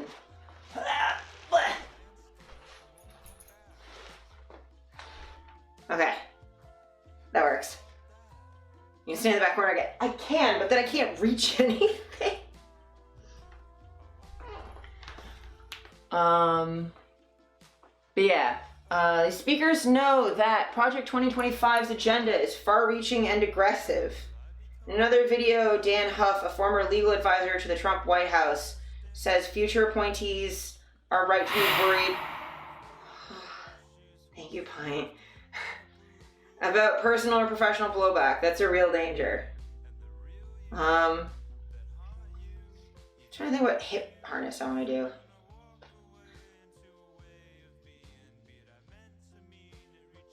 Okay, no. Okay. Where the fuck is my mouse? It's too many monitors. If the next Republican president does not execute a dramatic course correction, there may never be another chance. So if you're not on board with helping implement a dramatic course correction because you're afraid it'll damage your future employment prospects, it'll harm you socially, look, I get it. That's a real danger. They It's don't, a yeah, they real don't thing. deserve a blown But back. please, do us all a favor and sit this one out. If the next Republican president does not execute a dramatic course correction, there may never be another chance. So if you're not on board with helping implement a dramatic course correction because you're afraid it'll damage your future employment prospects, it'll harm you socially, look, I get it. That's a real danger. It's a real thing. But please, do us all a favor and sit this one out. Is he legitimately saying, like, hey, dramatic... if you don't want to have, like, damage to your career and, like, you have to be okay with having damage to your future? You have to commit. That's so culty. Such a high control environment. You might be wondering, if Project 2025 wants to slash government so much, why bother recruiting and training all these people? Why not leave the jobs empty? In another video, Spencer Crescen, Associate Director, answers that question. Sweet. I love this. I'm learning so many things. Would you bet on just a few thousand people to overcome the massive federal bureaucracy? Some people want to reduce the number of political appointees or reclassify more positions as reserved for career employees and not political appointees. Some on the right even say that we, because we believe in small government, should just lead by example and not fill certain political positions. I suggest that it would be almost impossible to bring any conservative change to America if the president did that.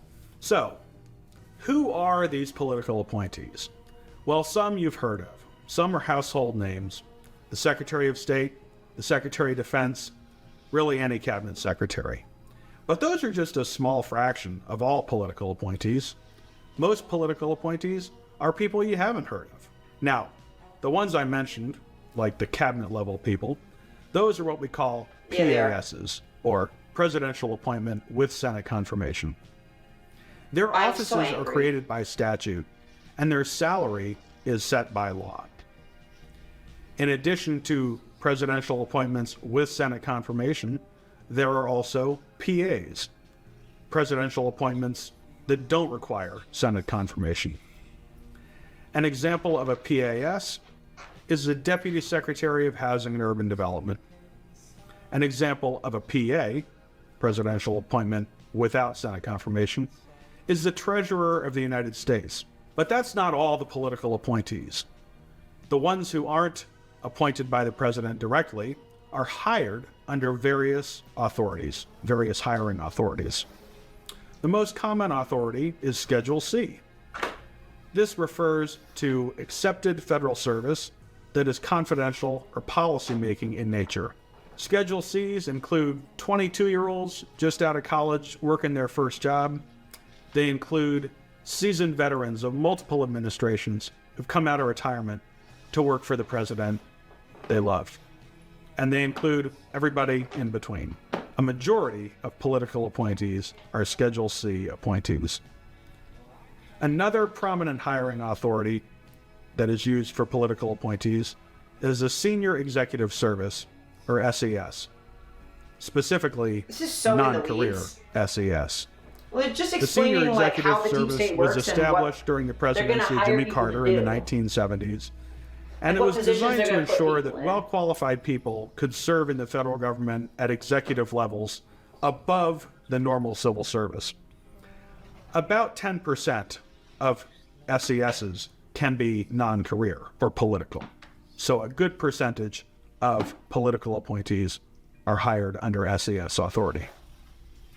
Many senior political appointees, not exactly household names, but known among the Beltway political class, are non-career SES appointees.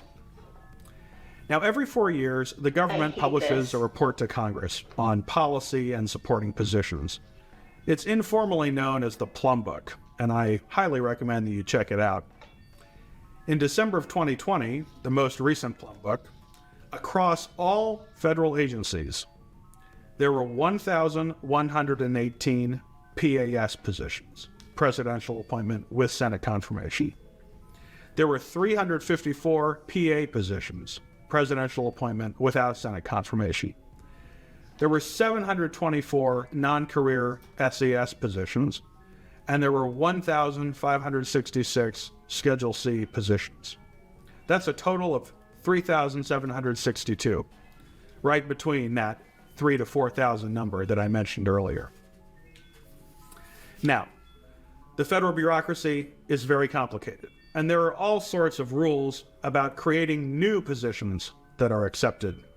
There are all sorts of rules about what happens when someone who's nominated for a Senate-confirmed position is still awaiting confirmation by the Senate, and who can be acting in that role in the meantime. But those are stories for a different video. For now, think about those approximately 3,700 I'm not watching all of that, but oh my god, walking with my legs tied together is difficult. Okay, I gotta make the camera point down now. Oh god. But how do we like the harness, chat? How do we like it? I can barely walk. Hello. I'll point you down again. Booty locked it, yeah.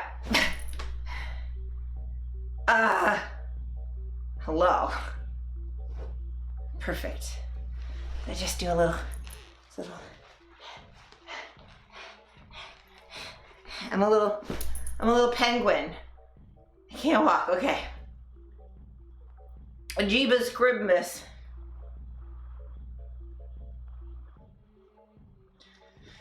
It's like a rib cage for my legs. Yeah, pretty much. Oh my god, okay. So yeah, this is just him being like, you know, we're not leaving the jobs empty because it's more, we can get more done to change the country to be more Christian nationalist fascism if we have people in those positions to do the job, is essentially what that's trying to say. I don't want to fucking watch that. That's so dry. Trump and his campaign have tried to distance themselves from Project 2025. Trump says he knows nothing about it and has no idea who is behind it, yet Trump himself has praised the Heritage Foundation, which leads Project 2025. He flew on a private jet with Kevin Roberts, president of the Heritage Foundation, which leads Project 2025, and in a 2022 speech at Heritage Foundation event, Trump said, "This is a great group. They're going to They're going to lay the groundwork and detail plans for exactly what our movement will do and what your movement will do when the American people give us a colossal mandate to save America." Which is why you criticize the Democratic Party for those positions. Yeah, for sure. The videos obtained by ProPublica deepen the connection. 29 of the 36 speakers in the video have worked for Trump in some capacity. Some for his 2016 to 17 transition, many in his administration, one even on his re-election campaign.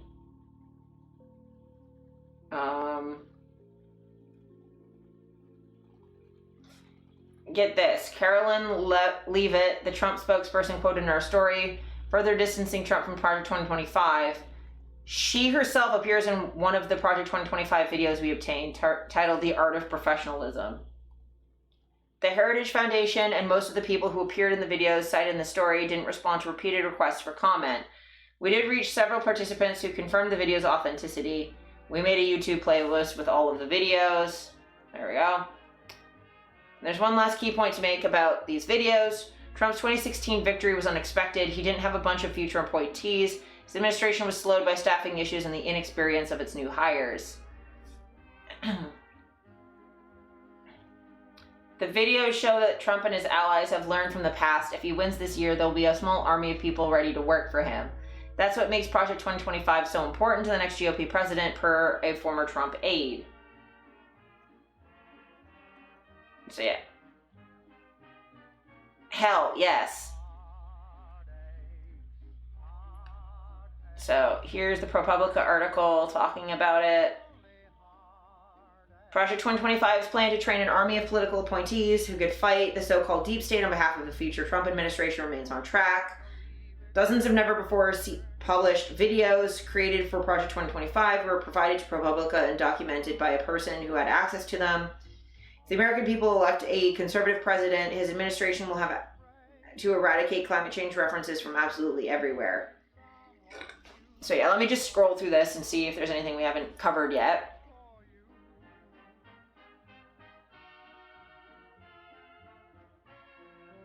The Project 2025 videos coach future appointees on everything from the nuts and bolts of governing to how to outwit bureaucrats. There are strategies for avoiding embarrassing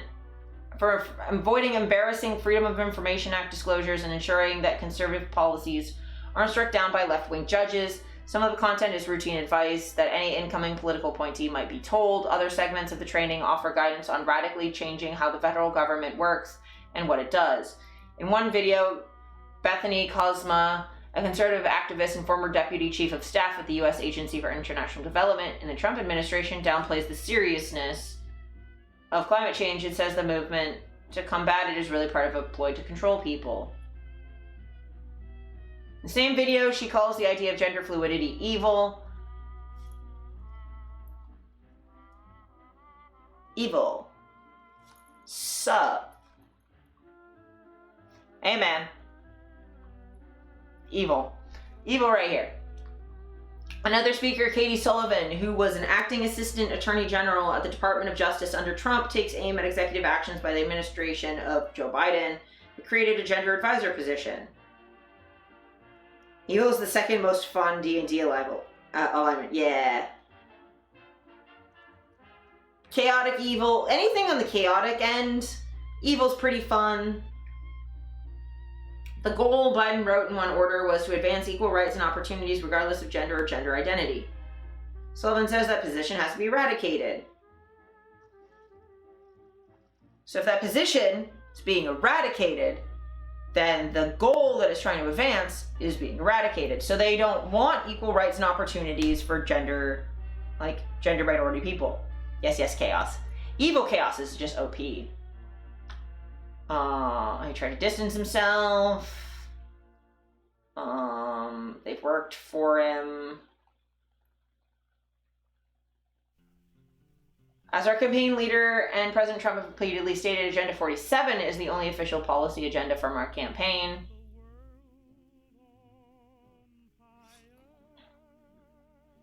Project 2025 lays out a vast array of policy, eliminating Department of Education, slashing Medicaid, reclassifying tens of thousands of career civil servants so they can be more easily fired and replaced, restricting abortion access. I have the Nova emote. Yeah. D-Tunes emotes are fucking sick. Democrats and liberal groups have criticized the project's policy agenda as extreme and authoritarian. Trump's attempts to distance himself been disingenuous. Discovery that the vast majority of speakers in Project 2025's training video are alumni of the Trump administration or have other close ties to Trump's political operation is unsurprising. Yeah. I like,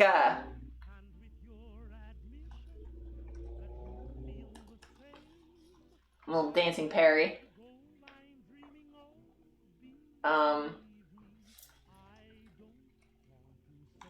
A little Dancing Nova.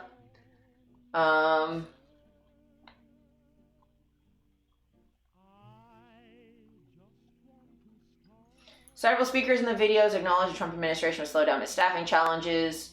Some of the advice appears at odds with conservative dogma, including suggestion that the next administration may need to expand key government agencies to achieve the larger goal of slashing federal regulations. Oh, the Baco Hotel. The Taco Baco? Yeah. Jordan really likes his Taco Baco. Rick Dearborn, who helped lead Trump's 2016 transition team and later served in the Trump White House, recalled how tough it was to find people to fill the positions. I just like Bong, yeah. Yeah. If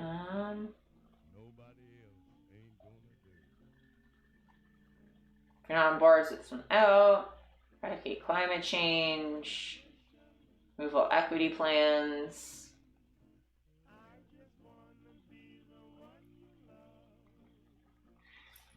In a different video, David Burton, an economic political advisor, discusses the importance of an obscure yet influential agency called the Office of Information and Regulatory Affairs. Trump used them to roll back regulations on economic, fiscal, environmental issues. Okay.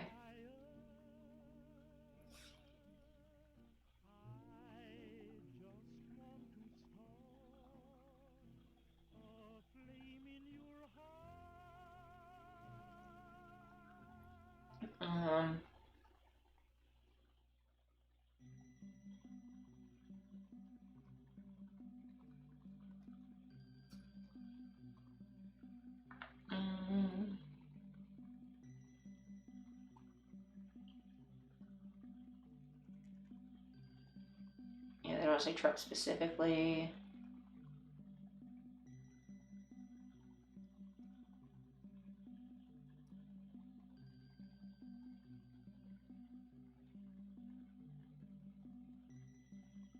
Oh my god, there's hostility to basic traditional values. It's because you're prejudicial pieces of shit, that's why. Now, in terms of a tip, survival tip, do not let career bureaucrats hinder you from advancing the president's agenda. Keep in mind, you're coming into a place, Washington, D.C., that does not share your conservative values. They're even hostile to it. Because you're here to do something that's not in their interest. They're not going to be your friend, and they're not going to help you succeed. What are you doing? You're here to cut government. You're here to cut spending. You're here to cut regulations. You're here to stop the waste, fraud, and abuse that's going on. But a lot of careers have been made from that. A lot of money has been made from that. Fiefdoms have been built around it. So you're going to get a lot of opposition here. It's an entire industry of opposition from lobbyists, professional associations, contractor groups, and disappointingly, faith-based organizations. Oh my god. Yeah. Being defamed on Twitter is almost a badge of honor. Oh my god, gross.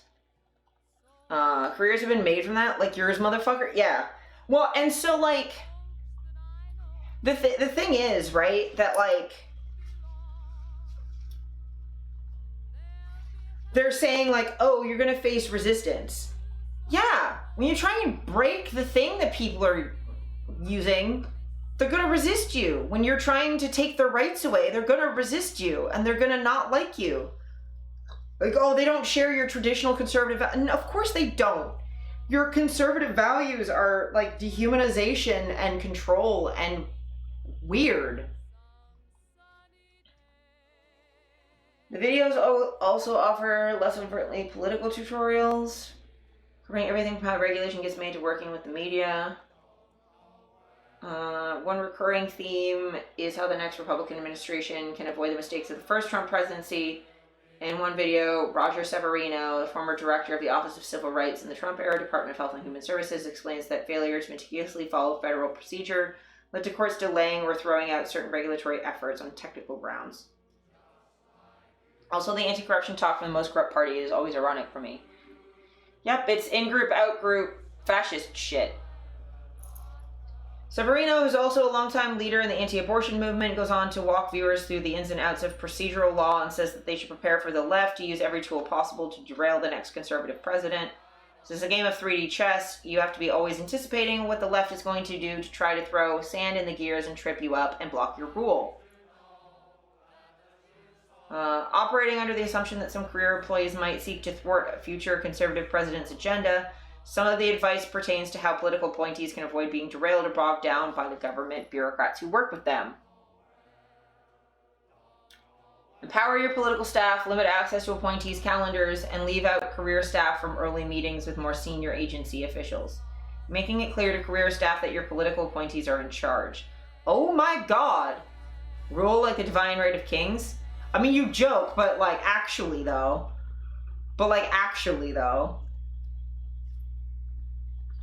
Alexei Voltornist, a former assistant secretary for Public Affairs, DHS, encourages future appointees to bypass mainstream news outlets like the New York Times and Washington Post. Instead, they should focus on conservative media outlets because those are the only outlets conservative voters trust. So going to propagandists, like hack propagandists, not even that, like, I don't even trust the New York Times or the Washington Post, but like, Jesus Christ. They're not reading the contract, the outlets post something, they're going to assume it's false. Oh my god, that dude's cross looks like novelty size.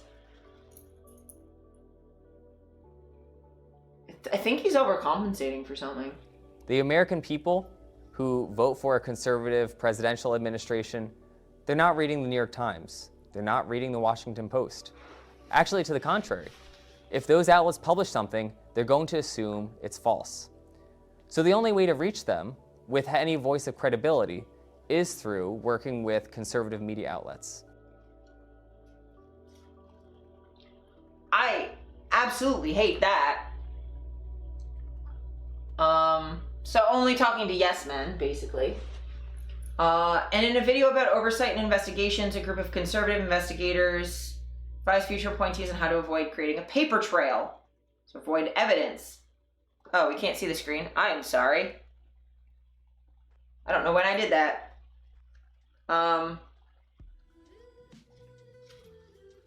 Yeah.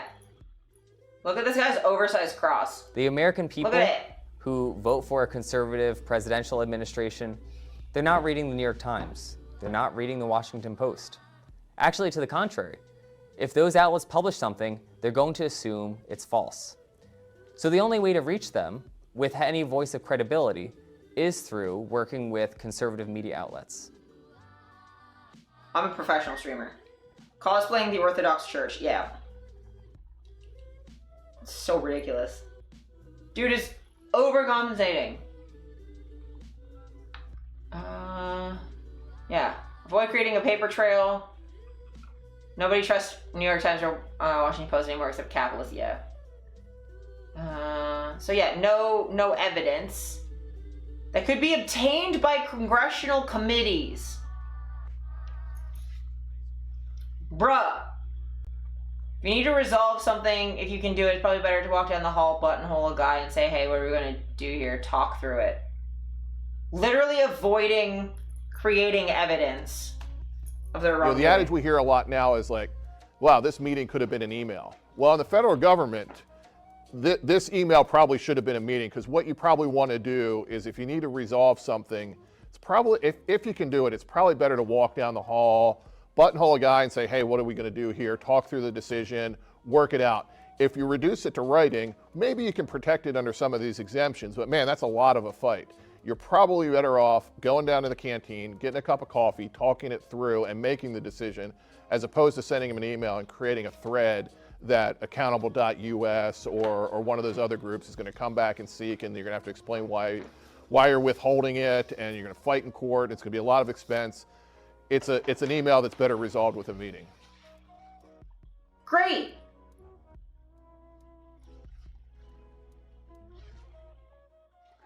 I love that for us. Also, these suits are bad. Yeah, they're really bad. I mean, everything they do is kind of terrible, so.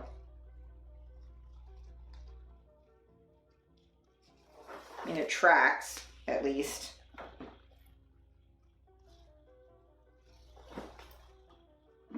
Really saying the quiet part out loud. Yep, pretty much. That's it. That it's possible that agency lawyers could cite exemptions. But appointees are best served, he argues, if they don't put important communications in writing in the first place. Great. It's fun to make fun of them for wasting their money on suits that don't fit. Oh, yeah. No, I agree with you. Oh, my God. I'm cinching these so they won't fall off, because they keep sliding down my slippery-ass pants. And it's the downside to slippery pants, is that then your pants are slippery.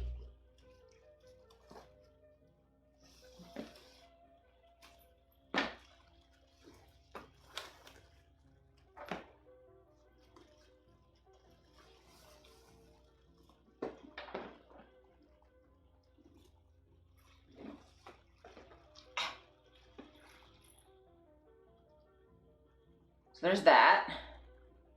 What's this one? They want to overhaul the FBI, but they don't want to be held accountable for the emails they send and things they might say, right? Well, see, that's the thing, is because part of the reason they want to overhaul the FBI is because the FBI could investigate them. That's the thing. Oh my God. How am I going to get this back there? I didn't think this through. Who's texting me? It's probably work again. It is work again.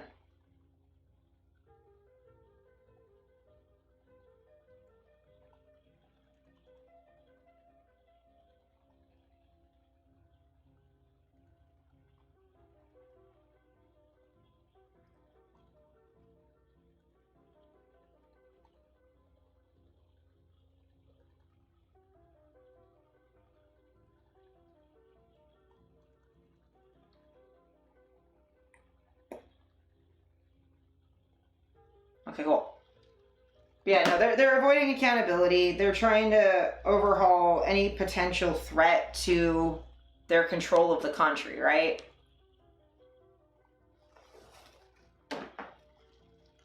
Here, I want to go this way.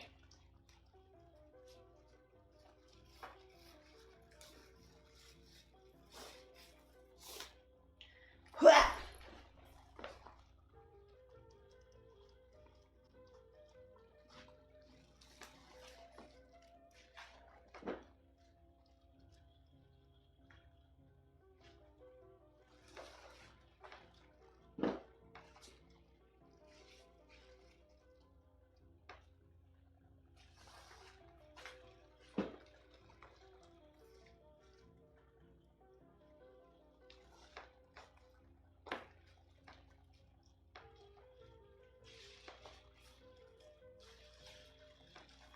Hip.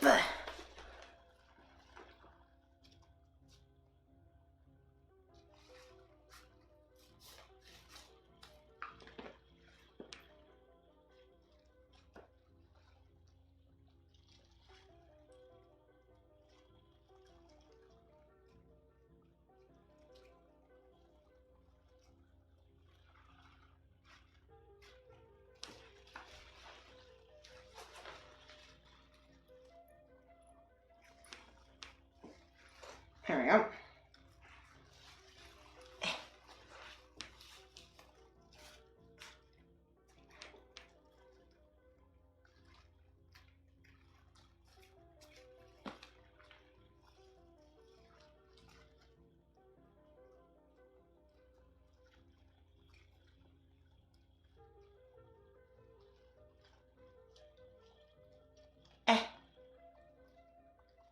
But yeah, dang ProPublica, way to bury the lead on the Project 2025 leftist code words training video, 20 seconds into the video. And Karen's telling us she's normal American woman and complaining that makes her an ethno-imperialist. No, honey, it's the whole white ethnocentric imperialism. Transcript and link. Okay, honey. Hi, I'm Katie Sullivan, and just a normal American woman. But to the left, that makes me a cisgendered ethno-imperialist birthing person with pronouns she, her. Words like that are quite a mouthful, and it's one America needs to spit out before we choke on it. Hi, I'm Katie Sullivan, and just a normal American woman. Katie. Her eyes also scare me, yeah.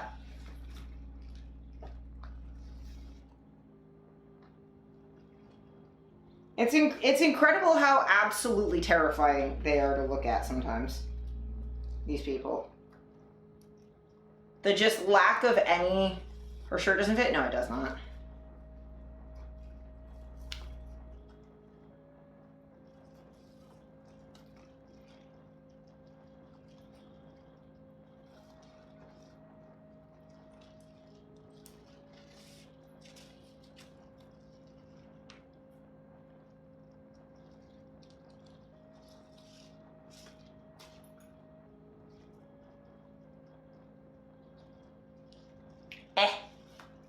Normal.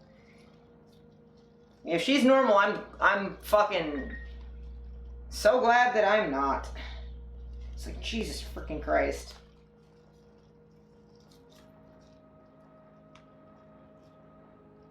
Because she is the last thing I want to be. So if you identify as a woman, you could be called a woman, just exposing that they're victim complex. Yeah.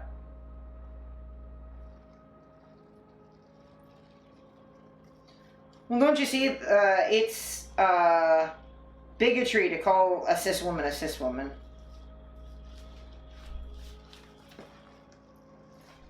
She also self-reported in the middle there. Yeah. Oh yeah, her calling herself an ethno-nationalist, it's like, no, it's not because you're white. It's because of literally everything the fuck else is happening here. I especially like how she clearly understands normal and white as synonyms at a subconscious level. Otherwise, she wouldn't say being a normal American woman means ethno-imperialist in leftist code. They immediately follow this up with comparing birthing person with pronouns she, her to a monster in the attic. A real monster, not like the pretend ones in your kid's bed. I swear I'm not making this up. And the most fucking anodyne in this training video we will, complete with bullet points. I'm in tears. What are they talking about? Oh, this is exciting. I can never work them. Yeah.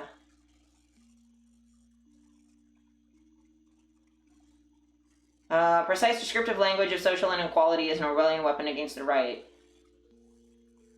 Yeah. Yeah, they talk about their kids. Yeah. So that video looks fun. Oh. We went undercover in Project 2025. Our investigation uncovered details of the secretive second phase of Project 2025 being led by a Trump insider. With plans to feed hundreds of highly confidential battle plans directly to the Trump transition team.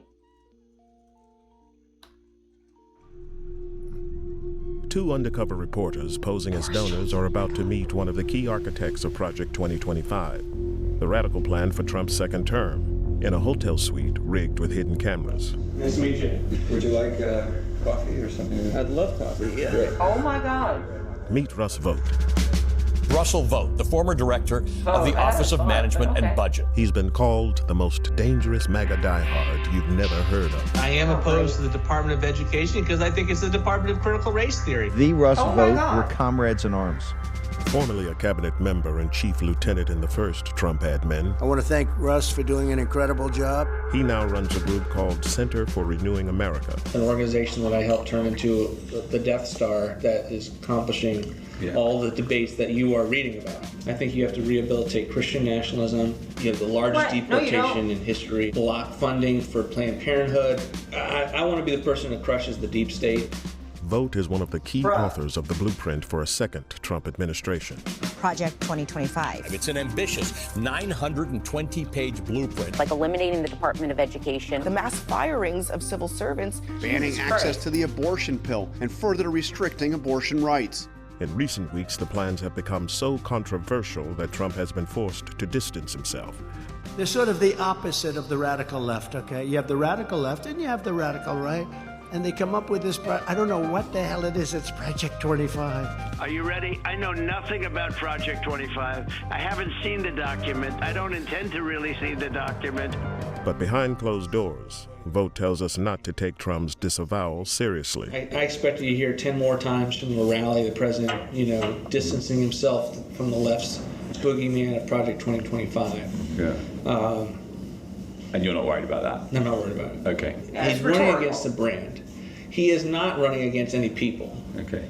He is not running against any institutions. It's interesting, he's in fact not even opposing himself to a particular policy. Yeah. He's been at our organization, he's raised money for our organization, he's blessed it from the, I remember walking into our last day in office and told him what I was going to do. So he's very supportive of what we do. Yep.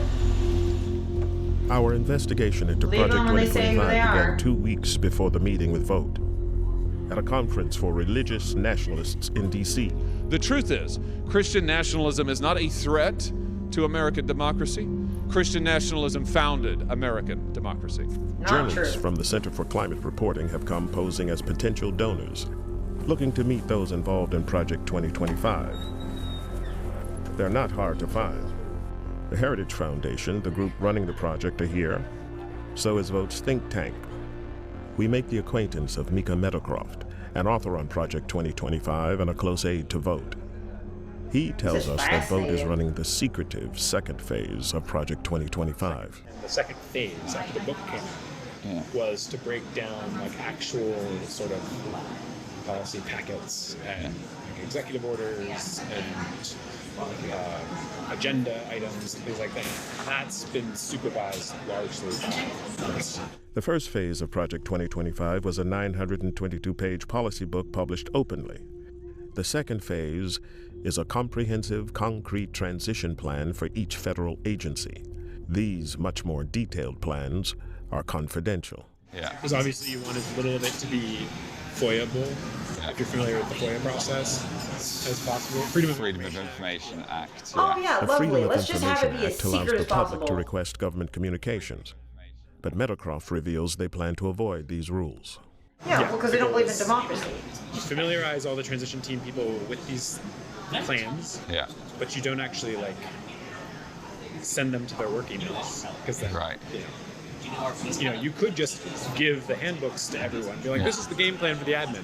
But if the press knows that that's what you're doing, that they're going to immediately just say like, I request all of your emails from Heritage. Okay. You right. worker. I see. So we'll see. Interesting. Meadowcroft offers to set up a meeting with his boss, Russ Vogt. You couldn't put me in touch with somebody who You looks know, after his diary it's or whatever. good when you don't want transparency at all from even before you have power. We want to meet the man writing the game plan for Trump's second administration. Vogt believes that in his first term, Trump's agenda was frustrated by what he calls the deep state. So Vogt is planning a radical centralization of government power under the president, firing civil servants and ending the independence of agencies like the FBI and DOJ. 80% of my time is working on the plans of what's necessary to take control of these bureaucracies. And we are working doggedly on that, whether it's destroying their agency's notion of independence, that are independent from the president. These fundamentalists leave Vogt has people alone. also been preparing documents based on So- fringe legal theories. If they left people alone, they wouldn't be fundamentalists. That's the thing, is they think that they know the correct way for everyone to behave. And there's the anti-Semitic dog whistle. That, yeah. But, so, again, I don't know if you were here earlier, but like, conservatism believes in groups and out groups, right? An in-group that the law protects but doesn't control, and an out group that the law controls but doesn't protect. That's how, especially this sort of like fascist conservatism works. And so they need to be in control of the law so that it controls the people they want it to control and protects them. They want the freedom to be able to hate gay people as much as they want. They want the freedom to be able to deny birth control coverage to their employees.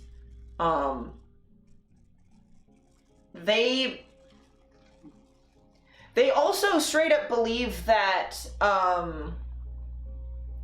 they need to control society to trigger the apocalypse so that Jesus will come back. Like, there's like religious shit here, There's like the deep disgust they have for people of color.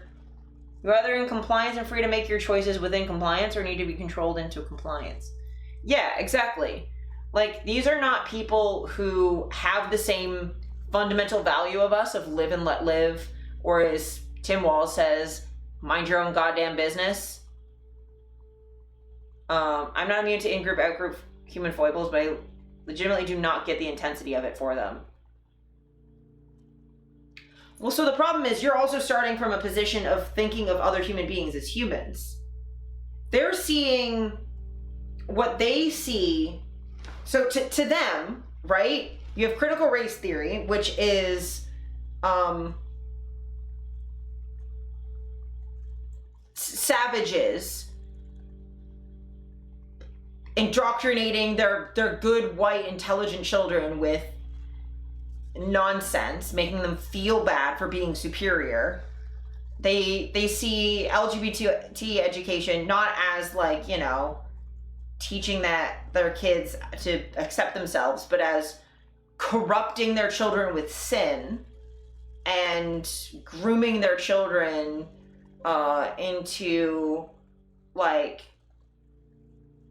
sin and lust, right? Like, they genuinely think that outside of what they want is abhorrent. They have, and like, people who lean conservative have a very strong disgust response. Like it's kind of good that you can't put yourself in their mind space because it's so ridiculous. Like, I trying have a very hard time to like understand it. I can see it, I can understand it from like a logical perspective, the emotional stuff for sure. Like, I just can't. I don't think I've ever had an opinion that strong. Like, it's like,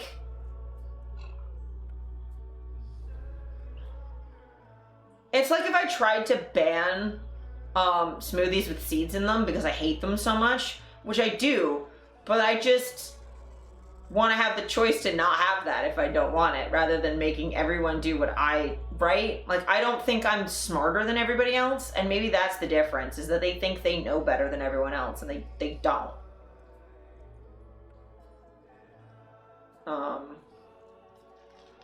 But yeah. But it's very clear that what they're doing is unacceptable just by the fact that they are trying to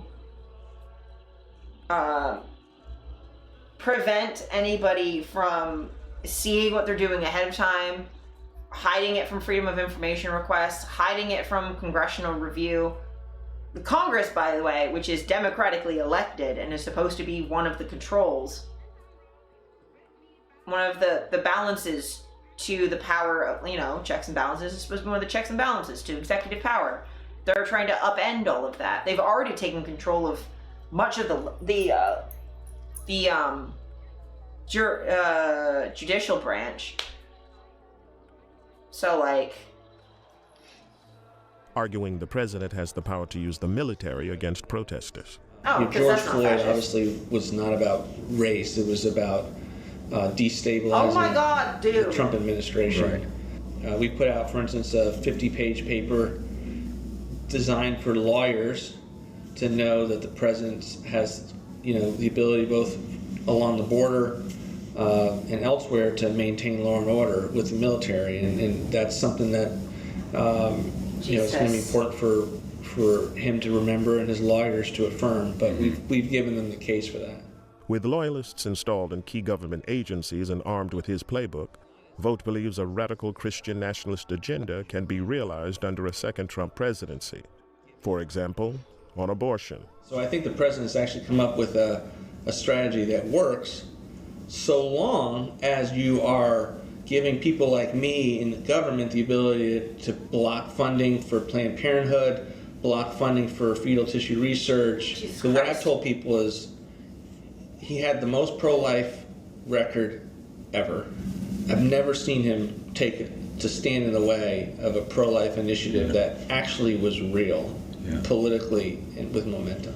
And for Vogt, Trump's pick for vice president shows he's serious about pushing this ideological agenda when in power. Yep. So I am very happy with the JD pick. I think it's transformative for sure. Yeah. And think of him as a member version of what we do. Yeah. So there's no think tank, no policy organization, no battle plan creator other than us for the worldview that I think Donald Trump has and that JD has. But as public backlash against these plans builds, the Trump campaign has been scrambling to distance themselves from Project 2025's authors.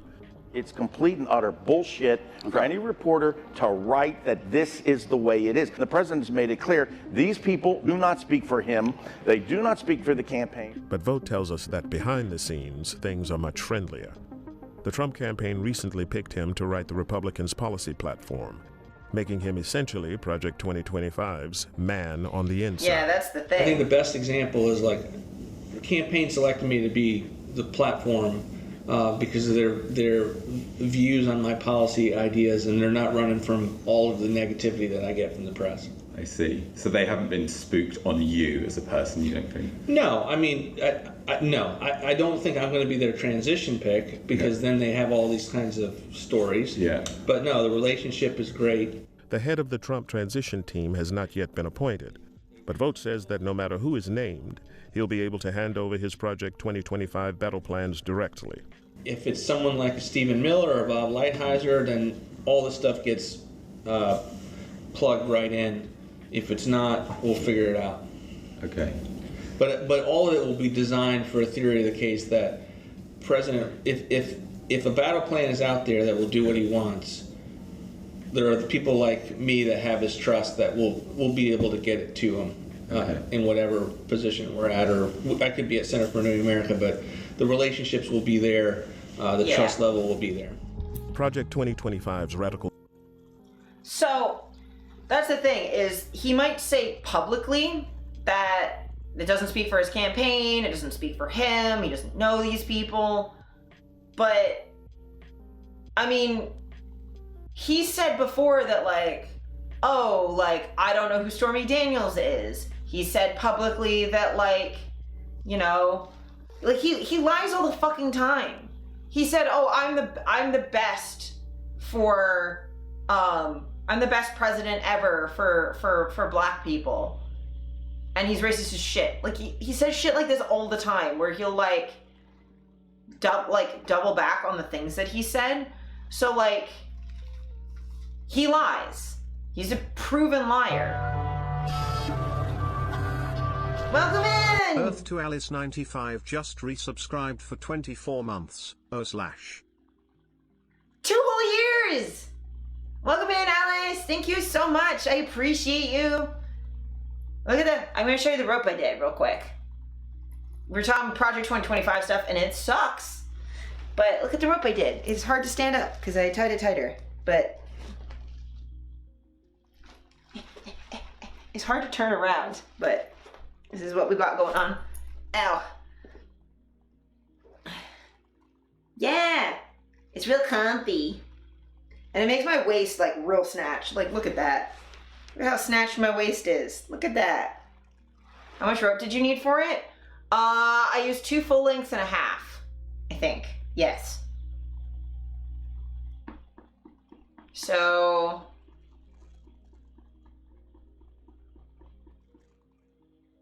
30, 60, 75 feet.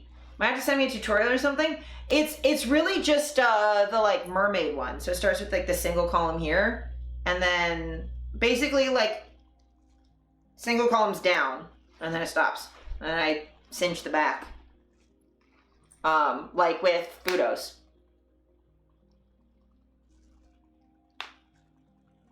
It's not super duper complicated. It just takes a sec.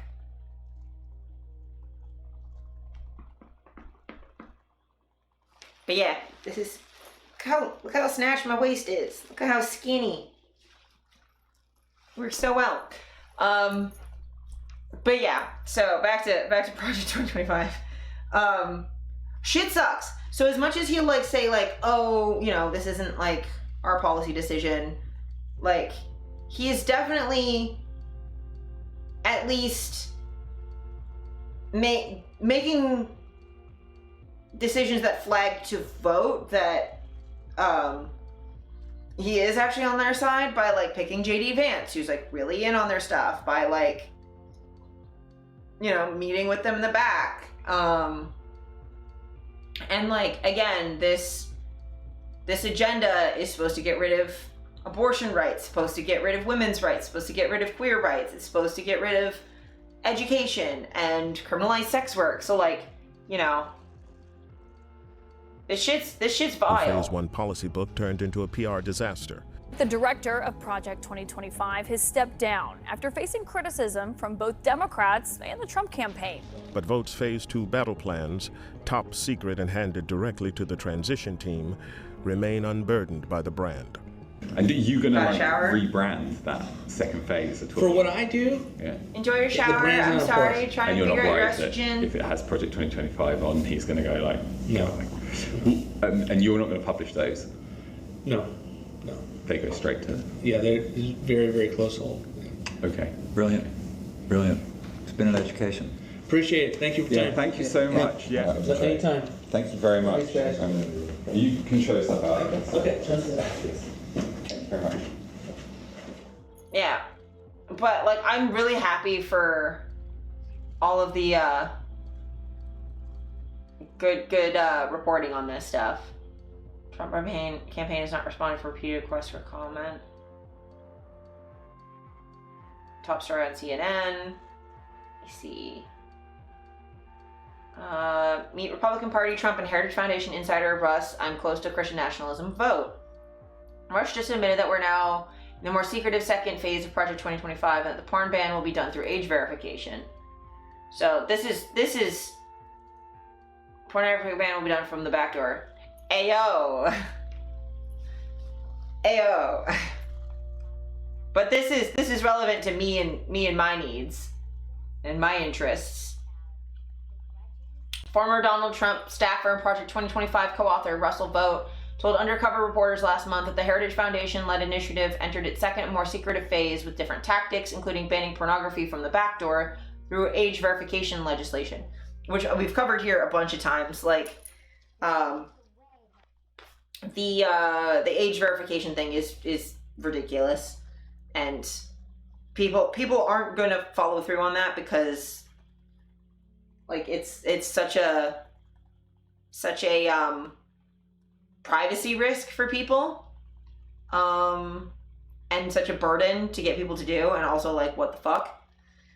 Portions of a hidden camera video of the conversation between influential Trump and Heritage insider and two reporters pretending to be relatives of a wealthy right-wing donor were published by CNN and the UK-based Centre for Climate Reporting on Thursday. Regarding Project 2025's proposal to criminalize the production and distribution of adult content, CNN reports that instead of an unpopular new law banning all pornography, Vogt disclosed that his MAGA think tank, the Center for Renewing America, would propose doing it from the back door by making pornography websites legally liable if minors use them. Vogt expressed satisfaction that age verification laws lead pornography companies to stop doing business. So this right here is basically the pornography version of what was done with like, it's a more extreme version of Sesta Fosta, where websites were liable for sex trafficking. So like, people, like, if you said something that sounded like, you know, in-person sex work, the platforms would be legally liable if it turned out that was trafficking, which decimated a lot of in-person sex workers' abilities to be online. This is basically doing that, but to pornography, which is supposed to be legal, but making it liable not for if there's exploitation in the porn, but if minors are somehow to see it. So you need to figure out who's a minor and who isn't. As XBiz reported, the Center for Renewing America was founded in 2021 by former Trump staffers with the explicit purpose of helping him return to the White House in 2025. One of the CRA's senior fellows Michigan State University law professor Adam Kandub told the National Conservatism Conference last month that American conservatives should avoid porn altogether. Bad man, bad male libido, Kandub, raising his voice, reportedly told a panel audience. According to CNN, Vogt spoke candidly to the undercover reporters for nearly 2 hours, revealing details of his behind-the-scenes work to prepare policy for former President Donald Trump, his expansive views on presidential power, his plans to restrict pornography and immigration, and his complaints that the GOP was too focused on religious liberty instead of Christian nationalism. Vogt told reporters that the CRA is secretly drafting hundreds of executive orders, regulations, and memos that would lay the groundwork for rapid action on Trump's plans if he wins, described his work as creating shadow agencies. Vogt also claimed that Trump has blessed the CRA and is very supportive of his work. CRA spokesperson Rachel Cawley told CNN, "Thank you for airing our perfect conversation, emphasizing our policy work is totally separate from the Trump campaign, as we have been saying." Last month, the Trump campaign issued a statement attempting to distance itself from Project 2025 and echoing the Republican presidential nominee's previous claims, denying that he was familiar with the initiative or even knows the many former Trump staffers directly associated with it. Yep.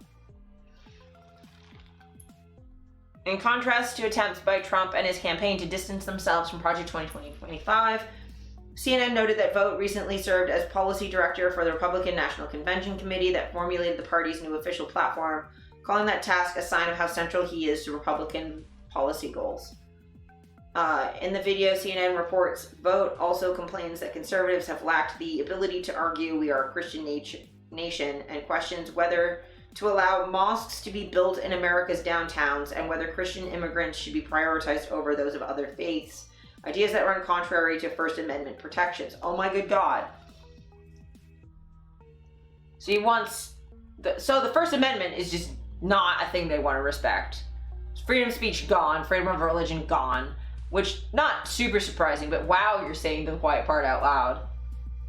I want to make sure that we can say we are a Christian nation, and my viewpoint is mostly that I would probably be Christian nationism.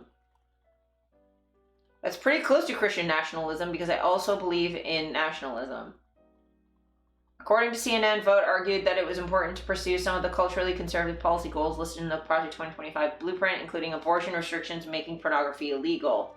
In a Washington Post article, columnist Philip Bump contends that Vogt's candid, truthful conversation with the fake donors in the video shows that the real focus of groups like his is to saturate the government with people sympathetic to Project 2025. So, saturating the government with people sympathetic to your thing, that's, I don't know if, I think I've covered the Seven Mountains movement, but that's a evangelical Christian movement to take over and influence the seven mountains of society, like education, government, family, like stuff like that. This is the Seven Mountains movement for the government. This is like one aspect of that. That's why Trump can't escape Vogt and the Heritage Foundation bump ads. It's not about the book, it's about the people. And in 2025, unlike 2017, the right is determined not to be caught flat-footed by a Trump victory. So let me see if I can just like briefly show you what the...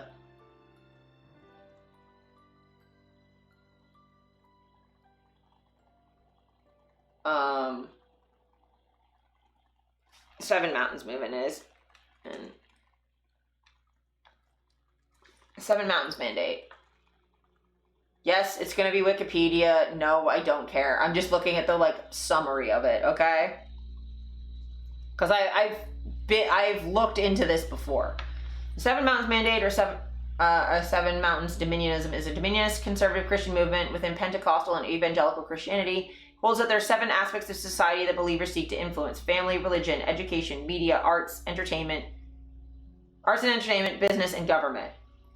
So as we can see, okay, government, right? That's Project 2025. Business, that's like, that they've already been able to do. You just have like businessmen be Christians or make it more profitable to be conservative. do a lot of like all of those like boycotts and stuff the right does.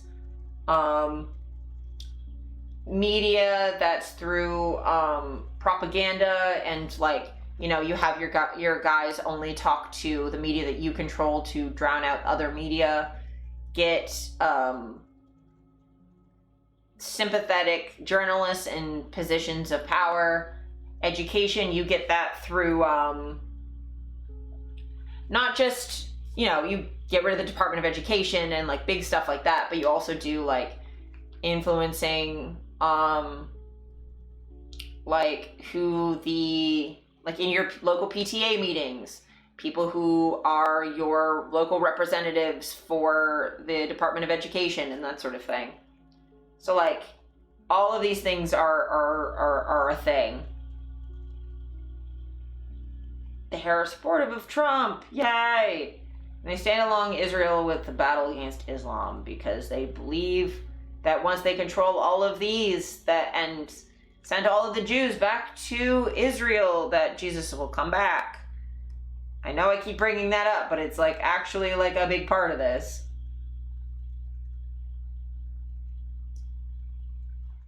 Unfortunately. So here's another clip from that 2-hour interview. You really have to see the video. The head of Project 2025 says what they're really seeking is a complete ban, that age verification laws are abused, and if they win, they'd investigate adult companies for human rights abuses because they want to keep the birth rate up. Right now, we came up with an idea on pornography to make it so that the porn companies bear the liability for the underage use, as opposed to the person who visits the website getting to just certify that I'm 18. And we've got a number of states that are passing this, and you know what happens is the porn company then says that we're not going to do business in your state, which of course is entirely what we were after, right? So we're doing it from the back door. We're starting with the kids, and then like we'd have a national ban on pornography if we could, right? So like we would. Backdoor starting with the kids is like some like, sir, phrasing. Have, you know, the porn companies being investigated for all manner of human rights abuses. So like, that's a fucking thing. And just FYI, Mike Stabile, the guy who's tweeting this, is the head of, he's with the, he's the director of public policy, Free Speech Coalition. He's fucking awesome.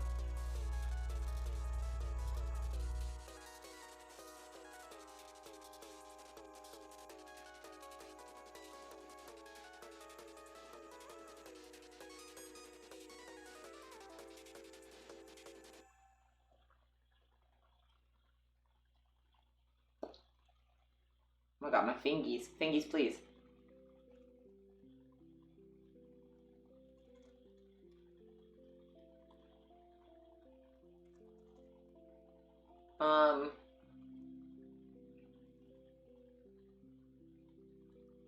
And again, like, there's multiple articles showing that this is like, they're trying to ban porn. And the thing you have to keep in mind is by porn, they don't just mean, like, you should care anyway when it's like, you know, like sexy porn, but they mean like, you know, LGBT content, reproductive healthcare content, content on abortion, like anything that talks about like gay marriage, like it's redonk.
Trying to see if I can find the full video of just that part. When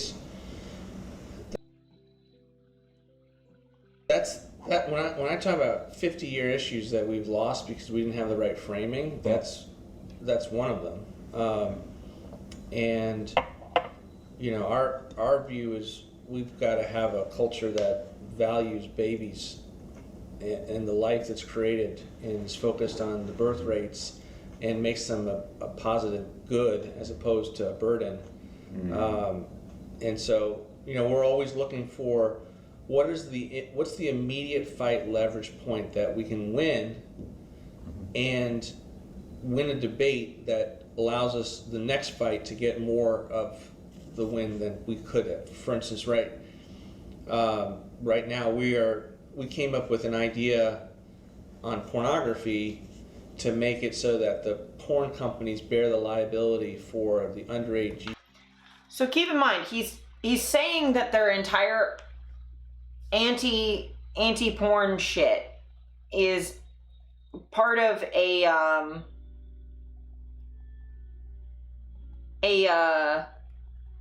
attempt to increase the birth rate. It's to punish people for having like a sexual outlet, take that away and force them to only have sex in ways that with live human beings in relationships that would result in children because you don't have abortion or birth control anymore. They're trying to force like higher birth rates, right? So like these issues are directly linked. So like they're against porn, not just because of the woke shit of like queerness, but also like they don't want you to have sex with men. They don't want men having sex with men and women having sex with women because that doesn't make babies. They don't want you having sex with condoms and birth control because that makes babies. That won't make babies. They don't want you to have access to abortion because that doesn't make babies. They don't want you to have porn because you'll masturbate and then you won't have babies. Like, all of this is about making you have babies that they can then exploit. Because A, they're racist, so they want white babies, but also they're capitalists, so they need as many as possible to affect the demand for labor. Use as opposed to the person who visits the website getting to just certify that I'm 18. And we've got a number of states that are passing this, and you know what happens is the porn company then says we're not going to do business in your state, which of course is entirely what we were after, right? So we're doing it from the back door. We're starting with the kids, and then like we don't want we'd have a national ban on pornography if we could, right? So like we would have, you know, the porn companies being investigated for all manner of human rights abuses. So that's how we approach a problem, and life is no different. We're looking for, you know, if we lose elections on this, then we don't have the ability to save babies. We don't have the ability to save life. So yeah, like, fucking ad breaks. Yeah, sorry, I zoned out for a second. We'd have a national ban on pornography if we could, right? So like, we would have, you know, the porn companies being investigated for all manner of human rights abuses. So that's how we approach a problem, and life is no different. We're looking for, you know, if we lose elections on this, then we don't have the ability to save babies. We don't have the ability to save life. So yeah, the thing here is like they're making it about like they're acting like they're saving babies, right? So it's like a pro-life thing. But they're not just saving conceived babies, which fuck off, but they're also forcing you to conceive more of them. It's a whole fucking thing. It's so frustrating.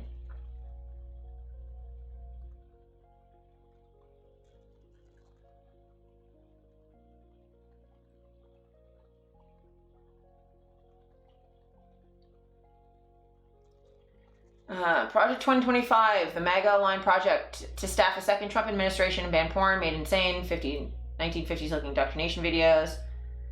The biggest cross you're likely to see. Just when you think the MAGA's weird narrative is getting old, here comes I'm wearing a 1-to-1 scale fully functional crucifix while telling you how to spin media so we can ban porn. This shit's fucking hysterical. It'd be funnier if it wasn't real. Oh my god, this is so long.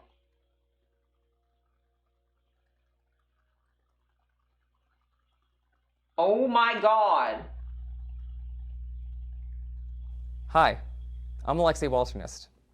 During the Trump administration, I served as the Assistant Secretary for Public Affairs at the Department of Homeland Security, and I was also a spokesman at the Department of Justice. Previous to that, I worked on Capitol Hill at the Republican Study Committee. Currently, I am the co-founder of Athos, a communications and literary agency, and I am also an Eastern Catholic priest where I serve my parish in Lansing, Michigan. Today, I'll be teaching you...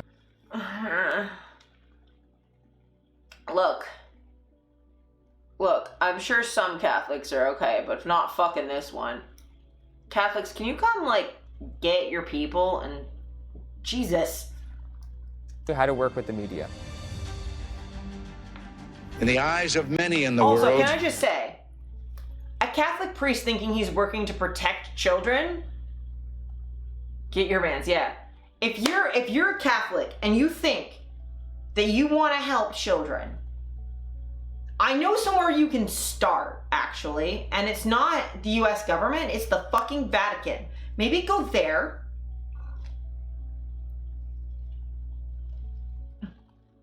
And if I'm somehow mistaken and this is Eastern Orthodox is not related to the Vatican, because I know there was a schism at some point, I just can't remember because I'm tired.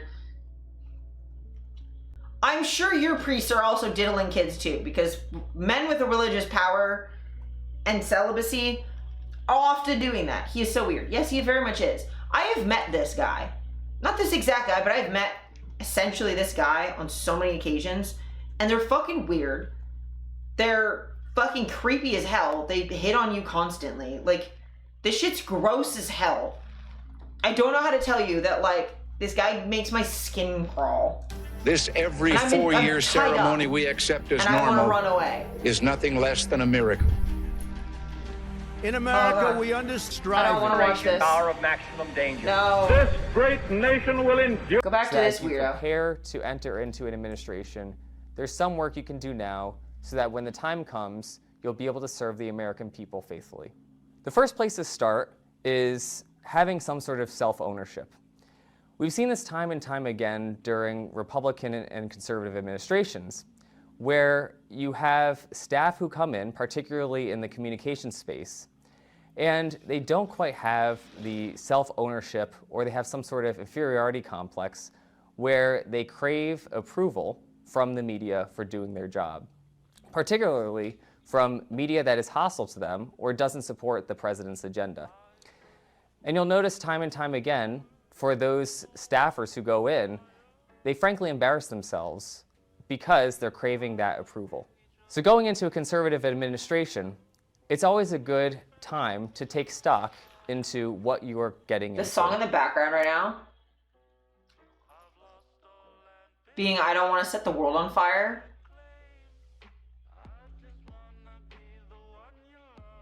is wild.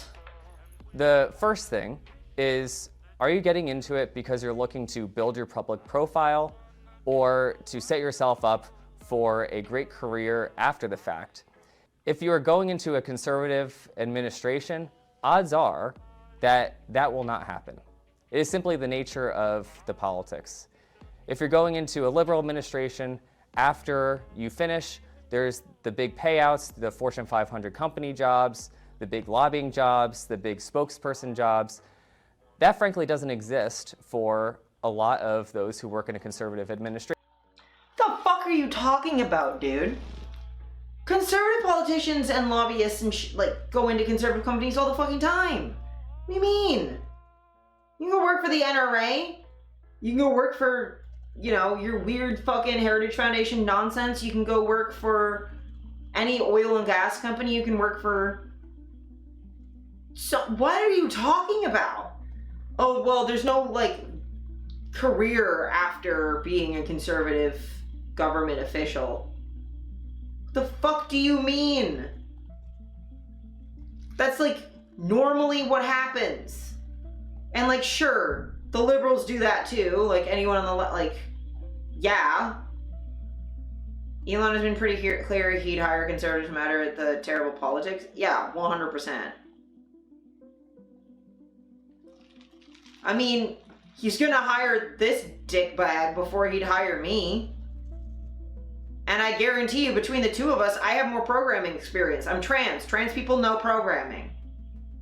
But Elon fucking hates trans people, so that's why fucking Twitter doesn't work anymore.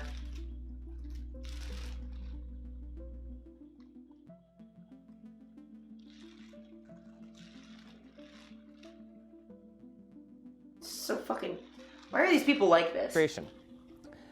And the reason I bring this up is because oftentimes when communications and working with the media goes wrong, it's because folks are trying to audition for those jobs throughout their entire tenure. Which brings me to one of my important points, which is you're entering into public service. So the nature of public service is you're there to serve the American public, you're there to serve the president, which they elected, and done right, you give more than you get back. So the whole mentality of you're going in to advance your career, to make a name for yourself, or to find some promising, lucrative... So what he's saying right here, just as someone who's also a minister, what he's describing is what being a minister is supposed to be, which is you're there to serve your congregants. You're there to serve and give more than you receive, because to be a minister is to be in an active service, and you shouldn't be in it to be in a position of power or a position of authority. You shouldn't be doing it for clout or to have a fun little title. You should be doing it out of a love for your faith and your congregation and your people, right? But even then, right, as a minister, you still should have a level of self-respect where you have values and boundaries that you will not cross. For example, I know of ministers that will speak up for trans rights, whether their local parish is super jazzed about that because it matters to them. I've definitely been very firm about what my limits are as far as my spoons, right? Like, I am not going to take on more responsibility than I can reasonably sustain. And I do expect to get something back from my congregation. I expect to be treated as a human being that has value and deserves respect, not as an authority, but as a human being, right?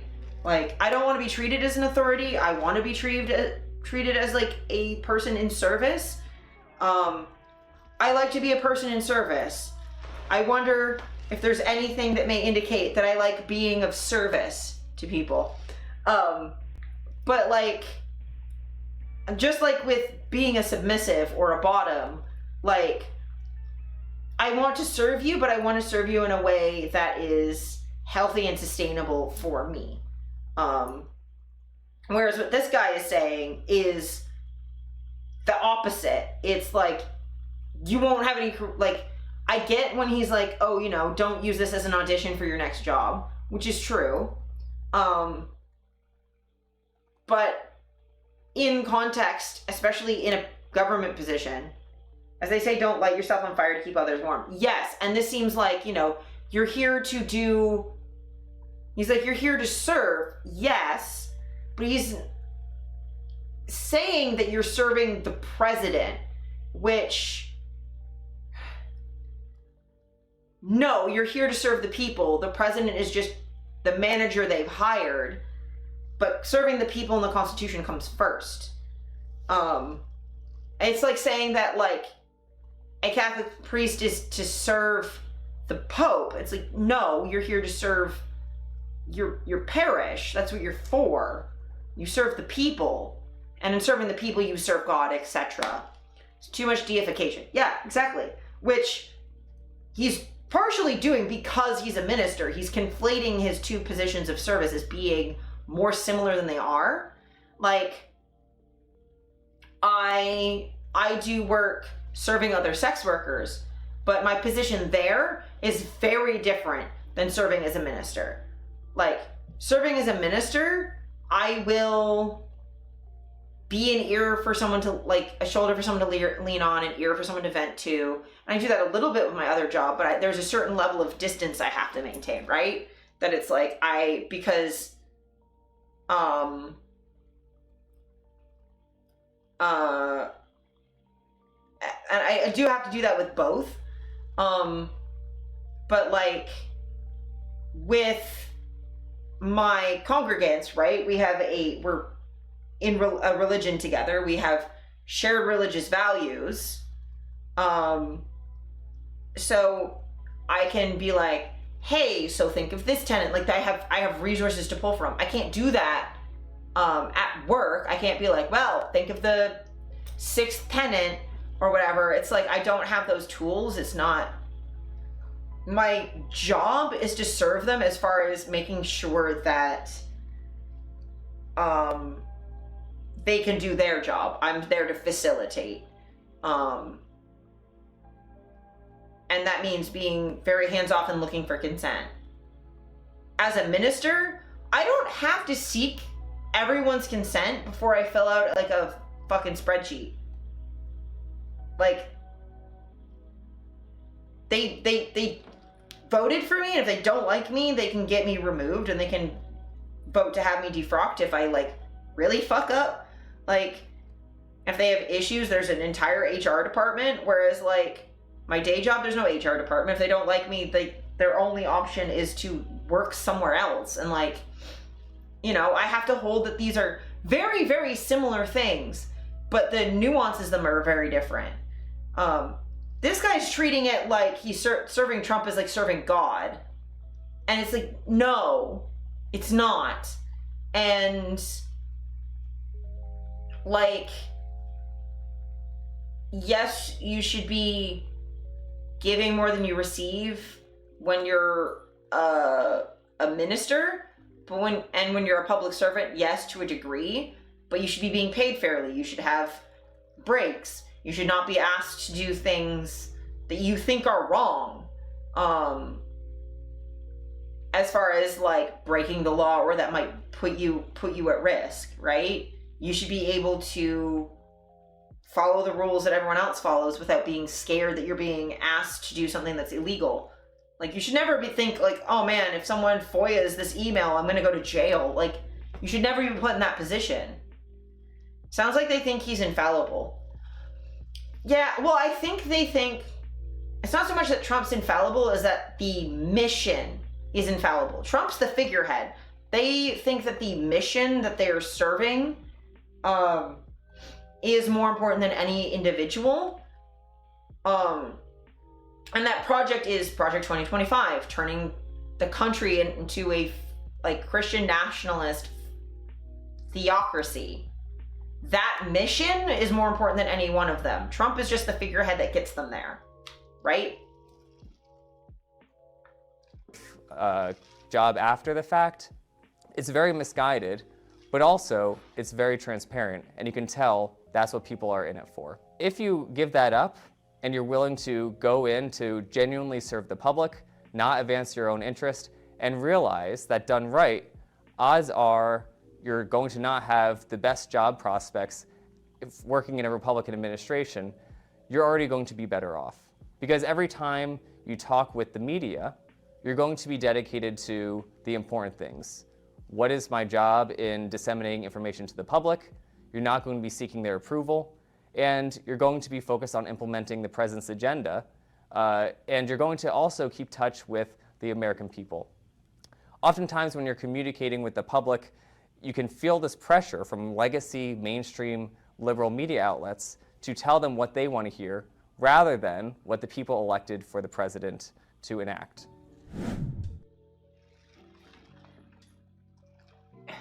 You're there to serve the American public, the president. I mean, fucking God. I love these like end bits where it's like, here's like all of the things I just said, but like shorter. Like this guy is just, I fucking hate this man immediately. I don't want to watch any more of this. This drives me insane. But like, you can see in this, like, that how much that they have in common with like high control religious groups, that this, not that even that they have in common, it is a high control religious group. This is a religion and a religious community trying to take over government, trying to use government as a tool for their religious purpose. It is not actually government at all.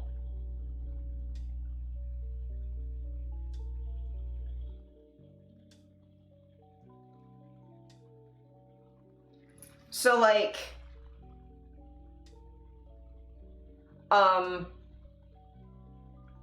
so it's wrong to act like this is a bad government, or this is just politically conservative, because a lot of actually conservative small government people like don't understand what they're doing, or they're doing things that run contrary to the idea of a smaller government. Like no libertarian is going to appreciate any of this, right? So like,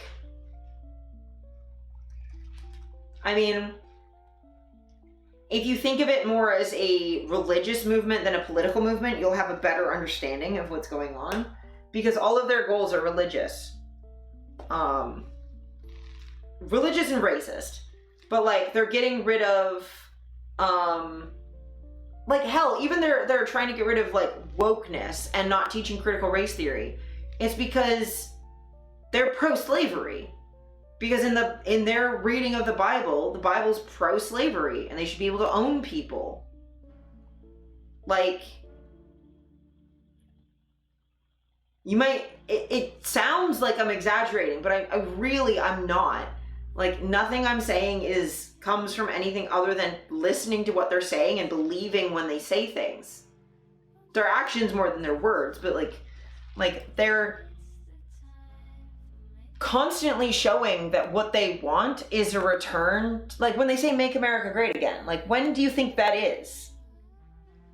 Right? Oh, I'd love to order a pizza. That sounds like a good idea. I can do that. I'm only gonna stream for another like, I don't know, 5-10 minutes. I'm just winding down. But yeah, I can order pizza right when I'm done. But yeah, like, I just tidbits tell, yeah, if you wanna pay for a pizza, y'all don't have to, but yeah, like, at the end of the day, this is a religious movement with religious goals, and it underpins everything they're doing, right? The anti-abortion stuff is all religious, the pro-baby stuff. Like, I've already gone through, like, how every single one of these goals is to make babies, to make more babies, right? And I think maybe there's a thing I can look up that might make that click a little bit.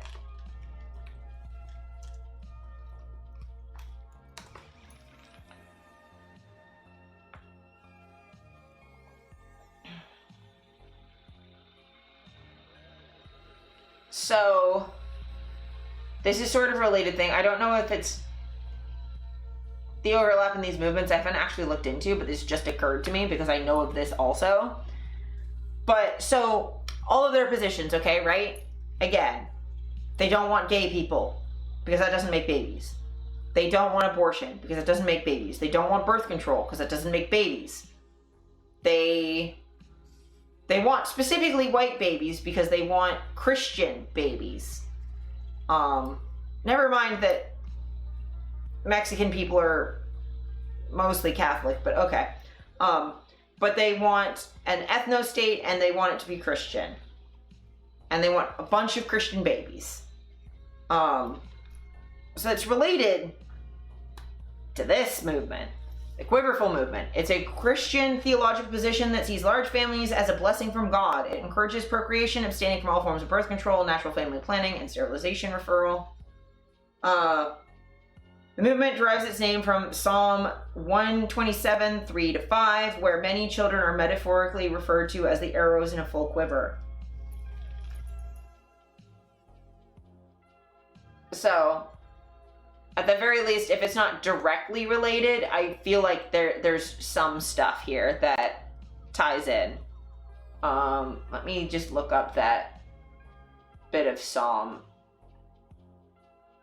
because I feel like I have a direct quote.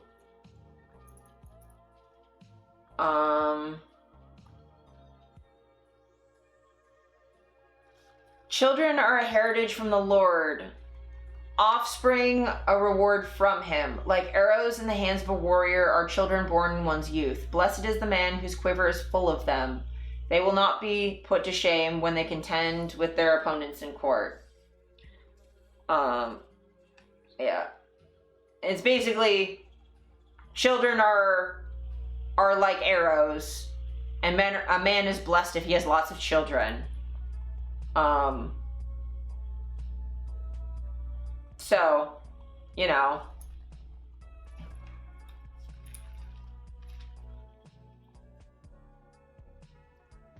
at the end of the day, it's a religious movement.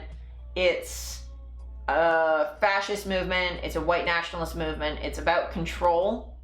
And it will come for you no matter how privileged you think you are. If you like to have any choice in your life and you don't live by exactly this, they are coming for you. What I love about that doctrine is the people who follow it frequently do not help with childcare. They really do. Okay, so in that movement, the Quiverful movement, usually what they do is they have their female daughters take care of the next children. They really like having one of their first couple children being a daughter, so they can make her the foster mother for all of her siblings to take care of them. They tend to have all of the boys work with the dad to do like yard work and that sort of stuff. The girls are taught to do childcare and domestic labor. There's a lot of homesteading, very trad wifey, a lot of child abuse. From what I remember looking into the movement, I had some friends online that I found that were ex-Quiverful. A lot of them are physically abusive, like spare the rod, spoil the child. Like they will straight up beat their children to death, especially if they're adopted. Or like especially adopted POC children will be beaten to death and horrifically abused. They also will raise their children to believe in a literal Satan that's going to harm them, that will damn all their souls to hell if they listen to the wrong music or have the wrong friends. It's very, very isolating. I remember hearing of a woman who she was on her 21st or 22nd pregnancy. And her doctor said, like, hey, if you don't get sterilized, if you get pregnant again, you will die. Your organs are shutting down from being pregnant so often, because she was constantly pregnant. So she got sterilized so she could be around for her children, because some of them were still nursing. She's constantly pregnant. There's always a couple that need to be nursed. And she was disowned from her entire family and community for getting sterilized. This is the same kind of movement that the Duggars come from. So yeah, like, these are related movements at minimum. And then, you know, if that wasn't enough, South Dakota's Attorney General says he wants the power to arrest website owners who refuse to verify each visitor's age and identity.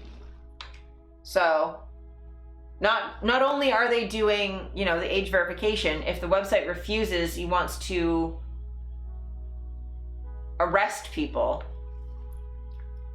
South Dakota Attorney General Marty Jackley, what a bad name, urged lawmakers to pass a bill that will require people to prove their age before accessing adult material online, but he had caveats. In order to be enforceable and make a meaningful difference in South Dakota, the state's top prosecutor said such a law would need to carry criminal penalties and be narrowly tailored to target internet companies offering adult content and not the children who might try and access it. Jackley made his remarks Wednesday in Pierre during the second meeting of the legislature's Study Committee on Artificial Intelligence and Regulation of the Internet Accessed by Minors. The advice came as committee members coalesced around age verification. Even as lawmakers sparred over the best approach to the issue and when to act, all spoke on the issue, expressed some measure of support for restricting access to porn by minors.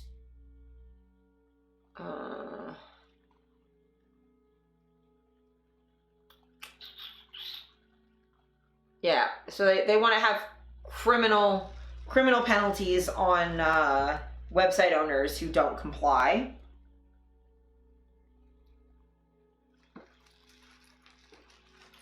The legislature also punted this year on a bill that would have barred the production of deepfakes.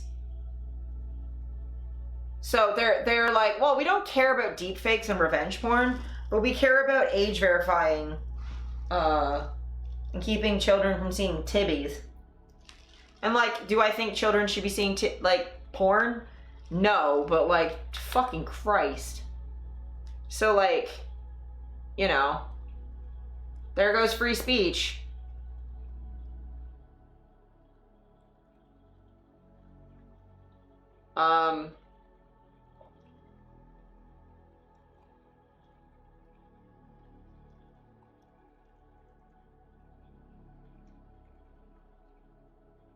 But yeah, so I think that's pretty much everything I want to cover for today. Like, I think we did a pretty decent deep dive of Project 2025. I didn't cover like every policy that they have because that would have taken us a million years. I can't watch 14 hours of videos. I've been streaming all day. I'm very tired. We need to get pizza. But I feel like we did a really good job covering about as much of it as we reasonably could have. I got some like good rope time in. 6.5 hours of stream. Yep. But yeah, I hope you guys appreciated some talking about Project 2025 and their attempt at non-consensual bondage of the rest of us, paired with some consensual and more fun bondage, because your bondage should always be consensual. I'd rather be tied by ropes than by fucking conservative legislatures and bullshit policies that stop me from being who I want to be. And I also think it's really funny because they're like, you know, they want to control people, but they're not okay with it when you consent to it and it's for fun, because then you're a kinky pervert. But you know, I'm happy to be a kinky pervert because unlike them, I'm not a fucking weirdo. They're so fucking weird. So yeah, let me see if there's anyone that's gonna be streaming soon.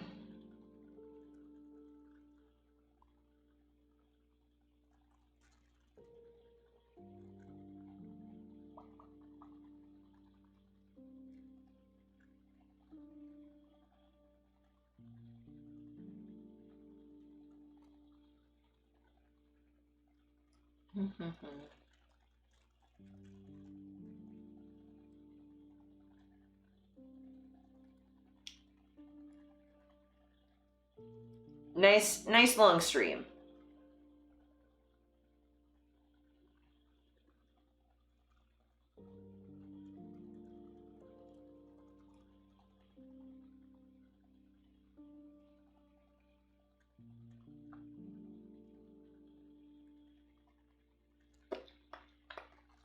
Oh yeah, I guess the last thing I'll do before I actually go, I'll give you a nice view of the rope, since like I don't think I actually really showed it off after I added more. But yeah. Oh god, standing up is hard. But yeah, so waistline that's really, like, look at how snatched that waist is. Look at how that waist to hip ratio. But yeah. Got it all cinched at the back.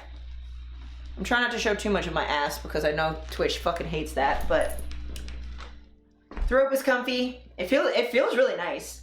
It's like creaking around every time I move. There's just so much fucking rope. But yeah, I appreciate you guys hanging out. Thank you again to Pint for scaring the shit out of me with channel points a bunch of times. Thanks to Alice for the resub. I really appreciate it.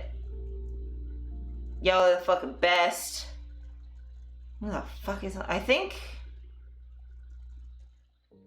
Salt just went live. I think.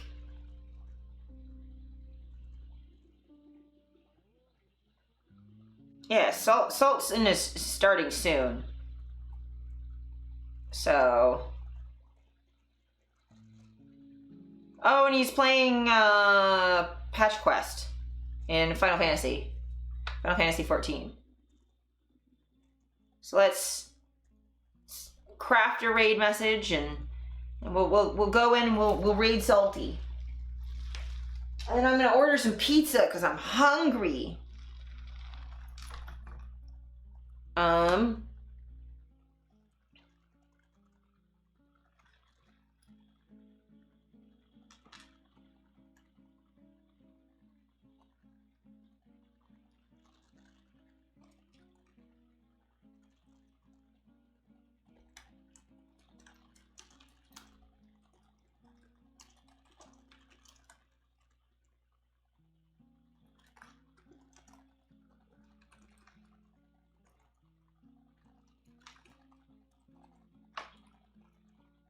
Okay, there's your raid message, and I will see you all, I don't know, I think, when am I streaming next week? Let me just double check while we're raiding out.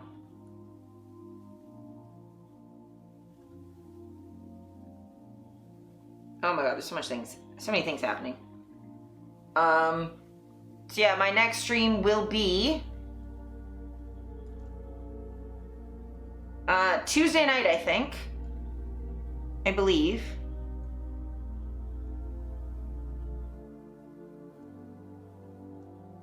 Though I might end up with a shoot on Tuesday, and if so, it'll be Friday. It'll be an earlier stream on Friday. Because I have work again that night. So, yeah, I'll post in Twitch or in Discord once I know for sure. All right. Yeah. Say hi to Salty for me. I appreciate you so much, and y'all rule. And fucking fuck Project 2025. Okay, see y'all.